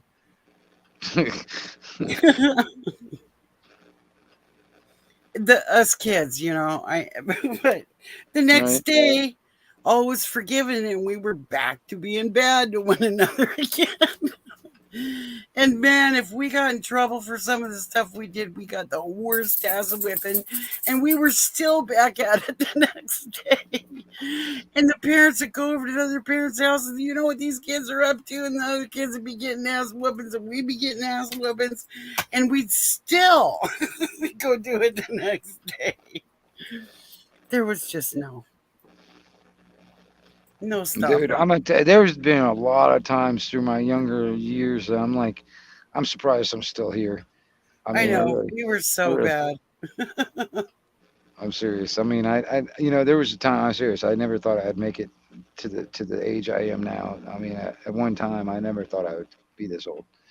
And then I mean, like, oh man, that'd be so crazy if I end up becoming a 70, 80-year-old guy. I'm like, my God, would I? I mean, it's like I don't know if I'll make it that long. But I mean, I'm not as stupid as. Or, put it this way, I'm not as stupid as I used to be, because if I do something, if I want to do something stupid now, I'm going to be much smarter about it. See, it's fine doing something stupid, but the not getting caught part, yeah, I'm going to be much smarter about it. yeah. Because I mean, tell you, man, I mean, I start thinking about it. It's like if it came down to it,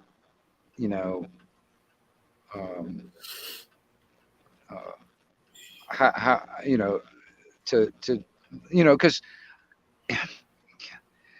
I was sitting there having a conversation with my dad one time, and he was like, "Well, they got all the guns. They've got all the guns. It's like you can't really do anything. They've got all the guns." And I'm trying to sit there. I'm trying to think about this in my head now, and I'm like, okay, for one, like I know there are going to be people that are just going to blindly follow orders because that's what they're getting paid to do, and they get food in their belly, place to sleep, blah blah blah. But then there's others that will not. Like for instance, if they were ordered to start firing upon American citizens, there's a lot of them out there are just not going to do that. You know what I mean? So I'm sitting there thinking about it. I was like, okay, yeah, that may be true. They've got a lot of the guns and stuff, but yet we outnumber them. You know what I mean? And then, but not everybody's on the same page.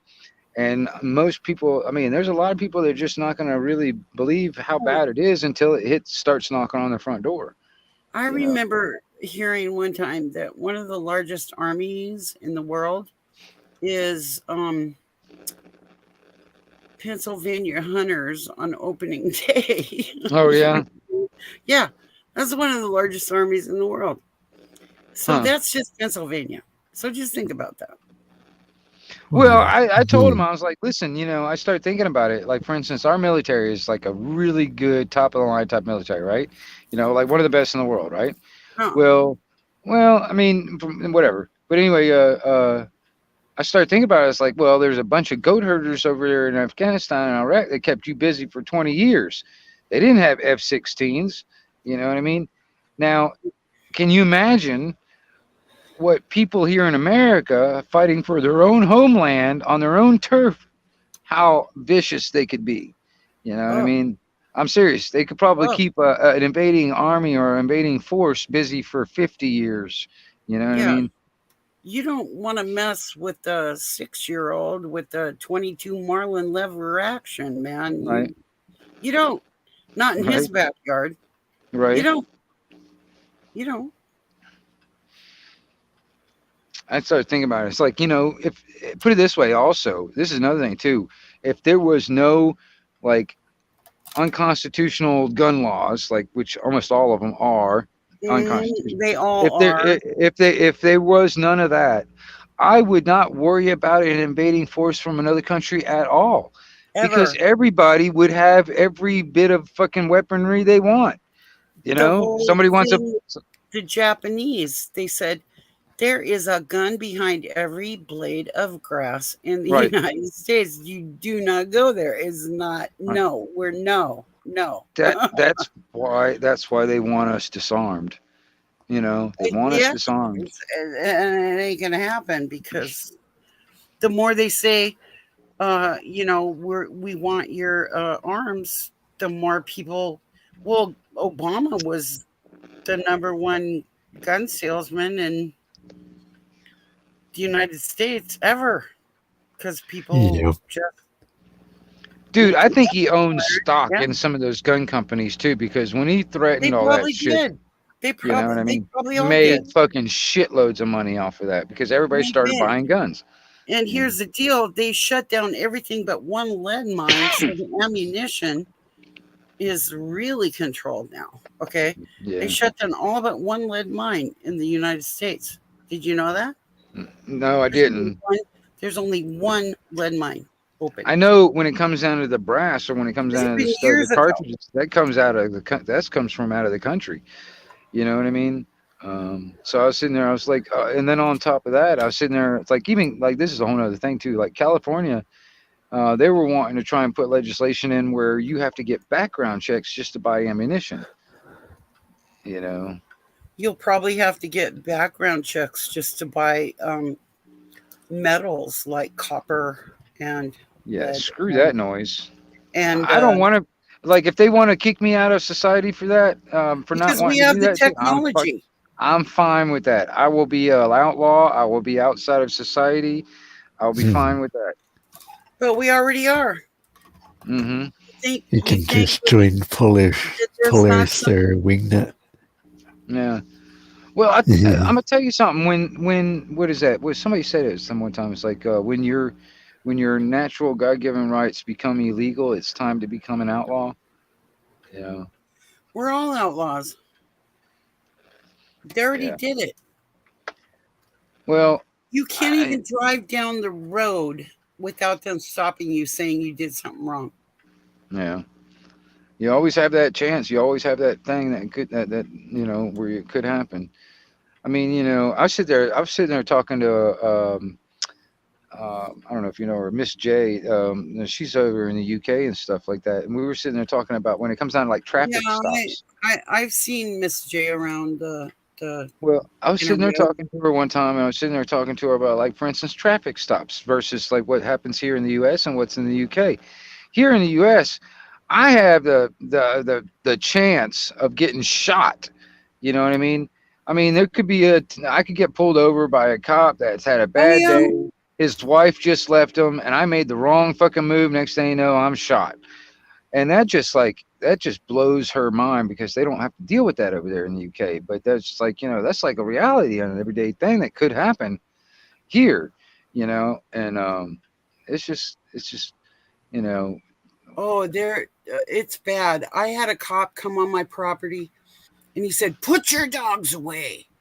And I'm like, "What? My service dog? I need my service dog." And I go, "My puppy?" I go, "Oh, you wouldn't harm a service dog, would you?" And he was like, really adamant about, "No, put your dog away or dogs away." And I'm like, dude, that's not a good look at all. Dude, I'm going to tell you something right now. He backed off because you know what? That makes front page news and they don't like that shit. You don't dick with somebody's service dog. Well, even then, I've seen cops that will shoot dogs, you know what I mean? I know. Oh, he was basically threatening to shoot my dogs. 2 German Shepherds.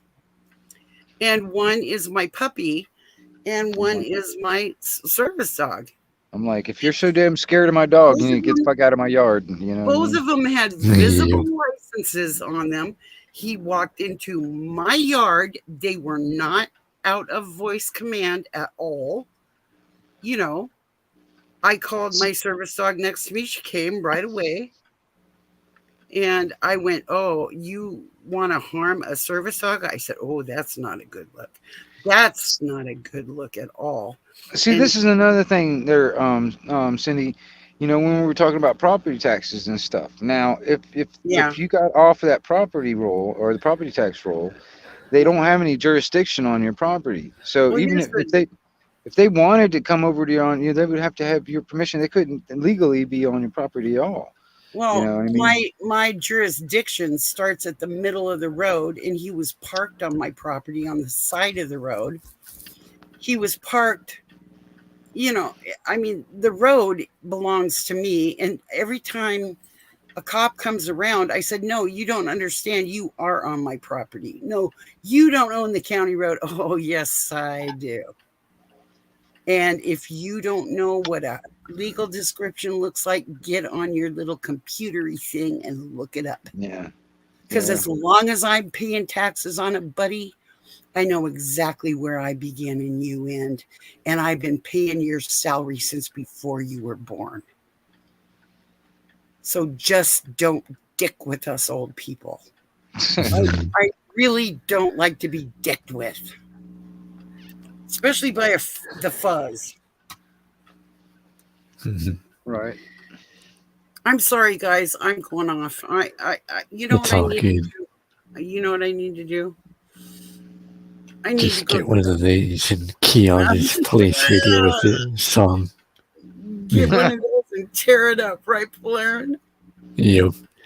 Just play the rodeo song over one of these. That'll get him. Song? Is that I don't give and I'm off to the rodeo. Yep. That one? Allen Man Yeah. left, Allen Man right. Get, get Yeah, off that the one stage, turns God, into damn. classic on CBT. Like a jerk. You get on my nerves. Polarin's got it going on. And I love Tarzan. I've always loved Tarzan. Yeah, it's one of my little sound effects. So it's like. I got Now some sound. that will get you in the soup pot. Dude, You will be my revenge if you wake me up in the morning too early. Dude, see, I used to have this one guy that was one of the locals around here. He doesn't talk on radio anymore, but there was see, I still do it, but I used to do it a lot more than I do now. But I would leave my radio on pretty much 24 hours a day. I would never turn it off. I would just leave it on. And there was one morning, you know, it's like I was really in a good, like really good dream, you know, like with naked boobies and everything. It was really What? good. I'm telling you. And then my buddy, he gets on the radio. He gets on the radio, and I had this radio on, and I had the volume up enough where I could hear it, but there was nobody talking at the time, so I just went to, I went to sleep with people talking, and and then people went to sleep or whatever. Well, he got on the radio that morning. He's like, "Wingnut, get up, wakey, wakey, wakey, wakey," and I heard it. It woke me up. It pissed me off so bad because I couldn't go back to sleep and go back to my dream.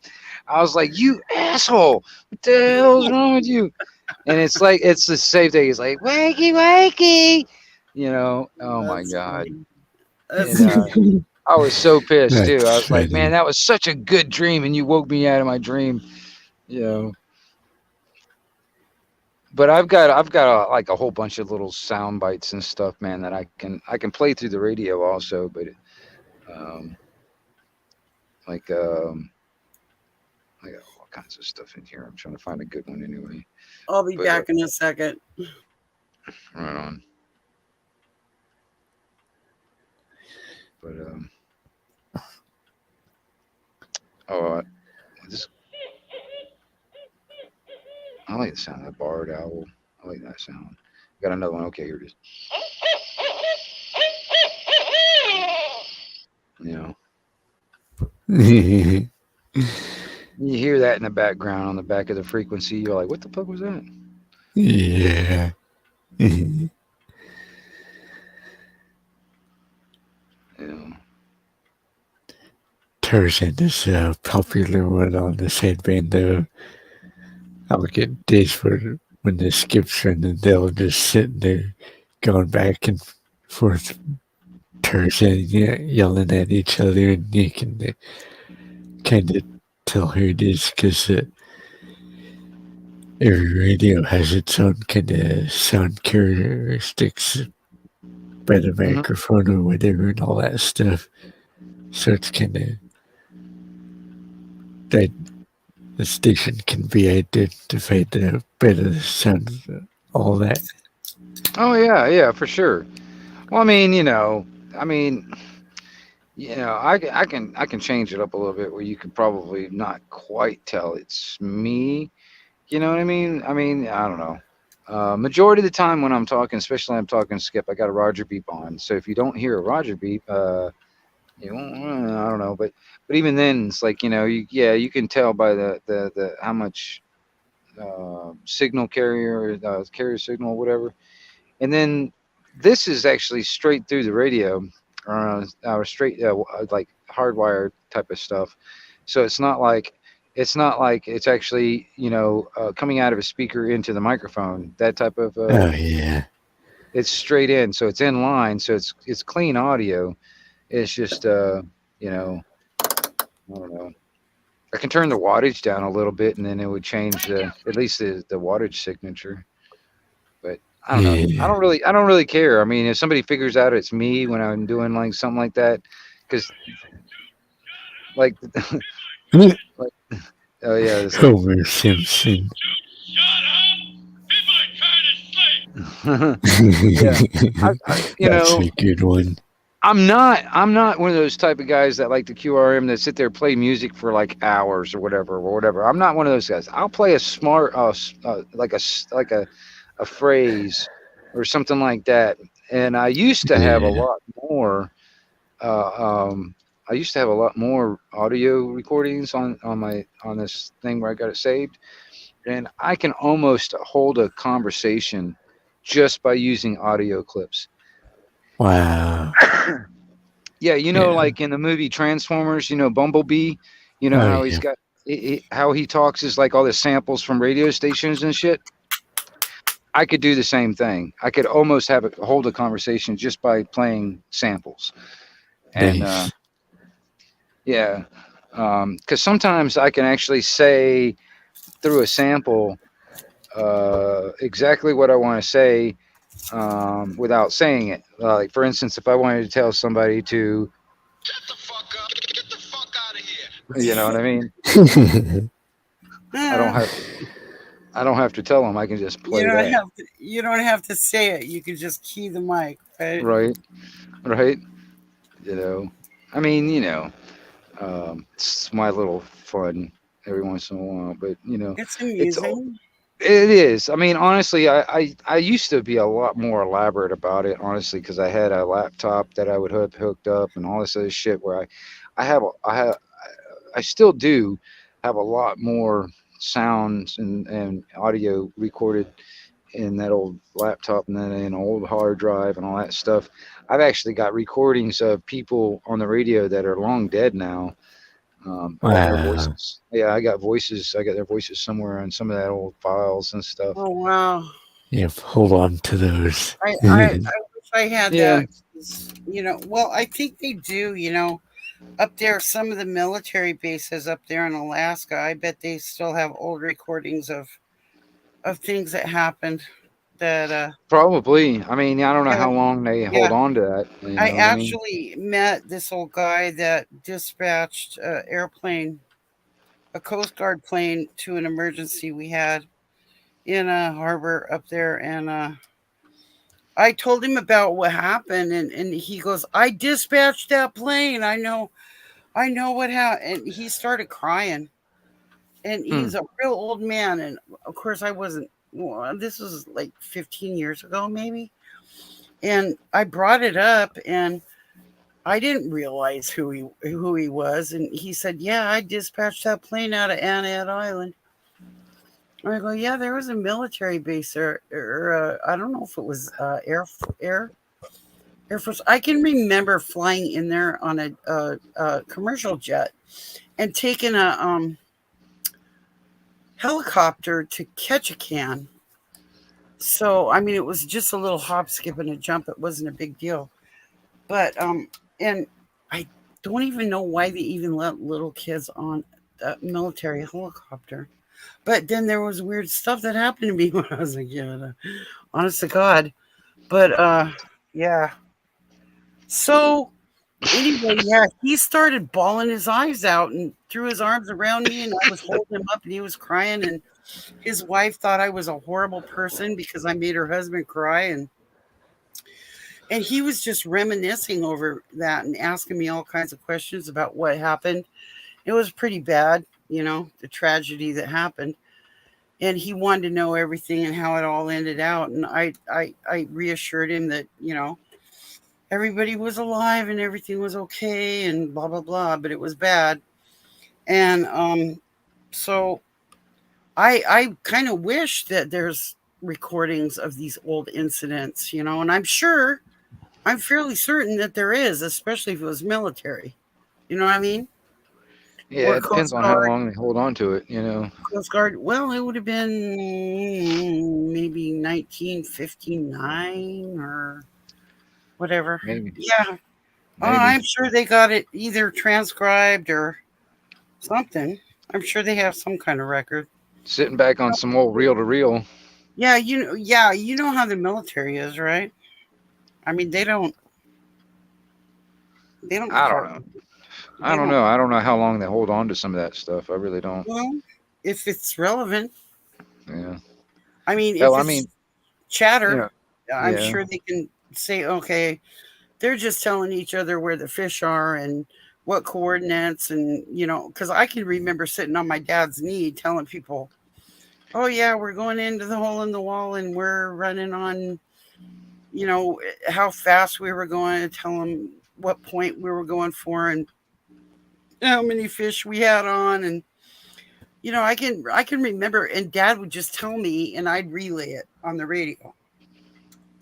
And I was just a shaver, just a little kid. Right. But Dad would be so busy in the pilot house that he'd be just hollering at me, telling me what to tell our fish partners. I'm sure that chatter is all dissolved. But if it was something really relevant, like where they actually called out military plane or something like that, I'm sure they would have kept a file or some kind of transcript, I guess you could say. Maybe. Yeah. Mm-hmm. You'd have to do some digging if you wanted to find it. I bet. But the digging, there's a lot of people that are dying every day that could tell people a lot of things. And, the memories of the old people aren't mining that. And that's data, man. People should be mining the data from the older Well, I'm gonna tell you, there's a lot of stuff, man, that was kept secret. I mean, like for instance, like all that, like a Roswell crash and all that stuff. There's some people that they didn't say a word about any of that stuff, man, until like their deathbed. You know what I mean? Well, if you were threatened by the U.S. government back in those days, it was like you just got threatened by God, Right. And yeah, if you had the Men in Black coming into your house, yeah. Oh yeah, flashing your eyeballs. just look straight ahead and Yeah, see, the thing is they don't really have to send the Men in Black nowadays. They can just push a button, I think, and make every government agency on the planet that has any kind of contact with you, they can kick them into high gear to make you so busy dealing with their shit, writing letters, keeping copies, filing. I mean, you can literally spend your whole entire day dealing with the government if they push that button and make you a target. And I'm just talking, like I said, Social Security, IRS, Yeah.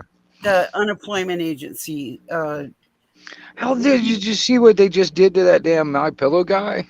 I mean, they Which went guy? after his ass. That My Pillow guy. Oh, Michael Lindell. Yeah, they went after his ass too, man. I think Did the they FBI. arrest him? Yeah, I think the FBI went over and did a bunch of stuff. Like, I don't know if they raided him or something like that, but yeah, they went after him. Yeah. And a lot of it's because of his political views that he was actually, I'm not surprised. and the donations he was making, and Yeah. Anyway. Oh crap! It's 2:00 according to my clock, and I hear the dinging going off. I think I'm gonna cut it off, man. Man, it's getting late, Cindy and Polar, and I really appreciate you guys coming in and hanging out, though. Yeah, it's straight up midnight here. Yeah. How can it be 2:00 in Florida and midnight here? Yeah. Is there one more hour somewhere where we lose an hour? Isn't there another hour in mountain time? Yeah, there should be. Is that what it is? Yeah. Yeah. Between me All right. and you. Well, hey, it was real fun talking to you guys. Hey, again. Yeah. Yeah. Well, like I said, I mean, whenever I try and do these dang streams out here, like I said, I might try and start it off with like me just listening to the radio or whatever, just to kind of wait until people come in, and I'll put the link up, man. If people want to come up and talk, man, I'm all about it. I like these conversations, and especially if we can get into the taboo stuff sometimes too, and dip into that, because I'm not afraid. I'm not scared. I ain't scared. You scared? I ain't scared. I'm glad. I ain't scared either. I ain't scared. Boy, I like to fight. But yeah. Anyway, man. Hey, Polarin. I was just curious. What does the Polarin stand for? Where'd that come from?